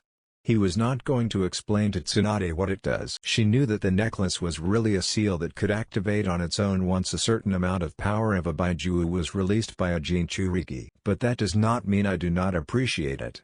I know it is very precious to you, knowing that it is the only material thing that can remind you of your grandfather other than Konoha itself. However, I will not give it back. I will keep it and give it to someone precious to me. Jiraiya quickly responded with a grin. You mean like a girl? Naruto sighed. Jiraiya was a shameless pervert. In this case, he was right. Tsunade smiled, knowing that Naruto had not just discarded the gift she gave to him. And his silence proved that Jiraiya was right, he was going to give it to a girl. She just hoped that the girl was well-mannered, beautiful, strong and kind-hearted like Naruto. She would not accept anything less than that. Do you want me to reveal that you are the son of the Yondaime to the village? Tsunade asked. Actually, she wanted him to say yes so she could see the look on the faces of the villagers when they hear that the very person they have hated and treated as a social outcast is the son of their beloved Yondaime Hokage. Do what you want, Naruto said with a nonchalant shrug. Tsunade nodded. Naruto, you have also not told us about your training and how strong you are. Jiraiya said. Jiraiya, a ninja must have his secrets. I cannot give you a proper rank without knowing how strong you are. Currently you are just a Chunin. Chunin? Last time I remember I was just a Jonin. Naruto said, knowing that he was not promoted after the Chunin exams despite showing skills that were compatible to a Chunin. Tsunade smirked. After you left I promoted you after reviewing your performance at the exams. You fought Gaara after having released Shikaku and defeated him. No Jonin can do that, and also your fight with Neji was impressive. The council just wanted you to be grounded. Tsunade explained. Naruto just nodded, not even looking the slightest excited or thrilled by the news. In measuring your strength, I know a perfect way to have you show what you can do. You cannot refuse as it is an order from you, Hokage. Naruto just sighed again. He had expected as much from Tsunade. She would not rest until she knew how strong he was. Knowing how strong he was would work in her favor when she has to be overprotective of him. "You will be at Training Ground 7 tomorrow at 10 p.m. That was an order, not a request by the Godime Hokage. Naruto simply nodded. "We also wanted to tell you about the Akatsuki," Jiraiya said. "They have disbanded." "I know that." "How?" Naruto shrugged in response. He really did not have to respond to each the question. "That does not matter," Tsunade said. "The good news is that Naruto is safe from them," and Tsunade was cut off by the opening door. "Tsunade-sama, I have brought you the reports." A grown-up Sakura trailed off when she noticed the spiky blonde hair. She stood still staring with wide eyes. Naruto turned around to look at his former teammate in Team 7. He gave the girl a smile. "Sakura," he said. Sakura walked closer to Naruto with a mountain of papers in her hands. "And Naruto?" Naruto nodded. Sakura beamed up brightly at seeing her former teammate for the first time in 3 years. "Naruto," she said happily. "How have you been? How was your training? When did you come back?" Sakura started asking questions like a schoolgirl. The adults just watched with small smiles in their faces. "I am well. I returned yesterday. How have you been?" "Good," Sakura replied. "You look, wow," she said, dropping her reports to the floor like they did not matter. She touched her shirt and spun around. "How do I look?" "Beautiful as always," Naruto said, giving the girl a lady-killer smile that made the girl blush at the simple compliment. Jiraiya, on the other hand, was singing in pure happiness seeing how well Naruto was handling Sakura. The old Naruto would have just insulted her. However, this one made her blush.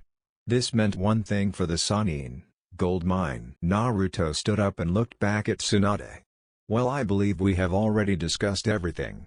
I will see you tomorrow, Hokage-sama," Naruto said and disappeared in flash of yellow. Tsunade blinked and blinked again. "Damn Jiraiya. You forgot to ask him about that." Jiraiya smiled. "I will go and ask him now. If he disappeared like that, then he is off to his house.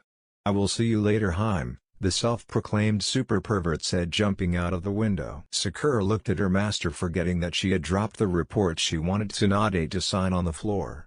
"Tsunade-sama, was that really Naruto?" she asked. That Naruto was very different from the one she knew. Still, she was glad that he had changed. "Yes, Sakura, that was Naruto," Tsunade replied, looking straight at her student. "He really has changed." Tsunade sighed, rubbing her temples. "Yes, Sakura, you have already told him that." "I have." She sort of questioned herself, like that conversation earlier with Naruto had not happened. "Sakura," Tsunade called, snapping Sakura out of her thoughts. "Aren't you forgetting something?" "Huh?" Tsunade moved her eyes down on the floor. Seeing that Sakura was not getting her, she moved her fingers and pointed at the papers. Sakura looked at them and flushed in embarrassment. "I forgot about them," she said, leaning down to pick up the papers. "These are the reports you had me prepare yesterday so you could approve," she said, handing over Tsunade the papers. "Great. More paperwork." Tsunade yelled inside her head at the work Sakura was giving her. Well, at least this was from the hospital. She cared too much for the hospital to avoid its work. She did not have much work to do anymore since Sakura and Shizune did most of the work. Tsunade took the paperwork and placed it aside. She first had to finish some of the paperwork her receptionist had brought her. "Where is Shizune?" "She had a night shift at the hospital." "Did not she tell you that yesterday?" Tsunade sighed.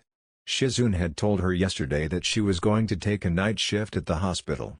Sometimes when Shizune took a night shift, she would often come at the office in the morning to check if things were in order, then go home to sleep.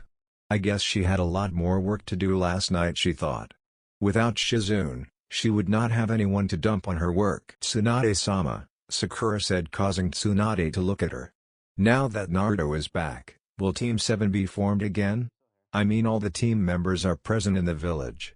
In addition, you did say that Sasuke-kun sometimes takes missions with Kakashi-sensei." Tsunade sighed for the 100th time since she woke up. "I don't know, Sakura," she said honestly. "It depends on Naruto. After what happened between him and Sasuke, I don't think he will want to be on the same team with Sasuke. But I will ask him tomorrow about it." In the topic of Sasuke, Naruto had never brought up his name since he returned. It was like he was not even concerned about Sasuke. It was like he did not care for the Uchiha. "Oh." Sakura breathed out. She knew that when Naruto left for his training he was not in the most of happy person. In fact, he was somewhat scary to look at because Sasuke had almost killed him. Of course, she did not believe it at first when she was told that Sasuke had attempted and almost succeeded in killing Naruto. But when showed evidence, she believed it. Still, she could not understand why Sasuke would do something like that to Naruto. He might have been loud and annoying, but he was their friend and teammate. Naruto was the only friend that Sasuke had. Regardless, she still naively believed that things would go back to the way they were before the Sasuke retrieval mission. She wanted Team 7 to be back together again, so they could be a family again. Sakura, it might be hard for you to understand, but at least try to see things in Naruto's point of view, Tsunade stated, not wanting to give the girl hopes that Team 7 would be reinstated again. Sakura just nodded. Are you going back to the hospital? Tsunade asked, changing the subject. Yes, Sakura answered immediately.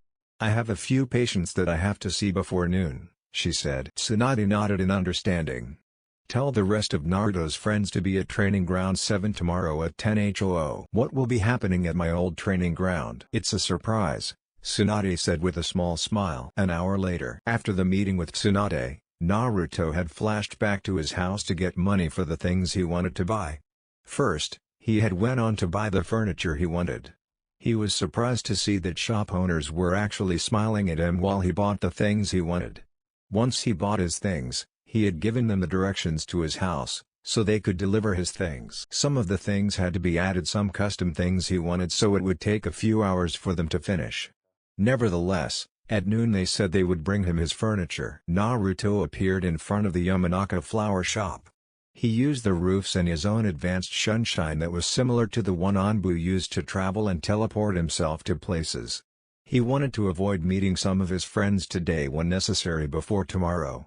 He had planned to see them today, but since Tsunade had planned other things, he would see them tomorrow since he had no doubt they would be at the training ground. Naruto opened the doors to the flower shop, walked over to the flowers without consulting anyone at the counter.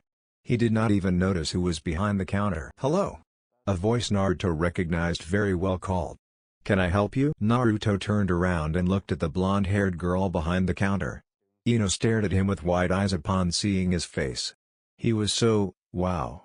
She wanted to squeak just by looking at those deep blue eyes that stared at hers. And Naruto? Ino, Naruto said, walking over to the girl. Is it really you? Yes, Naruto replied, keeping his impassive expression. He had been so proud during his time with Itachi. Ino got away from the counter and went on to stand in front of him.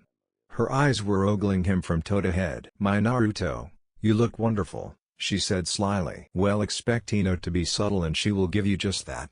She was straightforward and was not ashamed of her behavior. In fact, she seemed proud of it because it was who it was. Naruto looked at the girl studying her. She certainly has grown well and her body was well developed, more womanly. She dwarfed Sakura with her chest. In terms of looks, she was just as beautiful. Naruto shoved his thoughts at the back of his head. During his time with Itachi he never had these kind of thoughts. Perhaps it was because there was a lack of females at the hideout. At the hideout, he even rarely smiled.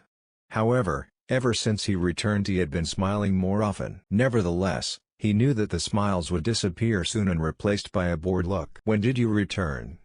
How was? Naruto cut her off. One question at a time, Ino, Naruto said. I returned yesterday. And you did not tell your friends that you returned. We missed you so much, you know. I had important matters to deal with, Naruto replied. Ino nodded. I'm amazed. It's not just your appearance that has changed, but your attitude as well. I never thought that you would change. Unexpected things occur every time, Naruto responded. What are you doing here anyway? I did not think that you liked flowers. Ino said happily. You did not know me, Naruto said. I want to buy some flowers for my garden. You have a garden? Yes. Where? As far as I know you live in an apartment, Ino said. That was indeed a surprise to her. She did not take Naruto as the kind to be taking care of a garden. At my house, Naruto replied, not hiding that he was now living inside his inherited house. Wow. You have your own house? Ino asked, greatly surprised by what Naruto had just said. Yes, Naruto replied. Ino was questioning him a lot. Not that he had anything to hide, he just had come to order the flowers then go back to his house. Okay, what kind of flowers do you want? Naruto listed everything he wanted, from manuals, bulbs, roses, perennials, herbs, and vines. One particular tree that he liked was showed in a poster. A redbud tree. The tree was beautiful. Naruto wanted it on his garden. The flowers Naruto wanted amazed Ino. He did truly know what he wanted in his garden.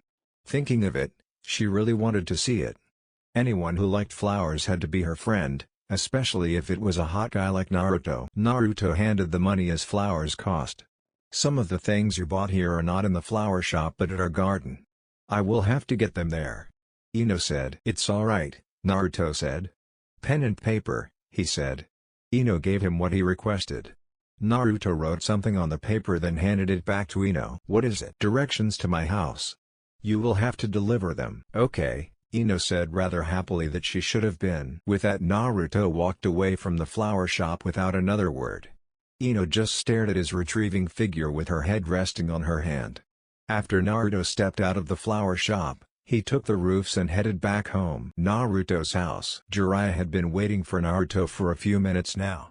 Since he left Tsunade's office he had said he was coming here but he had taken a little detour to the hot springs. Unfortunately, there was no one as it was still morning. He was utterly saddened by that. He got no material for his next book. It was not acceptable. But there was nothing he could do about it. He could not drag women from their homes and force them to play in the hot springs while he watched. Perhaps he could have Naruto use that sexy jutsu for him. Yep, that would definitely do, since the hot and exotic blonde-haired women Naruto was able to make had knocked him a few times. He doubted the blonde would do it for him anyway. He sensed Naruto at the entrance of the house and left the study to the entrance. Jiraiya, that is just wrong. No matter your relationship with a person, you don't enter their houses and wander around while they are not around, Naruto stated as he entered the house. He sensed the Sannin upon arriving at the house. Come on Naruto, I have been coming in and out of this house before you were even born. Yes, my parents allowed you to enter the house. But now the house is owned by me. I am forbidding you to enter my house when I am not in, Naruto said. If you ignore that you will regret it. Now that was just wrong. Not the words themselves, but the way Naruto said them and the little smile he had on his face. It sounded like Orochimaru had spoken those words. That was never a comfort to anyone. Therefore, Jiraiya nodded. So then, what is it? I thought everything had been discussed, Naruto said going to the sitting room. Jiraiya followed him. Yes, well there was something we forgot to ask you. What is it? Twice since you have returned, you have disappeared from Tsunade's office in a yellow flash. I don't understand your question. Did you learn your father's most prized jutsu? Naruto stared at Jiraiya for a moment before replying. Yes. When? How did you even get your hands on it? Entrance to the house was strictly forbidden unless given permission by the Hokage. Are you expecting me to answer you, Jiraiya? Naruto asked calmly. Yes, I am curious. No, I won't answer your question, Naruto stated standing up. Jiraiya gritted his teeth at the lack of answers. There was no doubt, the person who told Naruto of his heritage also trained him and sneak in the house to take the scrolls. That person was either a former Anbu of the village or someone else who was privileged to S-rank secrets of the village. He had thought of a certain name but he had shrugged it off as the odds were against it. Fine, he said in a defeated tone. He liked the old Naruto much better than this one. He followed Naruto outside the house through the back door. Naruto smiled at the work his clones had done. The grass was just cut and the weed had been rooted off his green grass. Added with some flowers, the garden will be very much beautiful. You have done well to put the house back to perfect condition, Jiraiya commented. Ramen stand. It was just past noon and Naruto had decided to get something at the ramen stand. He had missed the sweet taste of Ikaraku ramen.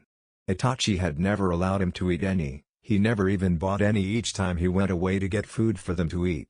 Other foods Naruto was allowed as Itachi said they were good for his body and overall grown. Itachi had reminded him that he was shorter than any of his age group friends. Naruto had admitted that ramen did not give him the nutrients that other healthy food would give him.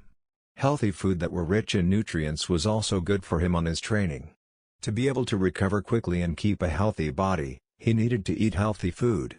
He could not always depend on the Kyuubi to deal with healing his body. The Kyuubi also could not give him the nutrients that his body needed.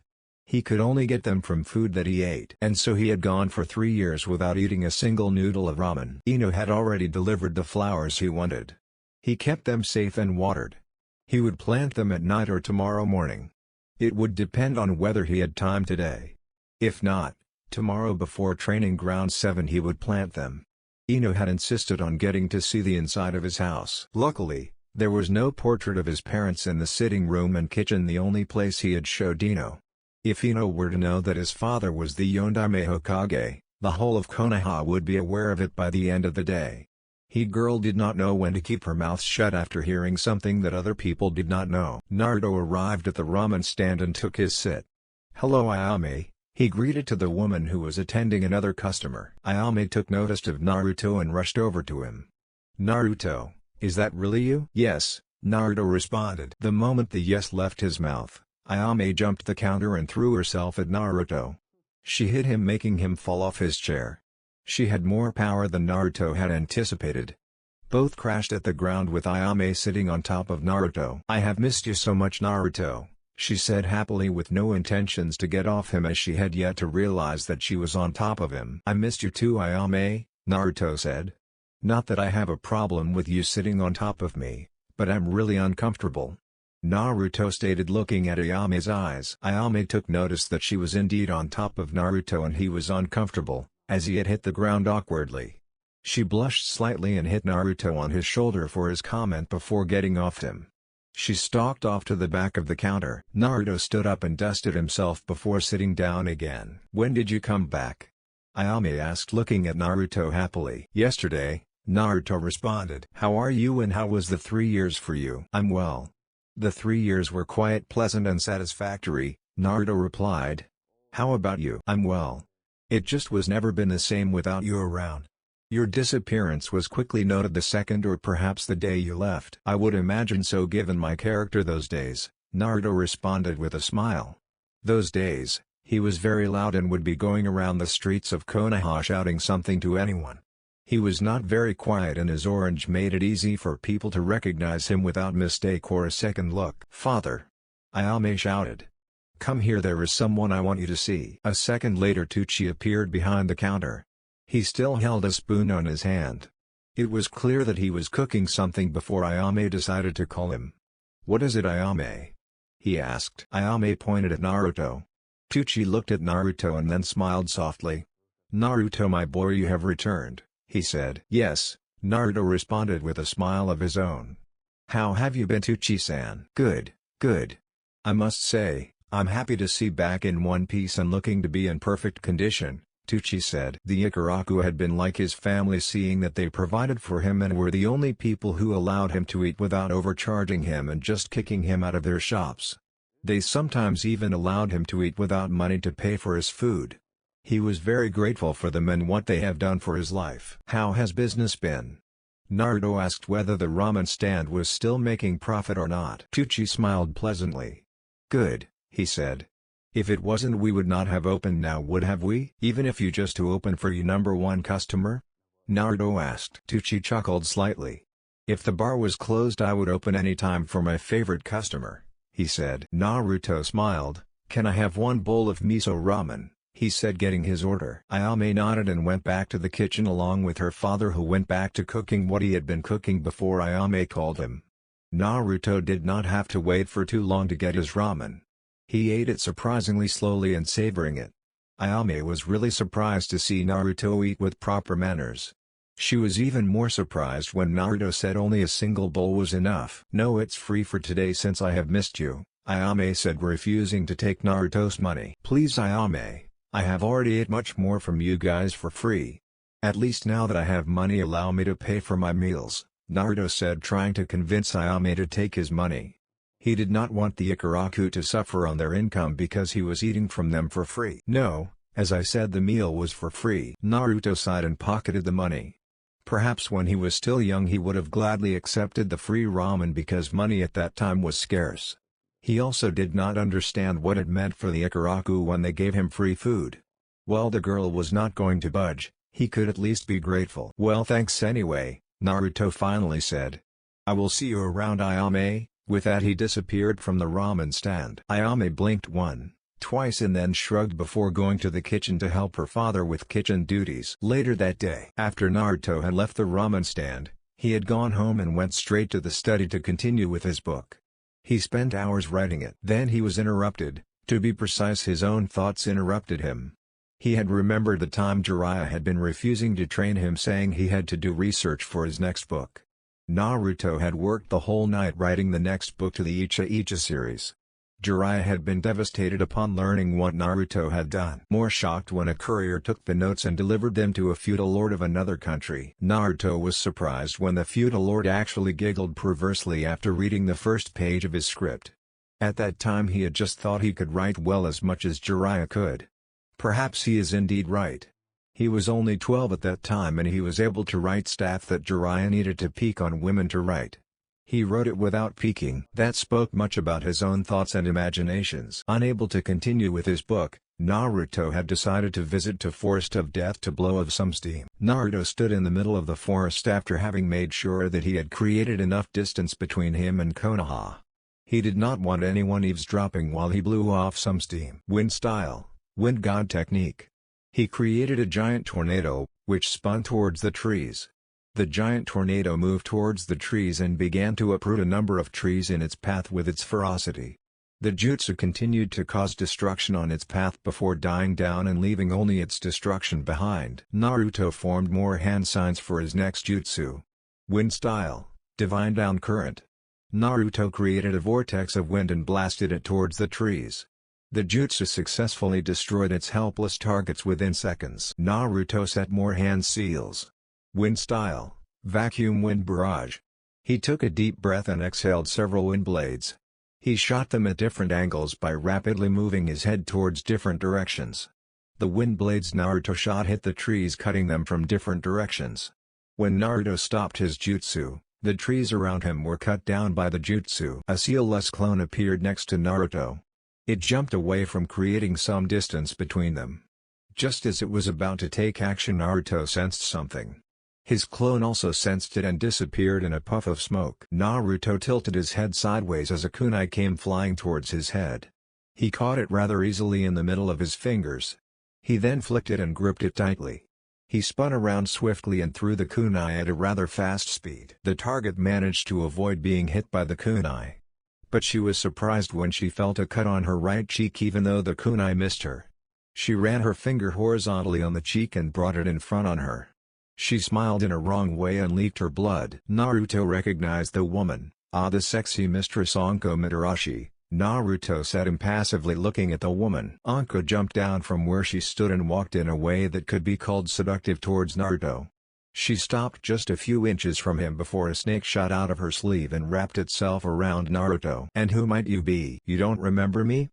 You did the same thing I just did to you 3 years ago to me at the Chunin exams." It clicked on Anko. She could see that he looked like the Yondaime, but the guy was dead. So the thought of he being him never crossed her mind. "Wait. You are that Gaki?" Anko said in disbelief. Naruto just nodded. "Do you mind telling me why you are interrupting my session?" Anko shrugged. "This is my forest and usually nobody comes here, so I was surprised when I sensed someone harming my home. And voila, look at what I found." Naruto sighed. He had now lost all the drive. "Blow off some steam." Anko leaned to his ear. "What do you say we play a game of tag handsome?" Naruto pushed Anko away from him and grabbed the snake he had been ignoring before throwing it to Anko. "Sorry, no can do," he said and disappeared in yellow flash. Anko blinked multiple times. "Damn that brat. He ran away from me." She gained a mischievous grin on her face. "Well, I like them when they run away," she said. Her snake hissed, seemingly agreeing with her. A pity she never found him. By the time the sun took over its shift as day had become, Naruto was already awake. Whether with much or little to do, over the past years he had become used to waking up early. During those younger days, waking up early in the morning was not his favorite thing. He downright hated it. Especially when the sun bothered you while you were still enjoying the warmth the bed gave. Sleep in the morning was always enjoyable. But what is gained for spending too much time in sleep? Nothing. For a shinobi, waking up early has to be a daily thing. Except for one of those days where you have to rest your body from everyday activities. There are so much things and tasks to complete for a shinobi.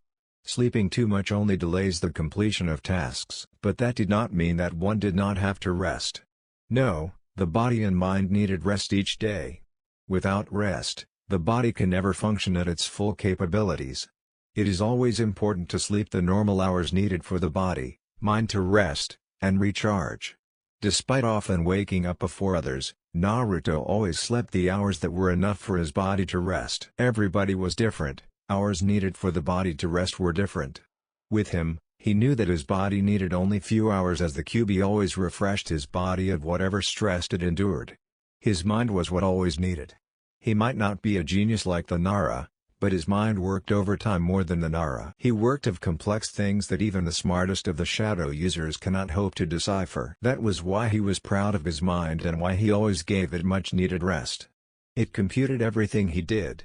Without the mind, his body would not function. After planting the flowers in his garden, Naruto set up the sprinklers and allowed the water to joyfully dance on his grass.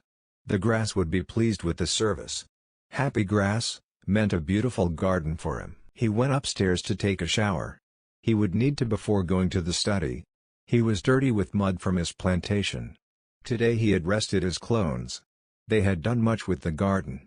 He could do the final additions without much trouble. Naruto dropped off his dirty clothes, leaving him with nothing put on his skin, not even boxers. He stepped into the shower and opened the cold water that dropped to his body like cold ice blocks. He did not mind the cold, though. Cold water was what he needed to refresh his body. He ran his right hand on his hair, removing any unwanted dirt from his beautiful hair. Today he would be seeing all his friends. It had been long since he saw all of them. They would certainly be happy to see him again.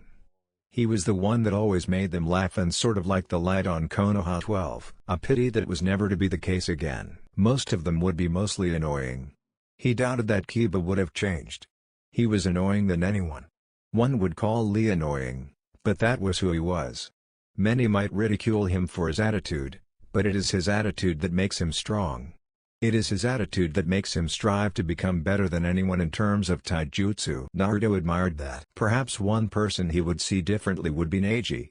The Hyuga prodigy might have been a stuck-up Hyuga, but after he had beat him up at the Chunin exams, he had seen him try to change. His previous mentality would have gotten him killed sooner. He underestimated everyone who he deemed below him, but that was settled when he showed the Hyuga that everyone created their own fate. Another life he changed. He did not expect the others to have changed that much. Sakura and Ino still looked like they had their fangirlish attitude, which was honestly annoying. Both girls were beautiful, but their attitudes had much fixing to do. After the shower, Naruto got into his gear. He left the chest plate armor, sword and cloak as he was not moving out yet. He still had to visit the study to do more work on his book and study a little more about barriers. Training Ground 7. The Godime Hokage, Senju Tsunade, was tapping the ground with her right foot impatiently as she waited for Naruto to appear. Everybody else was present, except for Naruto, but it was just 9:45 and she had said for Naruto be at the training ground at 10. Be patient, Haim, he will come, Jiraiya said, trying to calm the blonde Hokage. Her actions were making the others uncomfortable. He better, or we'll make sure he spends a month in the hospital wrapped in bandages like a mummy. Jiraiya became quiet knowing that Tsunade would not calm down until Naruto appeared. Well, even Kakashi had appeared before 10, right now he was already at the training ground with his famous bored expression. He really wished Tsunade would learn to be patient. It was not even the time she had said for the blonde to come. The other members of the Konoha 12 who were at the training ground did not know why they had been called. Some did not even know that he had returned except for Sakura and Ino, who had already encountered him. One in particular had a good idea why they were called.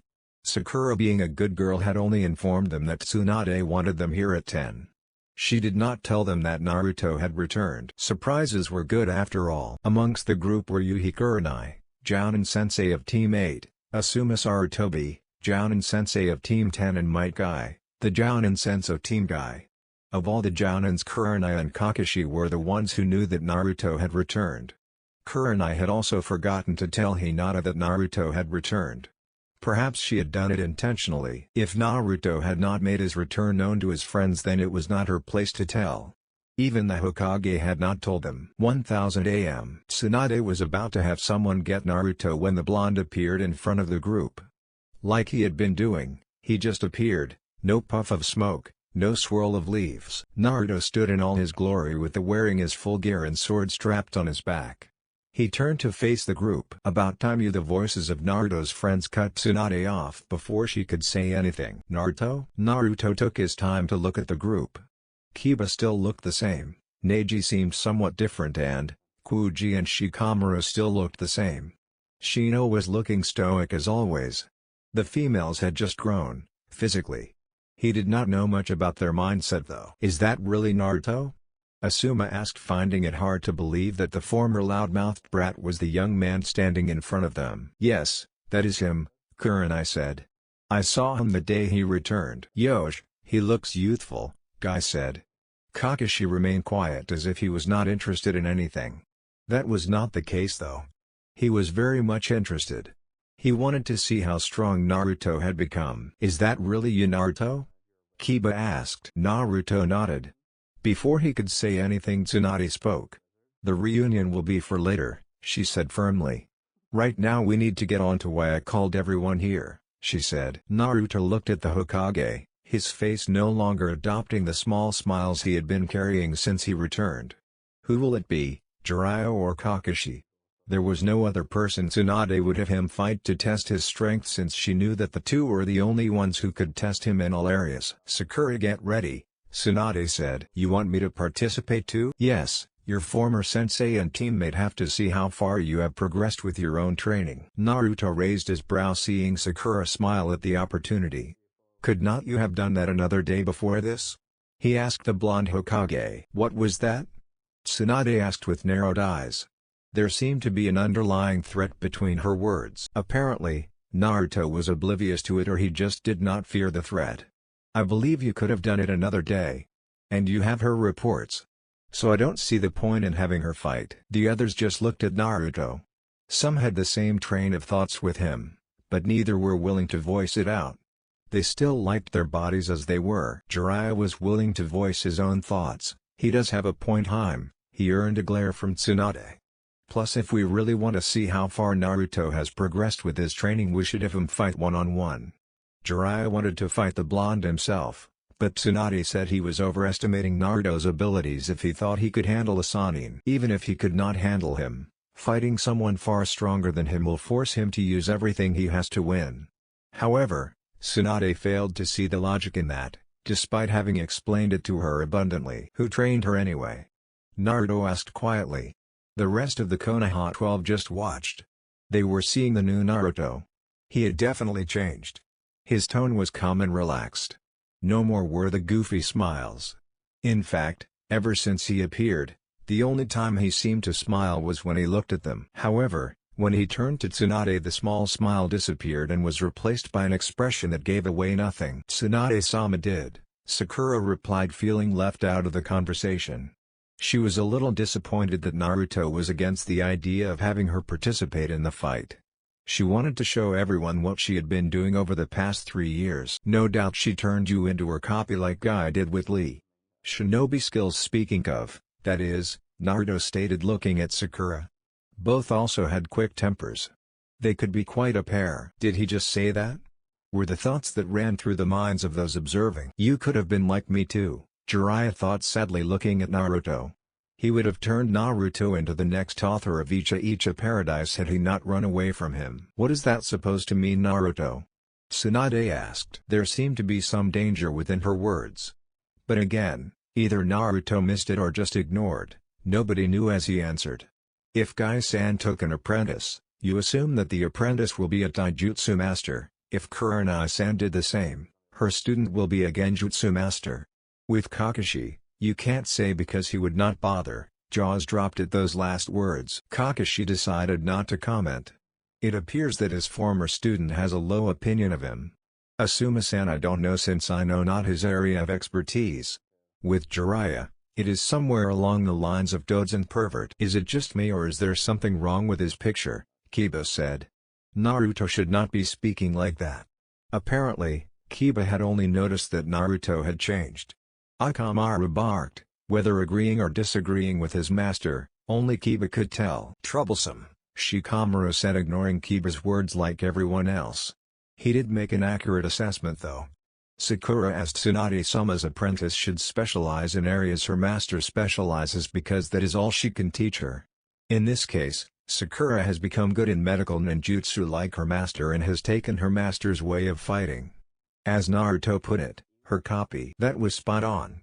Indeed, Tsunade had taught Sakura medical ninjutsu and how to use her chakra-enhanced punches, nothing else. Tsunade sighed. A thought came at her mind and she smirked. Naruto, I had planned to have you fight Kakashi, but I have changed my mind. You will fight Jiraiya. She was still smirking as she said those words. She wanted to see Jiraiya pummel him to the ground for his loud mouth. Jiraiya smiled at this. He had been looking for this ever since Tsunade planned to have Naruto fight someone to see his strength. Kakashi decided to interject. Tsunade-sama, don't you think that is a bit too much for Naruto? Are you questioning my decision, Kakashi? Tsunade asked with narrowed eyes. Saving himself, Kakashi replied quickly, no. Good. Get ready, Naruto. Jiraiya. Naruto removed his cloak and handed it to Tsunade, who placed it on her shoulder. I want to see everything you can do, Tsunade said to Naruto just to make him understand that he was to show everything he learned. I will give you what you need to judge my skills, Naruto stated, moving towards Jiraiya. The perverted Sannin was waiting patiently for him. Is this really serious? Someone said. Is he going to fight a Sannin? I mean, Jiraiya-sama is the strongest in the village. Just shut up and watch the battle. Naruto-kun, Hinata thought as she watched her beloved crush going into a battle with a Sannin. She had quite frankly missed him so much. 3 years, 3 long years, and she had not seen his smile that always brought bliss to her fragile heart. How happy was she to see that he had returned. And also he looked rather handsome. The thoughts turned her face bright red as she struggled to contain the steam that was surely trying to escape. Naruto-kun is full of youthful flames. Taking on the strongest in the village. If he wins, I shall make him my eternal rival. Lee yelled enthusiastically, not having the same train of thoughts as those who thought that match was unfair to Naruto. Lee thought no wrong in taking on the strongest to prove yourself. That's the spirit, Lee. Guy said with his nice guy pose. The others decided to ignore the two and focus on the fight that was to happen. Naruto looked at his former sensei with an unreadable expression. It was always important to hide your thoughts to your opponent. If you allow your opponent to read your thoughts, they can able to use them against and could easily predict your movements. The pervert was looking at him calmly as if he was not to fight him. Jiraiya was busy trying to figure out what the blonde might have learned other than kenjutsu. He could not carry a sword around without having the skills to wield it. He knew that with someone like Naruto, he had to expect ninjutsu flying towards him because of his chakra reserves, that is if he had learned to make good use to it. Jiraiya, if you don't take this seriously, it will be a humiliating defeat for you, Naruto said, his tone blank, not betraying the impassive expression on his face. Jiraiya scoffed, like a brat, like you can humiliate the great. While Jiraiya was still doing his pose, Naruto summoned a kunai from a tattoo on his left arm. He coated it with wind chakra and threw it towards Jiraiya at tremendous speed. The kunai interrupted Jiraiya's pose as the Sannin barely evaded the kunai. He was surprised though when he saw part of his hair falling down the ground. The kunai Naruto had thrown went towards the trees and pierced through it before marching forwards to another. This shocked some as they had never seen a kunai do that. Asuma, being a wind user, had an idea of what Naruto did, but he did not voice his thoughts. Jiraiya looked at Naruto. Being an experienced shinobi as he was able to deduce what Naruto had done. Wind chakra enhanced kunai, he said, his eyes never leaving the blonde. If that had not come dangerously close to spilling his brains out, he would have been complaining about being interrupted while doing his pose. If I had not dodged that kunai, it would have killed me, he said, the playfulness in his tone gone. The word shocked the observers. Would Naruto actually go for the kill?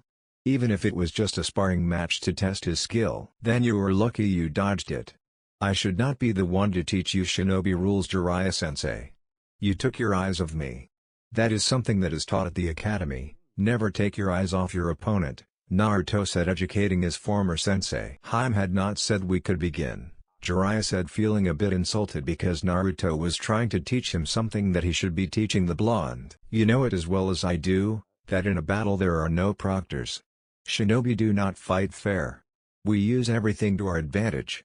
Those with honor are the few ones who fight fairly. Naruto paused for a moment. Now Jiraiya, will we get this little show started? Tsunade now was seeing something different. The Naruto she had seen over the past 2 days was calm and reserved, but he was not like what she was seeing now. He still had that kind and peaceful aura around him the past 2 days, but now there was nothing. Not a damn thing. He was just unreadable.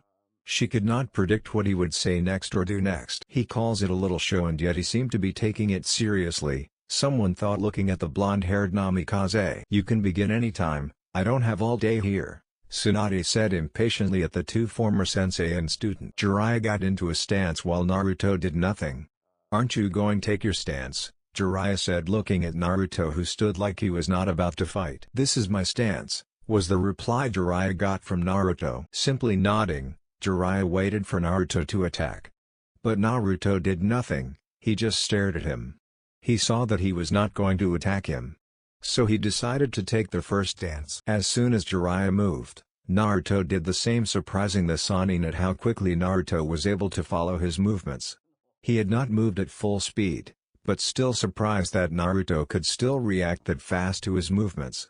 It had only been a second since he moved and Naruto was coming towards as he was going after the blonde. They met in between from their previous positions. Jiraiya swung his left hand for a punch at Naruto's temple.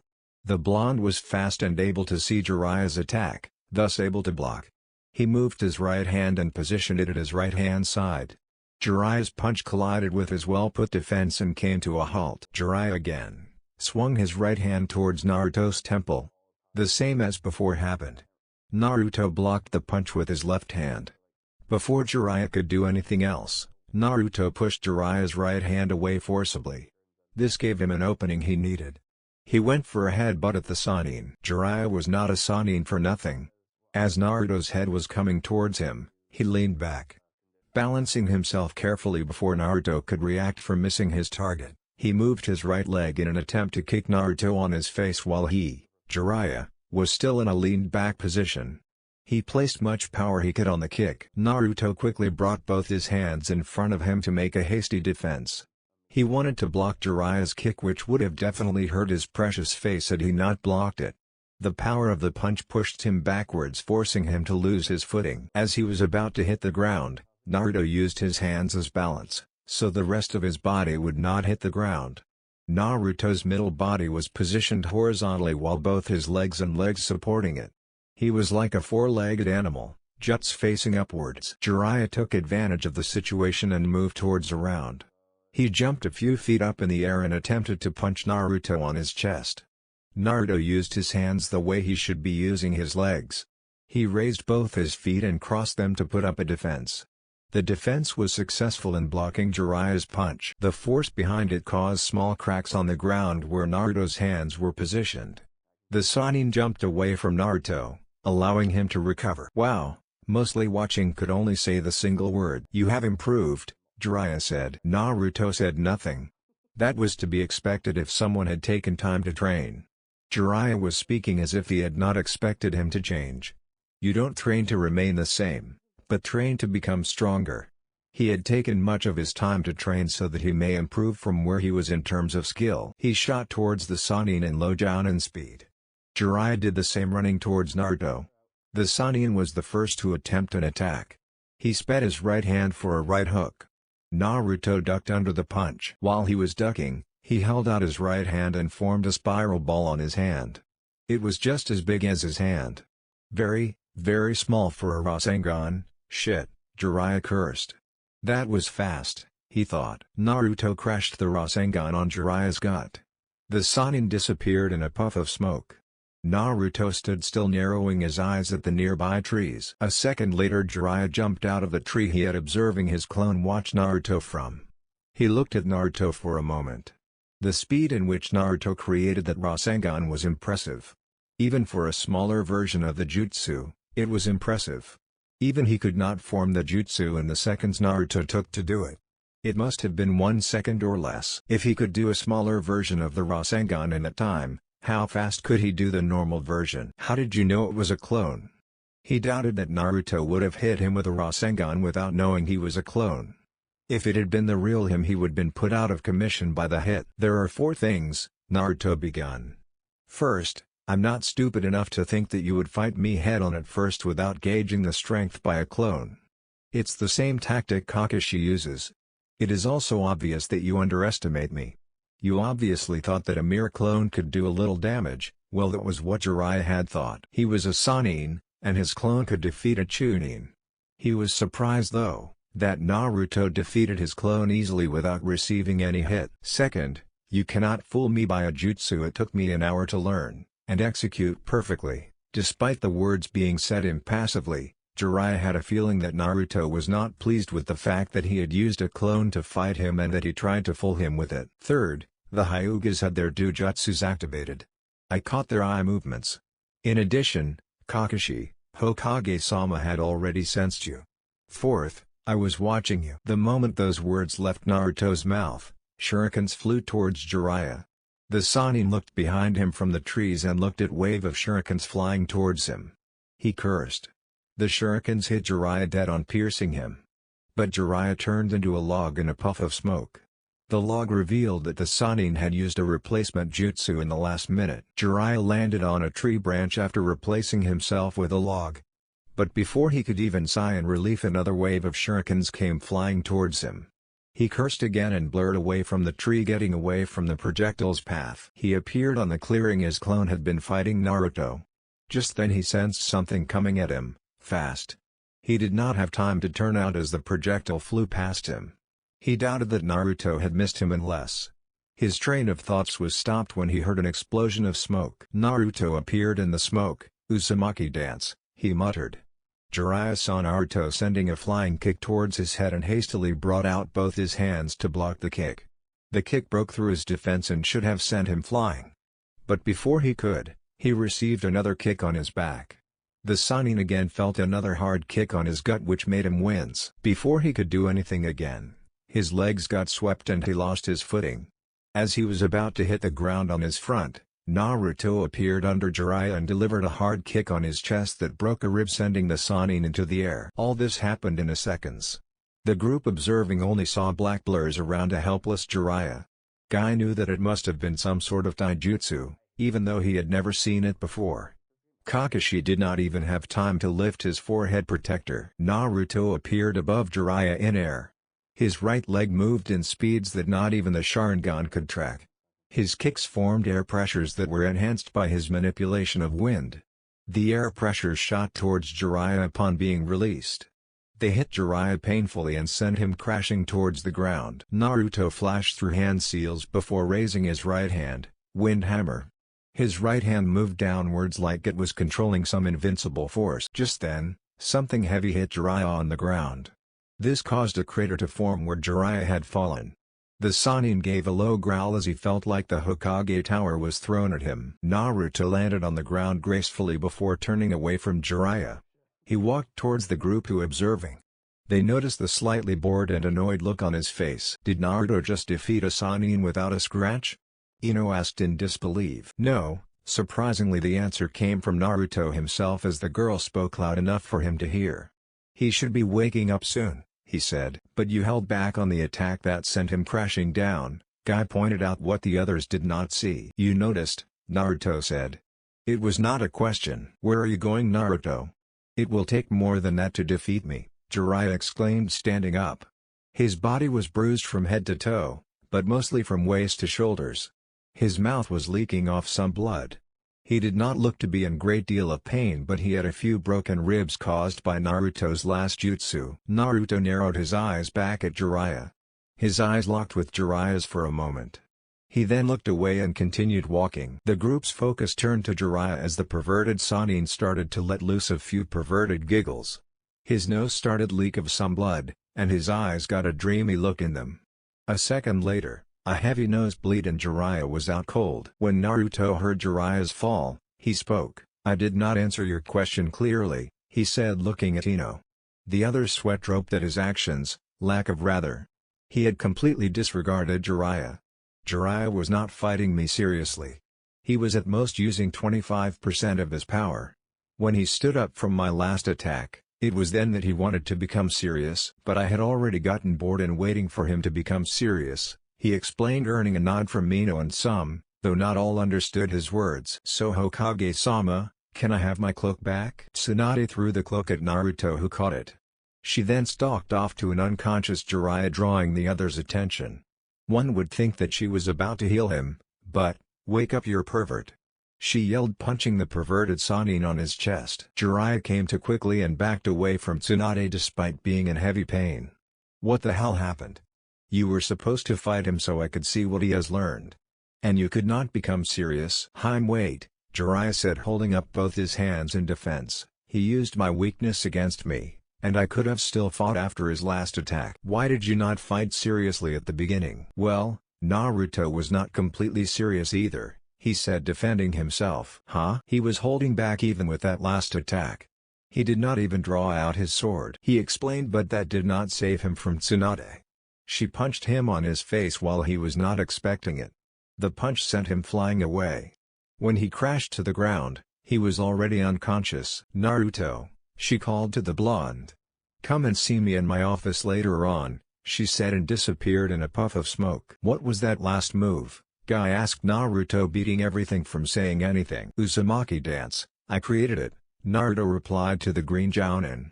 Seeing that Guy wanted more, he spoke again. "It's a taijutsu technique. To be executed the way I did, it requires speed and wind manipulation." "That was most youthful, Naruto-kun. You should teach me that technique," Lee exclaimed, taking over from his sensei. "Lee, I did say that it requires wind manipulation." It took a few moments to fully understand what Naruto meant, and when he did, he gave the only response he could. "Oh. So when did you return, Naruto?" Shikamaru asked, trying not to at least sound bored. 2 days ago, Naruto responded calmly, looking at the group. He had not noticed it before. Akamaru had now grown quite big since he was last the dog. Kuji, Kiba, Neji, Shino, Kenten, Lee, Shikamaru, Hinata, how are you guys? Naruto asked, getting back to the skipped greetings. The people Naruto called smiled while others nodded. Hinata smiled slightly and looked away. An eyebrow rose from Naruto seeing the girl look away from him. "She still does that? I thought she would have gained some confidence by now," he thought to himself. "Hey, what about me? Don't you want to know how I am doing?" Ino somewhat yelled at the blonde. "Ino, I have already seen you and Sakura before," Naruto spoke, looking at the girl. Ino just huffed, crossing her hands on her chest. "Hey guys, why don't we all go out today and, it has been long time since we all gathered," Sakura suggested happily. But she became saddened a bit. She realized they would not all be gathered since Sasuke would not come. She had only seen him once or twice in the past 6 months, and all times, he seemed to shrug her off. "That's a good idea, Sakura. We can meet at the barbecue restaurant at 8, Kuji said happily, thinking of the food he would eat with everyone else. "This is troublesome," Shikamaru said with a yawn. "I will see you tonight then," he said, walking away, not before sending a last glance at Naruto. The others waved at Naruto goodbye.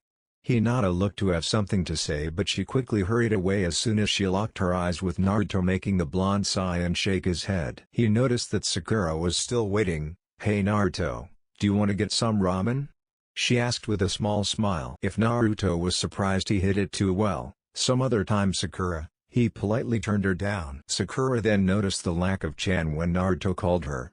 She had missed it yesterday when Naruto called her name. "Oh," she said, her smiling dropping.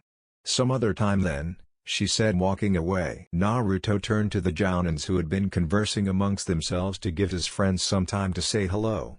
He looked at where Jiraiya had fallen after being punched by Tsunade. He did not see the pervert anywhere. He figured he must have went away. "Yo," Kakashi called, snapping Naruto out of his thoughts. "Kakashi," Naruto said, looking straight at the Jounin.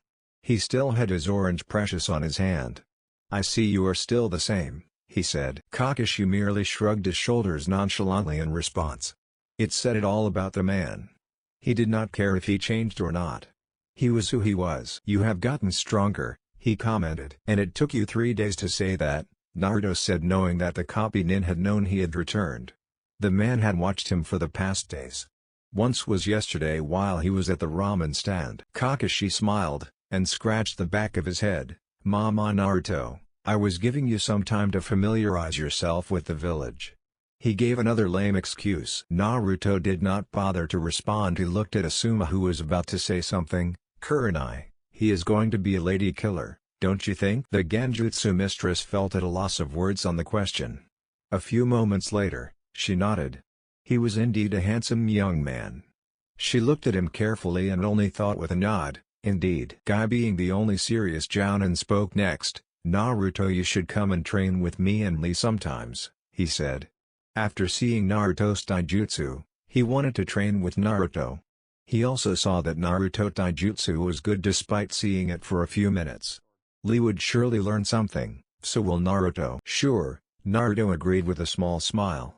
This caused the other three jounin to look at him as if he was crazy. Kakashi got over it quickly. "Why don't you join us at the Jounin's lounge tonight, Naruto?" Now that was a surprise. Yes, it is no doubt that Tsunade-sama will make a Jounin. Jiraiya-sama might not have been fighting seriously, but you cannot deny that he is skilled. "I have other plans tonight, next time perhaps," Naruto stated.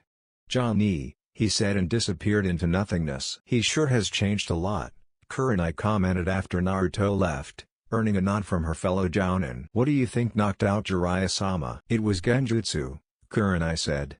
"Naruto must have shown him something perverted. You did see how happy he seemed." Kakashi remembered Naruto's infamous Oroki no Jutsu.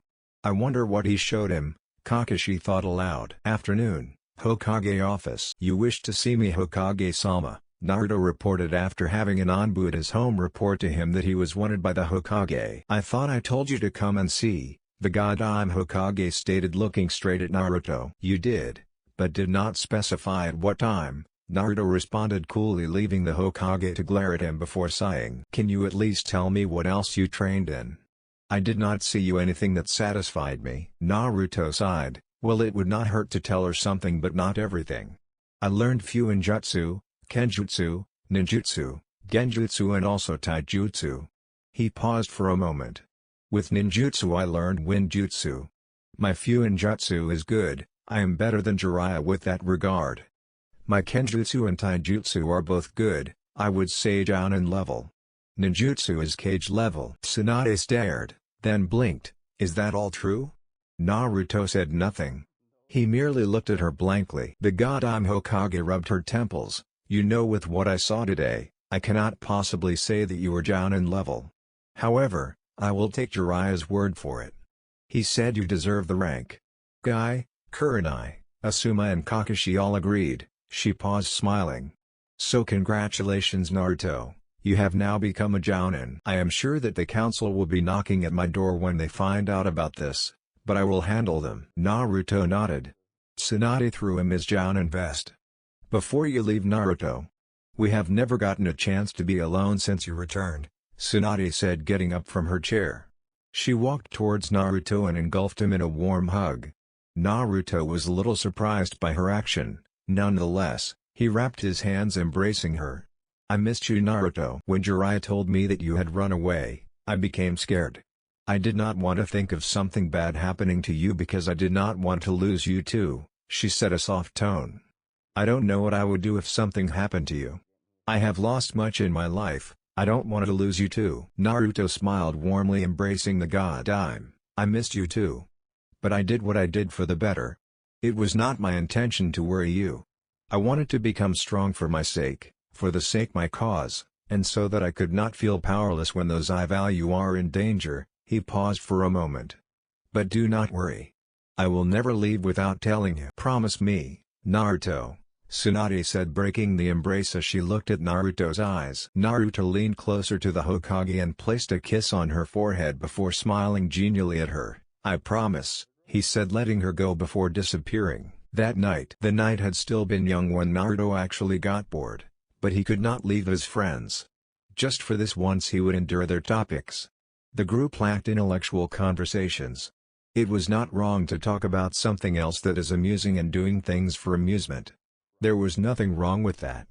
He just preferred conversations that were of good use than for amusement. The night had begun pleasantly well. Naruto was sitting between Hinata and Neji. Everyone in the Konoha 12 had come, all except for Sasuke. The guys no longer considered him as one of them, that was why they had decided to call themselves the Konoha 11.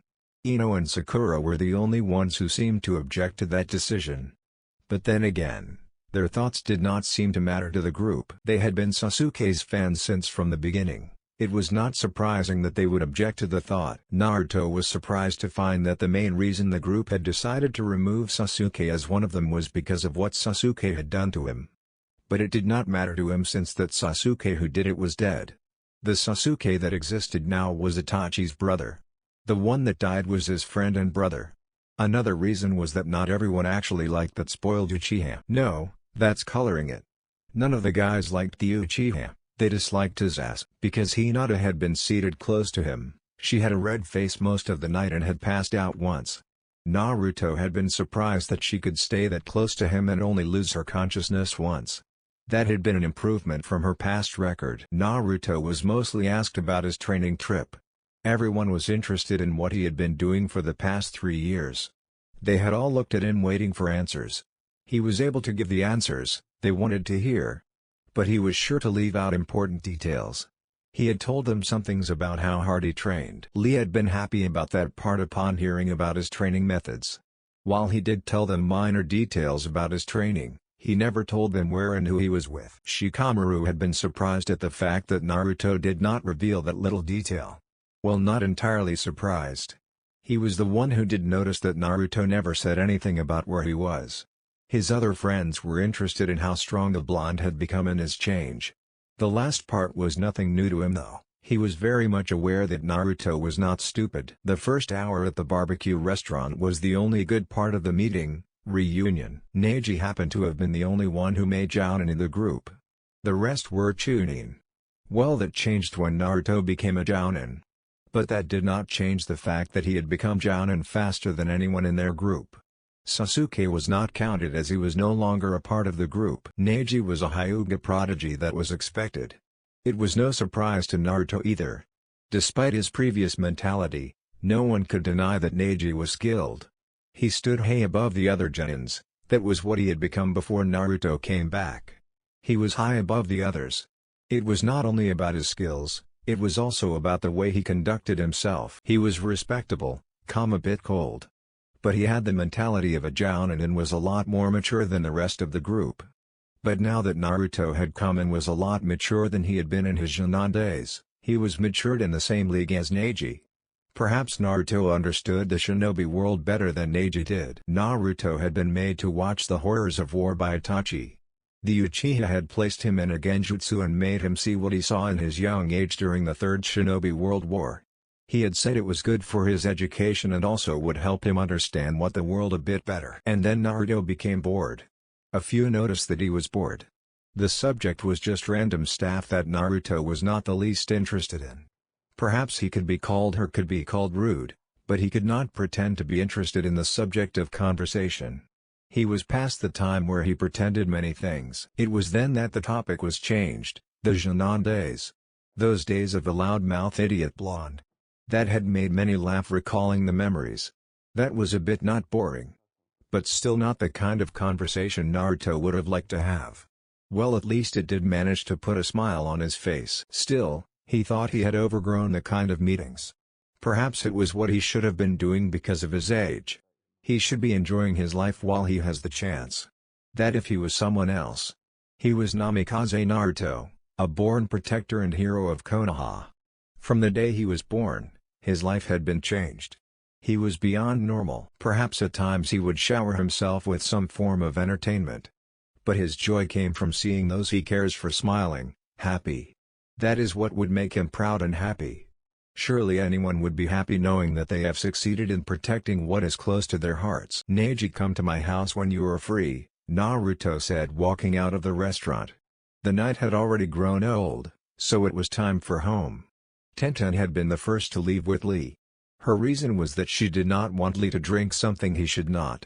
If they had stayed any longer, he would have surely drank something and do something disastrous. The others glanced at Naruto curiously. Neji just nodded stoically before walking away with Hinata.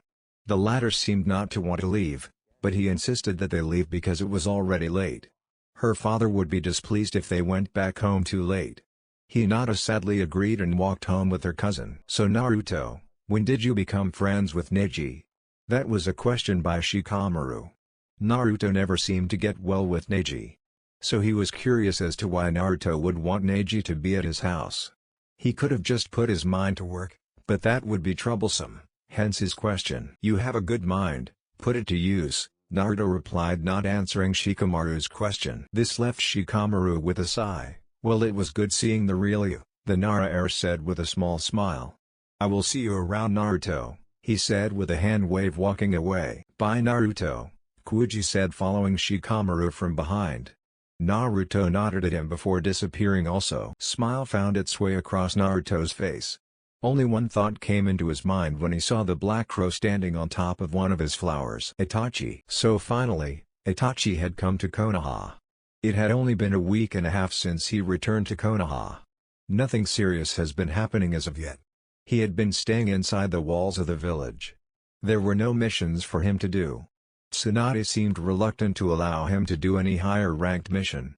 She was only willing to give him C rank and lower. But with the boredom that had taken refuge within him, he was surely going to have to take the missions. Going outside the village would be pleasant. He walked over to the crow and stretched out his hand.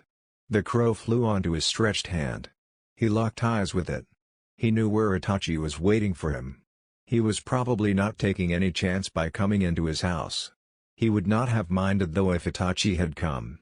He would have set up privacy seals just to make sure that no one eavesdropped while they talked. He was also positive that Itachi knew the layout of the village to be able to come in and out without anyone noticing.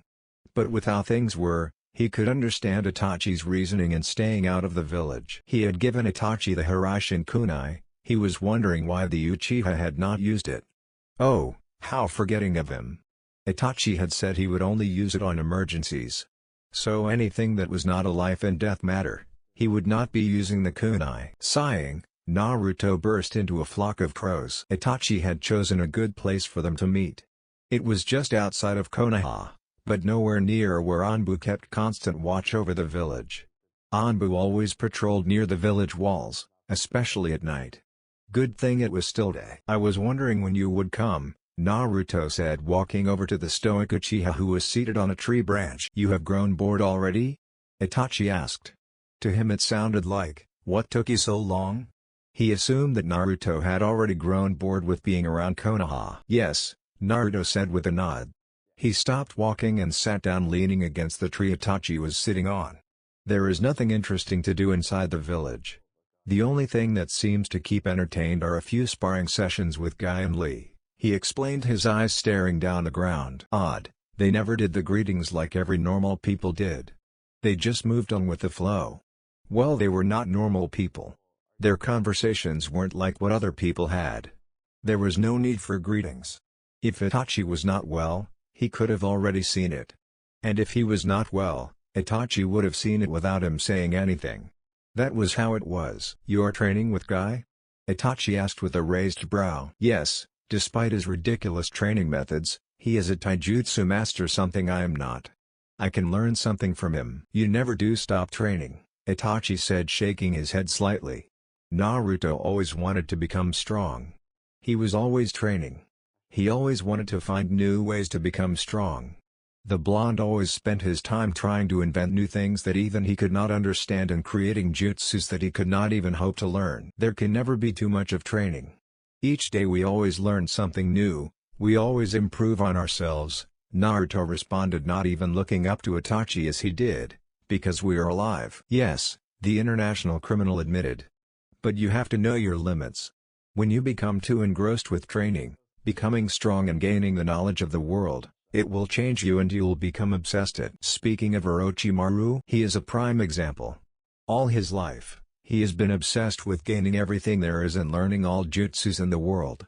Look at where he is now. It was no secret that Orochimaru of the Snake Sanin was obsessed with gaining all the knowledge of the world. His obsession has led him to do so many experiments on himself and others. Correct, Naruto said. But that is because Orochimaru was messed up from the beginning. He has no moral values and loves too much power. Aren't you messed up from birth? What about when you have gained too much power? Will you not think back of your childhood and reason that with the power you have you can change everything, make those who pained you suffer? That will depend, Naruto said, not denying anything Itachi had said. On my mindset.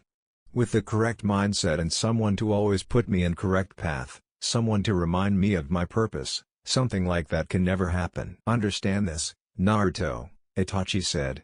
You will not always have someone to guide you and support you.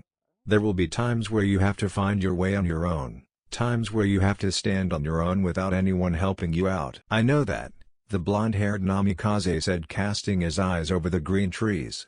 The fire country was lively. If he could enter Sage mode, he could feel it perfectly and be one with it. What are you planning now?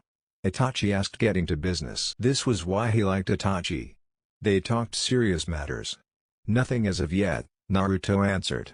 My plans will depend on the shape and mindset of the elemental nations over the next month. You think things will change from what they are now? Yes, I believe so. Itachi merely nodded. In the meantime, I have something for you. Naruto waited for what Itachi had for him. I am just coming from Amigakure. I spoke to Konan, Itachi said. I told her you would visit her and I believe you will. She will be a good friend on your path and someone who will always support you, should you convince her to join you. So like Itachi to look out for him. When did you say I would visit? I did not say. I just made sure that she was expecting your visit. I will make time, Naruto said and paused for a moment. Has she finished rebuilding Ame? Itachi shook his head. No, but it will be soon. She had some difficulties because during Pain's reign, the village was not allied with any other. Therefore, she had no help from other villages. It must have been hard for her doing all that alone. She was doing it alone at first. But after I spoke with her some time ago, she got help from those she leads. Let me guess, you told her that speech about one not being able to achieve anything on your own. Yes, do you not agree? Itachi asked, sensing something from Naruto's words. No, it just amuses me how you get passionate when you speak about it. But I guess it is because it is one of your biggest mistakes that led you to realize that. You will also make mistakes and learn something from them. Perhaps. Are you afraid? Itachi asked suddenly out of nowhere. Of what? Failure. All your predecessors have so far failed. The path you have chosen to take is not an easy one. None have succeeded. Those who failed were even greater than you, as you are now. Once a man comforts to fear, he cannot move on, he cannot see a way forward. Fear can cripple even the greatest of the great. It can be the difference between life and death, success and failure. Naruto paused for a moment. When fear of failure consumes you, you start to question yourself, what if I fall? Will everyone laugh at me? Will I even succeed? Nobody as yet has passed, what is special about me? Will I lose everything if I fail? But you know what, Nisan? Naruto looked up to the heavens. I am not afraid. If I perish, I perish trying. If I fail once, I will get up again and try to succeed until there is no life in me. The words were said with so much conviction, that Itachi smiled for a moment and adopted a proud look on his face. Not that Naruto could see it. He said nothing further to what the blonde had said. There was no need to. He had said it all. Someone is coming, Naruto said, getting on his feet. Itachi nodded. I sense him too. The chakra felt familiar, so much familiar. I will teleport to the hideout in a few days to tell you of when I will see Konan so we could go together, Naruto said, looking at Itachi. By the look on the Uchiha, he knew who it was that was coming. Perhaps the person had an Itachi radar with him. He did not comment though. It was not important. Itachi nodded and gave a last glance to where he was sensing the familiar chakra. Without another word, he disappeared in a flock of crows. Naruto did not bother to look at the direction Itachi had glanced at. He did not care and it was not of importance to him. He simply just disappeared in a yellow flash. He did not leave his center chakra signature, not even a trace of it. Naruto's house. Though he never showed it, he was quite excited to visit Amigakure. Itachi had informed him a little about Konan. He wanted to know more about her. He was curious. She was the only female member of the Akatsuki, had been living with a guy who had a god complex. He had been told she rarely spoke during the Akatsuki meetings, which meant she had to be one serious woman. She was also an orphan who lived through the Second and Third Shinobi World War. All that made up for something that spelled interesting to him. A small smile flicked through his face. Yep. The meeting was bound to be interesting for sure. He just had to make time to go there. If he could get Tsunade to give him a solo mission outside the village, he could go to Amigakure after completing the mission. His cause was still being delayed by the fact that he had yet to make a name for himself. He was not going to use his Namikaze name to gain fame. He was his own man, he would make his own fame by doing great things. Speaking of his name, The night he had met with his friends, he never told them that the Ondaime was his father. It was quite amusing when he saw Sakura's expression after she had learned of his heritage from Tsunade. She had called his friends to inform them because he had not. He did not think it was much of a big deal. Perhaps when he had been younger, he would have thought so. But now, he thought differently. He understood that his father's achievements were his. He may be a son to him, but his achievements were reached through his own efforts. He would also achieve many things through his efforts. Boasting that he was the son of Konoha's greatest hero would do him no good. But living to become greater than the greatest hero in Konoha would. There was also the fact that he did not want to live under his father's shadow, like Konohamaru did living under the shadow of his grandfather. Not all his friends had been shocked to hear the revelation though. Well, it was obvious with his looks, and it was just a matter of time before the villagers realized it too. It would not matter to him though. Naruto walked slowly to his study. He closed the door behind him and went behind his desk. He picked up a blank scroll and began scribing his book. Later that afternoon. That was another good training, Naruto-kun. Guy exclaimed happily, looking at Blonde, who was seated beside Lee looking heavily tired. Your speed never ceases to amaze me. It's hard to believe you started training to increase your speed 3 years ago. If you had started the same time as Lee, you would probably have been just fast as me without my weights. Truly, he was impressed. Not even his eternal rival could match him in speed and force him to release his weights, well, not all of them. Still, Naruto was in the same league in speed with Lee when the latter was not wearing his weights. Naruto shook his head, smiling weakly. With your speed, I might have to start wearing weights again just to catch up on you. You are way faster than me, and for me to be able to contend with your speed I have to use chakra to enhance my own speed, he said, looking at the green beast of Konoha. In all truth, the guy was a freak when it came to speed. He had thought Itachi was fast, but no, Guy was a lot faster. Well, he was a taijutsu master, that is to be expected from someone like him. He still had not yet tested his speed while in Sage mode with the green beast, but he would not try that anytime soon. As far as everyone in Konoha was concerned, he did not know Senjutsu, not even Jiraiya knew. The Toads had not told him, yet. You should be proud of what you have achieved, Guy said, this time his voice was down. It takes years and hard work to make it to the top. You are still young. I have no doubt that in the next years, you and Lee will be the fastest shinobi in Konoha. He did not know that Naruto could go faster with the Hiraishin. The blonde had kept it to himself that he could use the Flying Thunder God technique. Only Tsunade, Jiraiya and possibly Kakashi knew. He liked it that way. He wanted to keep it as one of his ace cards. Lee smiled brightly, looking at his sensei. You mean that guy Sensei? He asked, feeling quite happy that his beloved sensei had said he could become the fastest in Konoha in a few years. Yes, my student, Guy answered, smiling at his green student. I have no doubt that with your guts and determination you will surpass me in speed and taijutsu. Yosh! I shall. Before Lee could finish his sentence, Naruto cut him off. Lee, Naruto said calmly.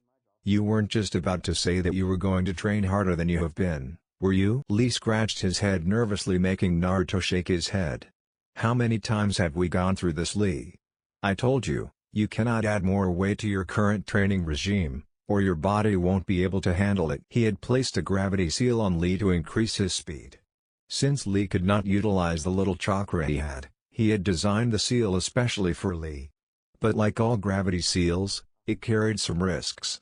Lee had to train at a given program that Naruto had designed. This would ensure that his body did not take in more than he could handle. Lee also wore his weights while he had the gravity seal on him. That put a lot of strain on his body, more specifically his muscles. Should he overdo it, his muscles would tear at every part of his body, little by little. And Lee would only notice it when it was too late. If something like that was to happen, Lee would never become a shinobi again. Considering what Gaara had done to him during the Chunin exams. The gravity seal Naruto had created was special in some sense because it did not restrict parts of Lee's body, it restricted his entire body. If a Hyuga could look at Lee with their Byakugan, he or she could see a seal around Lee's entire body. The seal also restricted Lee's movements and pulled him down each time he got used to the restriction. That meant that the more Lee trained, the more the seal restricted his body. Like everything else, a body had its own limits. With each increase in restriction, his body would also be reaching its limits. Lee might not feel it on his body, that he had reached his limit before something goes wrong. Even the gravity seal does not know when the body will reach its limit. That is why it will continue to add more weight and restricting Lee. Because of this, he had designed the seal to function for a month before giving out. Once that is accomplished, Lee could train as hard as he could because he would no longer have the gravity seal on him. However, the results would be satisfactory. "I get carried away sometimes," Lee said. "You will train as hard as you want after 3 more weeks. I just need you to follow that program I gave you and everything will be alright. After I take off the seal, you will see the difference," Naruto explained to Lee. Lee nodded, but he was happy. He could not wait for the 3 weeks to be complete so he could see how fast he had become. "Listen to Naruto-kun, Lee," Guy said, agreeing with Naruto. He had listened carefully when Naruto explained the dangers of using the gravity seal he had designed. As much as he loved his student and wanted him to become strong, he did not want him to kill his shinobi career carelessly by doing something he was told abundantly not to do. "We also don't want you injured before the exam," Guy stated, smiling. In the next month, a few chonins were going to take the Jounin exams within the village. Lee, being only skilled in taijutsu, had to improve as much as he could before he took the exams to have more chances of succeeding. "Sorry Guy-sensei, I will be careful from now on," Lee said. Guy nodded and turned to Naruto, who was picking up his sword. "How good are you with it?" "I have never seen you use it before," he asked the blonde. "I have not tested myself against some hailed as a kenjutsu master, but my skills with the sword are about Jounin level. As for using it, I rarely use it even though I walk everywhere with it." Guy nodded. "So I guess you were given it as a gift," he deduced. The only way someone would carry a blade such as the Sword of the Thunder God without even attempting to use it whenever he or she got into a fight was if it was a gift. This meant that Naruto valued it highly and would only use it to someone he feels worthy of it. "Yes," Naruto said, not denying anything. "Besides, there is no one in Konoha who can test me in kenjutsu. Kakashi no longer uses a blade and the only person who was a kenjutsu master in the village was killed during the Chunin exams about 3 years ago. I might help you with that," a lazy voice of Kakashi said, appearing into the training ground. Naruto raised a brow at the man's appearance. He had certainly not sensed the man when he appeared. Perhaps it was because he was relaxed with the two and was tired. But even when he was relaxed, he should have sensed his former sensei. Well, the man was a former Anbu. He could still surprise him. "Ah, Kakashi, my eternal rival. When did you get here?" Guy asked happily, not bothered by his presence. "A few minutes ago," the famed copy ninja replied with a nonchalant shrug of his shoulder. "You can still use a sword like you used to?" Naruto asked. He had never seen the man use a sword before, but he had been told that before Kakashi got his Sharingan he used to carry a sword, even when he was Anbu, and was very good with it. "Yes, but I doubt I would be of much challenge to you," Kakashi replied, looking at Naruto. "However, I do know someone who can help you." "Who?" Kakashi merely smiled at the blonde. "You will see her," he said. "So it's a she," Naruto concluded. He looked at Guy and Lee. "I will see you tomorrow," he said, and disappeared into nothingness. Guy looked at Kakashi curiously. There seemed to be some emotions that ran through his face when Naruto disappeared without even sparing him a glance. He guessed the reason the Jounin had come to the training ground was to speak with Naruto. Shaking his head, he walked over to the Jounin and patted him on his shoulder. Kakashi merely smiled weakly. "Lee, let's go do your afternoon laps," the green beast said to his student. "Hi Guy-sensei." Kakashi watched them go about their business with a slight sad look on his face. If he had not messed things up when he had the chance, he would have been also doing laps or something of that line with Naruto. He would have been like an older brother to the blonde, but he failed to do anything. He was a failure. Without another word, he disappeared in a swirl of leaves to the memorial stones. Memorial stones. Kakashi was surprised to see Naruto at the memorial stones. He had only seen him once at this place. Even so, then, he did not look like someone who was having regrets, or mourning. He was just there looking at the stones with a blank stare. He could never figure what the blonde had in his mind. "I knew that if I disappeared like that, you would come here," Naruto said, suddenly not even looking at Kakashi. The famed Jounin silently walked towards Naruto and stood beside him, but said nothing. What could he say? "It is what you do, right? Each time you try to speak with me, I simply shut the door on your face, never giving you any chance to say what you wish to say," The blonde paused for a moment and looked at the heavens. It's about to rain, he thought. During his training with Guy, the clouds had begun to gather around. Each time I did that, you came here to confess, remind yourself of how much of a failure you are. Each time that happened, I simply watched with disinterest. I never thought of helping you while you drown in your sorrows. Do you know why? He paused again, taking his off the heavens. I did not pity you enough to bring myself to help you. To be quite frank, seeing you repeatedly confess you were sorry was not the least amusing and not a sight I want to keep seeing. And that is why we are here today. Kakashi remained quiet. It appeared that Naruto was not done speaking.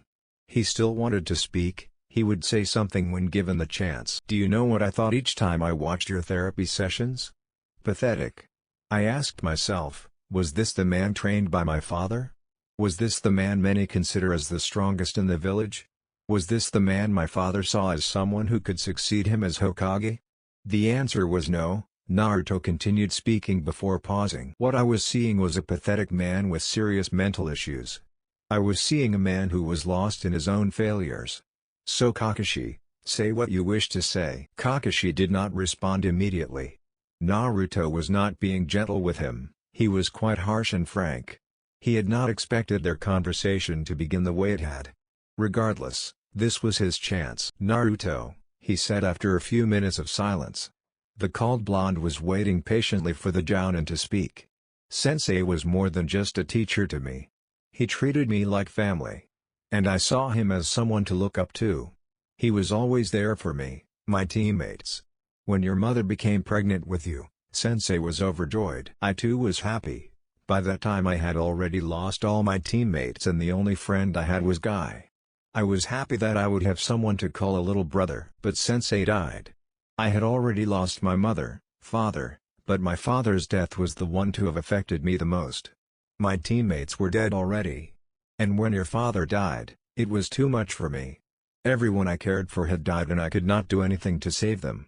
I thought I would make up for my failures by looking after you since Sensei was gone. But the Sendai may forbid it. He told me to stay away from you. For years, I had to watch you tormented by the hatred from the villagers. The fact that I could do nothing reminded me of how much of a failure I was. When you entered the academy, I knew that one day you would graduate. It was my chance to make up for my failures. I quit Anbu and returned to serving Konoha as Jounin. When I became your sensei, I was happy. But again I failed to teach you anything. Sensei taught me his signature jutsu. I as your former sensei even failed to do that. I even told Jiraiya-sama that it was not a good idea to teach you the Rasengan after I had seen you use it. He chuckled dryly. But that was after I had taught Sasuke my own signature jutsu. I saw it wrong for you to be taught something that would help you survive, as at the time the Akatsuki were still hunting you. With Sasuke I knew that he would use the jutsu to kill. Well, that is what I created the jutsu for anyway. Naruto listened to Kakashi's words silently, making no interruptions while the Jounin spoke. Between you and Sasuke, you are the one who deserved to be taught the jutsu. Nevertheless, I failed to see that too. So he was not blaming the council for ordering him to teach Sasuke something useful. That was good. Naruto thought. When I saw you return from your training, I was happy to see that you had grown, not just physically but mentally as well. You reminded me much of Sensei. Even so, I asked myself, did you still need me as your sensei? Would you even accept me as your sensei? Was I even worthy to be your sensei? The Jounin paused for a moment.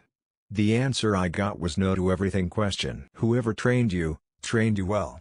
I might not yet have seen what you can do, but I do know that you are strong. You seemed confident when taking on Jiraiya. Someone like you who is not arrogant can only be confident because you know you could handle Jiraiya.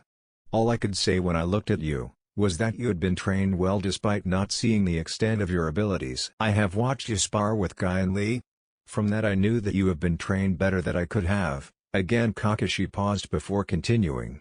But I think I like it that way. I would not have trained you better. Do you think I hate you, Kakashi? Do you think I resent you because I simply watched you drown in your own pity? He shook his head as he spoke. No, I do not hate you. However, I am human. I have feelings. Despite how we view the world, our mentality, or the fact that we are trained killers, we are still humans. We will feel certain things. I, who is known as the kindest person, was and is capable of feeling hatred. Why?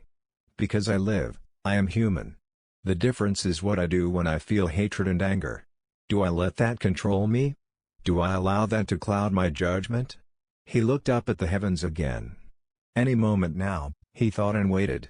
Just then, a few drops came down and danced on him. And so it begins. He did not care if it was raining on him. The other difference is that I am here talking to you. I am listening to what you have to say.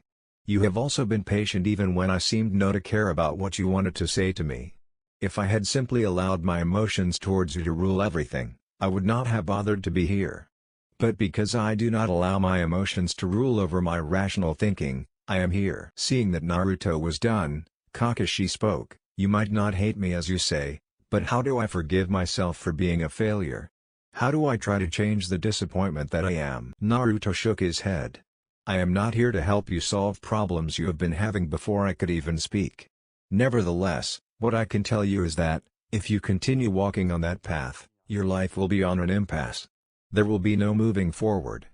You will never be happy, you will remain miserable until you die. Acceptance is the only way forward. He paused for a moment, holding out his hands for the rain to dance on his palms.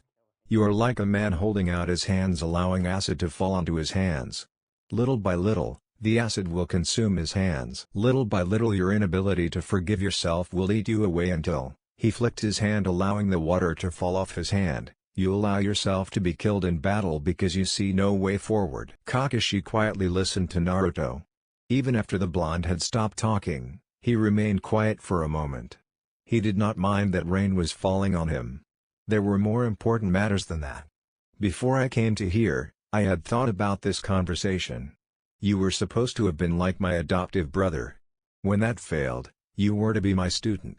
Even that failed. What I can only ask is to be your friend, nothing else. That sounds acceptable, Naruto replied, not giving it a second thought.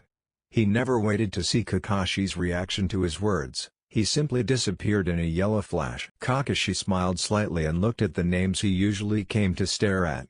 Rin, Obito, Sensei. You must have always wanted to punch me each time you saw me come here to tell you of my failures. His smile turned to that of a sad one. I am sorry, he said, and disappeared from the face of the memorial stone. Naruto's house. Dealing with Kakashi was done and dusted. Now he could look forward to other things. There was much on his plate that he had to deal with. But the situation with Kakashi needed to be dealt with before anything else. He never liked leaving things being uncertain. He had already dealt with his issues with Tsunade and Jiraiya. His former sensei was the only one left to deal with. He was quite disappointed in Kakashi, though. He had first thought that the man was strong mentally, but he had been wrong. Kakashi had a lot of problems, but he hid them too well. The man had gone through some hardships during his life. Most of it all was emotional pain. He lost his mother when he was little and his father committed seppuku.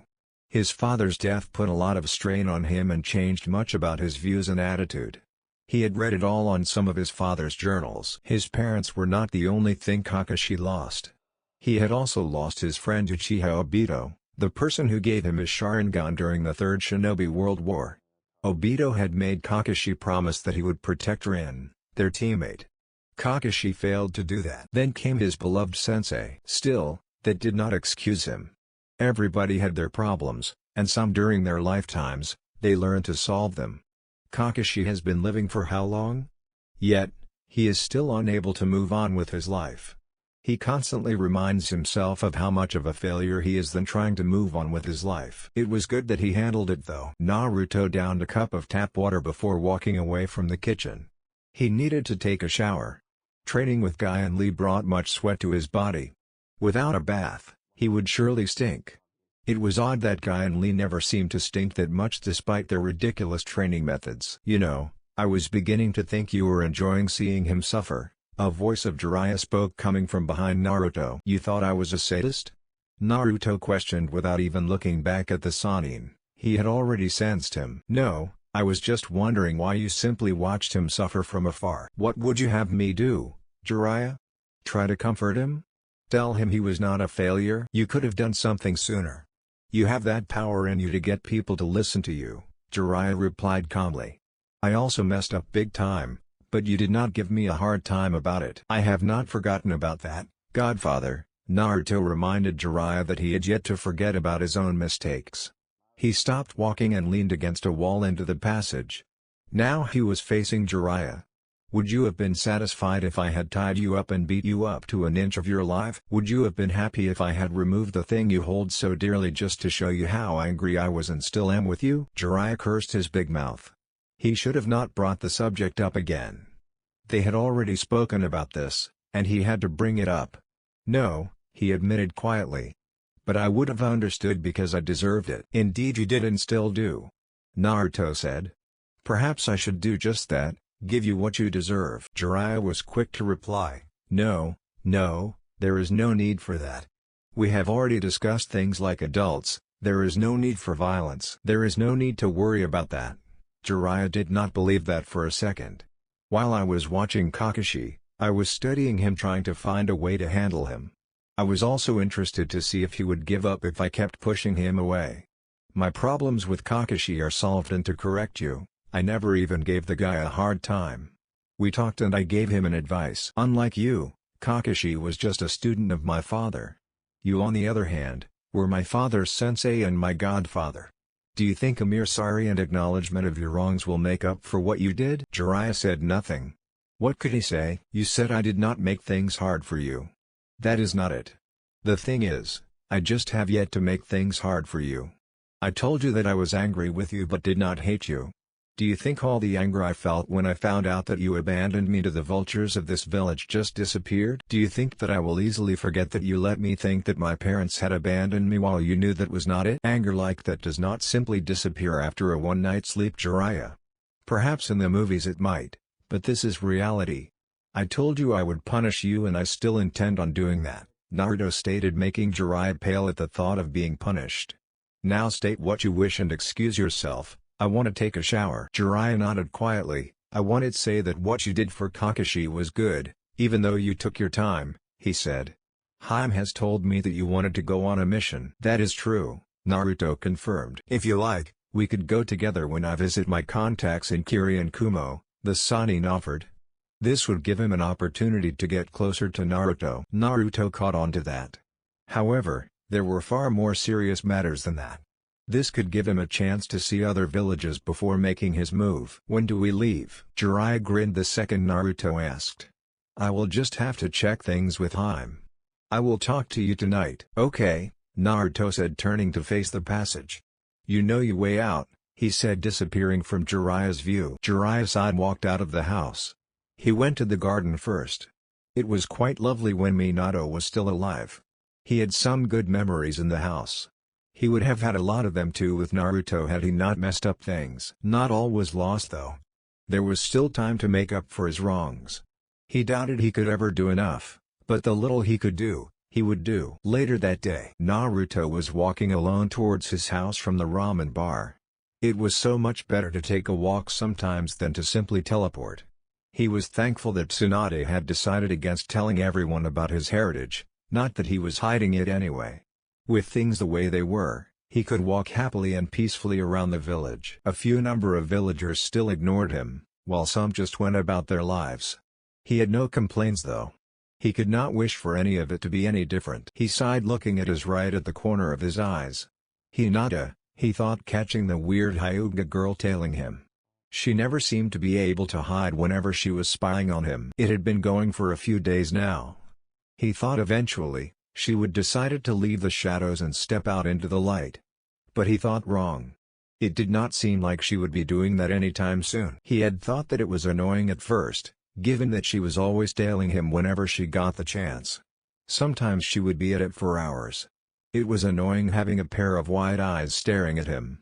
He could never do anything private because her eyes were always staring at him. Anyone would find it disturbing knowing that you always had a pair of eyes staring and watching carefully whatever you did. Now it was becoming creepy. He did not think that any girl in love did what Hinata was doing. If all girls did it, then he would surely die as he was. Perhaps Hinata was obsessed with him. An obsession sounded accurate. You had to be obsessed to spend your time spying on someone without an instruction for hours. She did it simply because she wanted to. He wondered though, Did she not have her own life to live? He had talked with Neji about it, but the Hyuga prodigy did not seem bothered about it or even care for it. He did admit it that he would find it disturbing if she was spending much of her time spying on him. Nevertheless, he was not willing to help him out. He simply told him to deal it himself. He could, but he often did not censor his words to accommodate someone as fragile as Hinata. He would not want to be responsible for her mental breakdown. Glancing at her direction once more, he was about to call her when he sensed someone rather. A dark figure had appeared before him. Uchiha Sasuke. The only reaction Naruto gave, physically, to the presence was a raised brow. He simply looked at the matured form of Sasuke's Sharingan. They were devoid of any emotion, and looked to be studying and analyzing him like he was some kind of puzzle. Narrowing his eyes at a building on his left, Naruto saw Kakashi. The Jounin seemed ready to jump in should fireworks threaten to be ignited. Naruto. There was neither anger nor hatred in his voice. There was nothing. His voice was devoid of any emotion, just as his eyes were. Yes. Naruto said calmly. He looked at the Uchiha calmly. He had told himself that Sasuke was dead to him, countless times. And he believed it. However, he was staring at those same eyes that stared at him when they tried to kill him. This person betrayed him. He could not think otherwise. Was it just easy to say that he did not exist when he was not in presence? He realized something though, he hated Uchiha Sasuke. There was no difference in Sasuke that tried to kill him and the Sasuke that was standing in front of him. I just wanted to confirm something, Sasuke said before disappearing. Naruto sighed. Yes. Sasuke was Sasuke and he did not like him, at all. He waited for Kakashi to appear. I don't know why I was even worried, Kakashi said. Naruto looked at him. He looked a lot better than he was at afternoon. Both of you have changed so much. I know that. I have gone on a few missions with Sasuke, I should have known better. Naruto did not comment. Let's go to the Jounin Lounge, you have never been there. Last time I asked you said you had other plans. Sure. Naruto said. He had nothing serious to do anyway.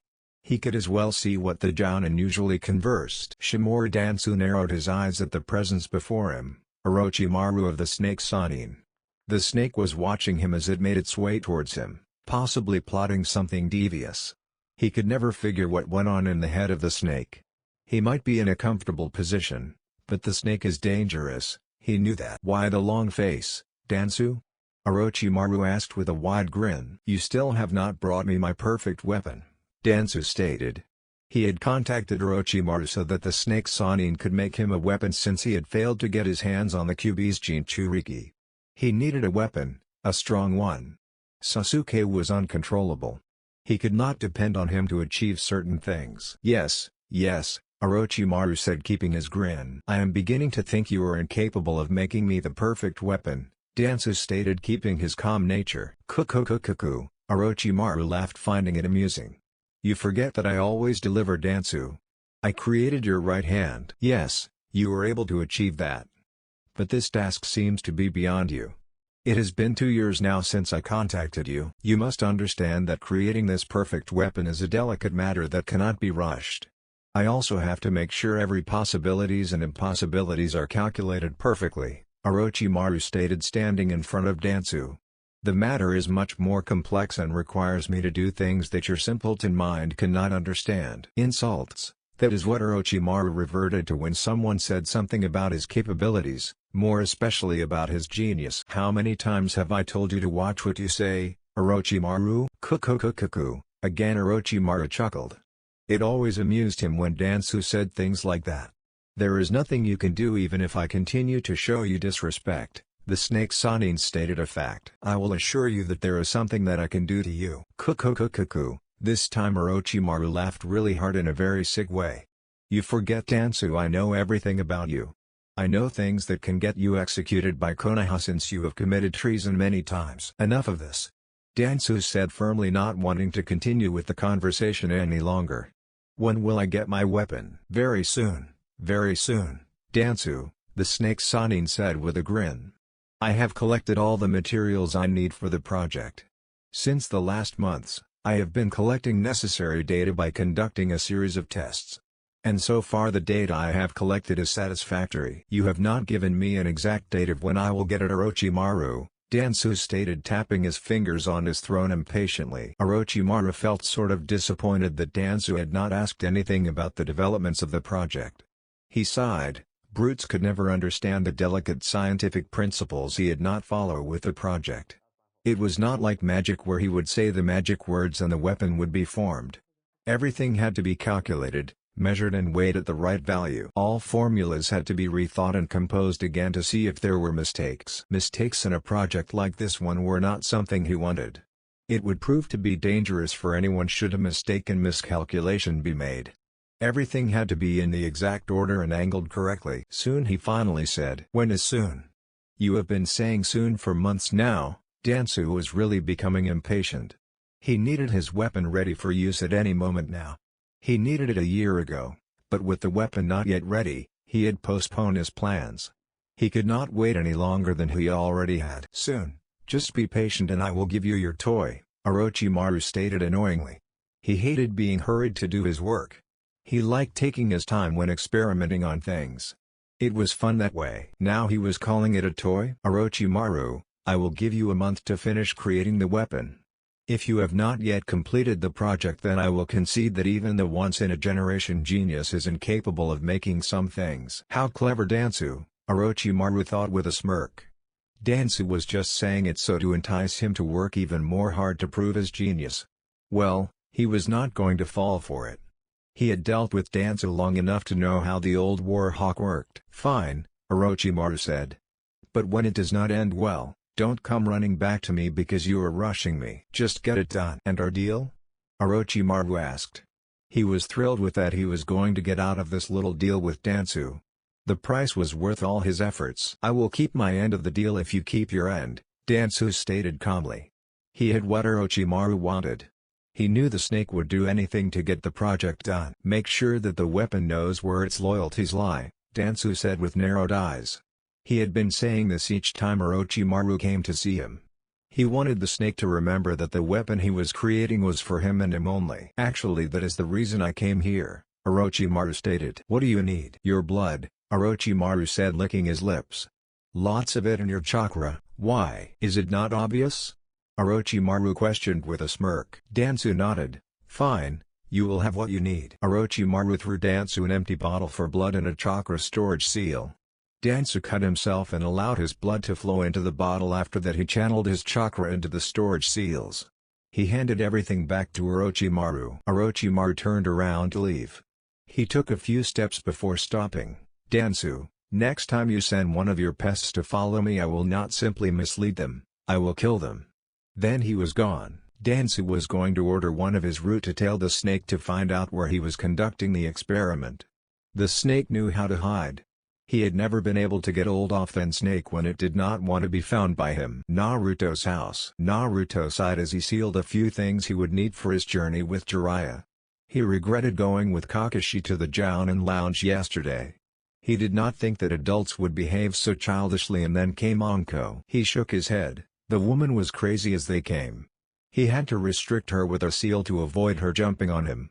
She wanted payback for running away from her, and then when she had gotten drunk, she was drooling all over him, literally.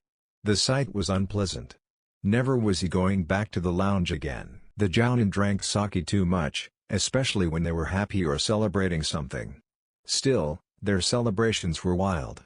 It was mostly the men who were out of control. The women, except for Anko, were acting their age. At least some of them offered him some pleasant conversations, unlike most of the men. He had looked at Asuma with a blank expression when the Jounin had asked him if he was still a virgin. Then everyone stared at him, waiting for him to answer. He did not answer the question though. Just so you know, regardless of what you answer, I am willing to ride you tonight, Anko had said, causing him to stare at her for a moment. He had expected the Jounins to act a bit more mature. Well, they were mature, it was just that when alcohol entered their system, they lost all maturity. Alcohol was not a good thing if you could not take it. He was surprised though. Kakashi was just his usual bored self, so was Guy. The two only took a few sips of sake and then it was it. They settled for having civil conversations without much fuss. Well, that was for a few minutes before Guy started to argue with Kakashi over their score in their battles. Guy believed that he had won more matches than his eternal rival, whereas Kakashi refuted the claim saying he won more matches. He even reminded Guy of their last match which the Green Beast did not remember. Jiraiya had said he would come to fetch him when they were to leave. They would be leaving today.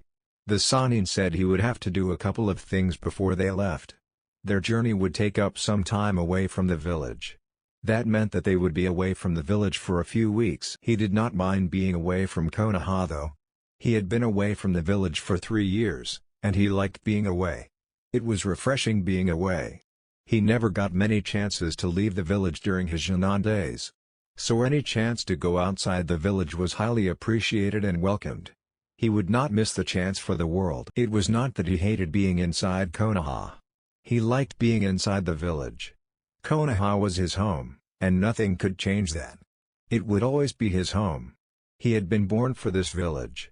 Perhaps his mother may have been an outsider, but he was still born here during a historic day. The day the Kyuubi attacked. Speaking of which, he had not spoken to the beast in quite some time. The time was now stretching towards a year. Mindscape. He walked into the cold sewer with his calm expression kept. He would certainly lose his mind if he had been the one locked up in a place like this. Surely Kyuubi got bored sometimes with being always locked up in a cage without anyone to talk to. He did not think that any human would survive with the kind of living conditions set after being locked into the cage. It was no wonder that during the times he had come here, he had always found the Baiju sleeping, or sometimes pretending to be. It would have been better if it could take one of those years-long slumbers. If it could, it would repel the boredom the beast had to face. He pitied the great Baiju for that, but never said it loud as it would only serve to infuriate it.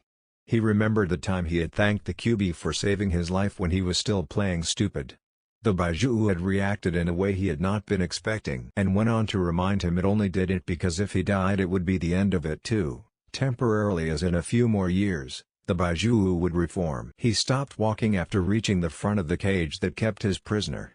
He did not say anything at first. He waited for the Kyuubi to acknowledge his presence. If it did not, he would turn around and leave. He had done that before.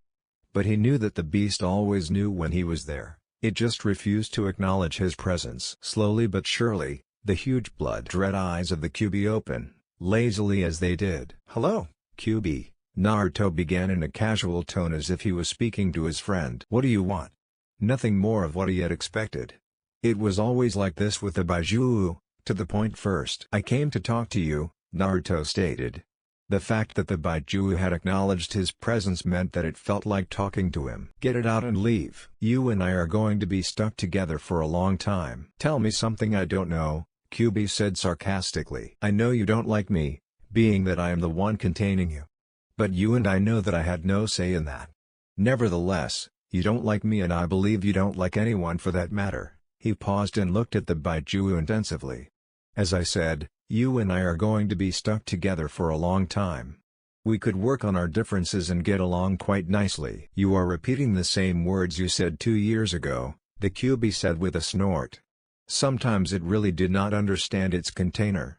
That was because he tried to be friendly. Kyuubi did not understand that. Humans were all the same. They saw Baijus as weapons, tools to be used for their means. He could not understand why Naruto would want to be friends, or try to just get along with it. It hated humans. And it was not going to get along with one. "That is unless." "That means I am consistent," Naruto said. "You could give it a chance, I mean, what do you have to lose? No matter what happens you are always going to remain sealed in me. That will only change if I die." Again, the Baiju snorted and closed its eyes. But it did not say a word. "Think about it," Naruto said and walked away from the cage. The Kyuubi never looked at him as he left, it kept its eyes shut. About an hour later, Jiraiya showed up at Naruto's house looking a bit out of breath. Naruto figured the Sannin had been running away from something. When someone like Jiraiya was running away from something, you knew that it had to be women he was peeping on. He must have been caught peeping. It was a wonder to Naruto how the Sannin never seemed to be able to completely hide himself while peeping. He was able to hide for a few minutes, but sooner he would be caught. Perhaps it was the perverted giggles that always gave away his position. He was stealthy enough to hide from a few civilians.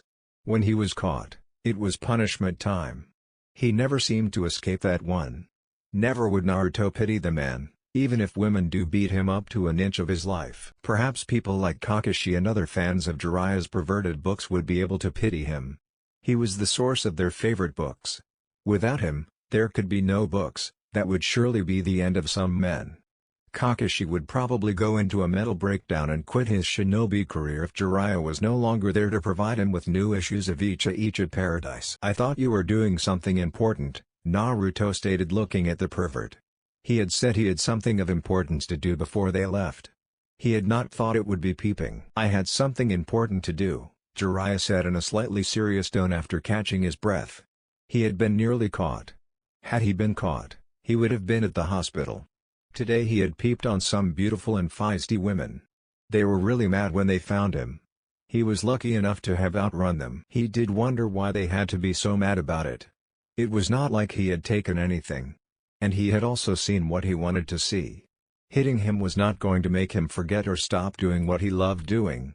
In fact, when they beat him up, it made him recall everything he had seen in an even clearer detail that he would without being beaten. Tsunade had nearly killed him, and yet he still remembers how her naked body looked like. "You need to set your priorities straight, Jiraiya. Since when did peeping become something of importance?" "It's not peeping. It is called research." "Why do people always get it wrong? Why could they not just understand that he was collecting research data instead of peeping?" "Konoha has the best hot springs. I had to get some inspiration before we left the village," he said, getting his tone down. "I do not appreciate being kept waiting, especially when you were wasting time doing immoral things." Jiraiya ignored Naruto's words. "Have you packed everything?" "I just said I had been waiting for you, did not I?" Why would he wait for the Sannin if he had not packed up everything? That would be stupid. Jiraiya sighed. "You could have just said yes or no," he stated, slightly annoyed by Naruto's way of responding. Saying yes or no was a lot easier than saying all things he did not want to hear. "If I wanted to," Naruto said, placing a scroll right beside his sword's sheath. He hooked the scroll with the sheath before placing it on its rightful place, his back. "Now shall we?" "We have to see him first," Jiraiya stated, causing Naruto to sigh. He followed Jiraiya to Tsunade's office. "Hokage office." Tsunade stared at Naruto unblinking. He had just returned and now he was leaving her again. She was beginning to think that he longer liked being inside the village. She had not thought that he would take Jiraiya's offer without even thinking about it more than he did. Jiraiya had told her that he had accepted without thinking about it for more than 2 seconds. It took him that little time to make a choice that would see him depart from the village. Why could not he understand that she needed him by her side? It took him little time to make a choice to get away from her. That left a bad taste in her. Looking at his eyes, she could not get anything out of them. They were their usual blank. Even sometimes when he smiled, his eyes betrayed that smile because they would never reflect happiness, they reflected nothing. She wanted to see him smile a bit more and laugh as he used to. But now she was realizing that it was just wishful thinking. At least he did smile at her every now and then. She had realized that he had become increasingly bored being cooped inside the village without anything to do. Perhaps this journey with Jiraiya would offer him a chance to get rid of the boredom so that when he does return, he would be at least without the bored look he had been carrying over the past few days. Tsunade blinked and released a sigh. "I just wanted to see you before you left," she said to the other blonde. Naruto raised a brow. He had been here yesterday with Jiraiya after the pervert had informed her that he would be leaving with him. She already knew he was going, not just from Jiraiya's mouth but from his mouth as well. He thought that they had handled everything. "You really need to take parenting lessons, Hokage-sama," Naruto stated, earning a nod from Jiraiya. The Sannin agreed with Naruto. "What? You are showing too much love and you are way overprotective. It is over the bar. I can see just by looking at your eyes you would rather I did not leave with Jiraiya," Naruto stated calmly. "You have to understand that I am not a child who needs to be under your constant watch. I have told you that I can handle myself. I will be involved in dangerous things, some life-threatening. You have to allow me to fight my own battles. You have fought yours, and survived. I will fight mine, and will survive, but that cannot happen when you are always standing in front of me trying to shield me from any danger." Again, Jiraiya nodded. "I have to agree with him, Naruto is no longer as he was 3 years ago. You have to allow him to grow and let him be a man. He cannot go anyway if you won't allow him to grow. He is no longer a child. He has grown wings. You have to let him fly, otherwise he will remain rooted to the ground." Tsunade sighed. She was just being concerned like any other person would. Could they not understand that? "And besides, he has me to look after him," Jiraiya added with a grin. "Yes, and it went well last time I trusted you with his care," Tsunade said sarcastically. "You are not going to let that go, are you?" "No," Tsunade gave a short and firm reply. He had trusted her with Naruto's care and he failed to do so after going on to his peep show. Naruto sighed silently. Sure, he had some unresolved matters with his godfather, but Tsunade had to let that go.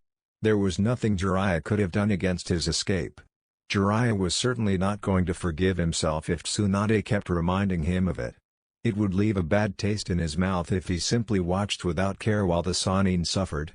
He was not that cold and heartless. People did make mistakes. He understood that, that is why he even speaks to Jiraiya. But that did not mean that there were no consequences for the mistakes. They were there, and had to be fully paid for. "As many mistakes Jiraiya has made," Naruto said, causing the Sannin to wince remembering all the mistakes he made. "I do not find my escape to be one of them or something he should be blamed for. I could have run away from him regardless of what he did. Either my chakra was sealed or I was trapped in a barrier. One way or the other I would have found a way to get away from him." Tsunade looked at Naruto for a moment before nodding silently. He was still not apologizing for running away. What he had said just showed her just how intent he was on getting away from her former teammate. It was clear that even if she had been there to forbid him from doing anything stupid, he would have still ran away. "Perhaps I have been a little overprotective, but that is just because I am always worried about you. I would never forgive myself if something bad happened to you," Tsunade said quietly. "Don't you think it's becoming more of paranoia?" Naruto questioned the blonde god. "I'm Hokage. Each time I leave, something bad is going to happen. Do you think that is healthy?" "Just be grateful that someone is worried about you," Tsunade exclaimed, staring straight at Naruto.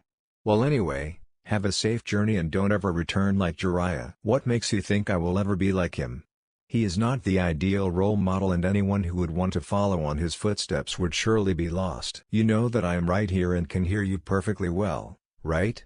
Jiraiya said, not sounding the least wounded by Naruto's words. Naruto merely shrugged, while Tsunade ignored him.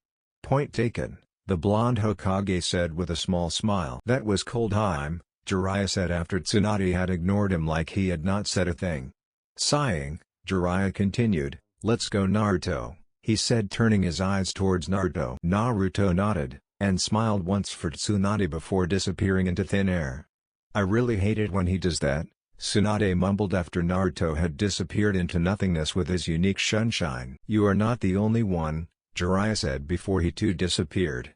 His disappearance was accompanied by a cloud of smoke, though. Just outside of Konoha. "Thanks for saving me back there," Jiraiya said to Naruto as they walked in a comfortable pace.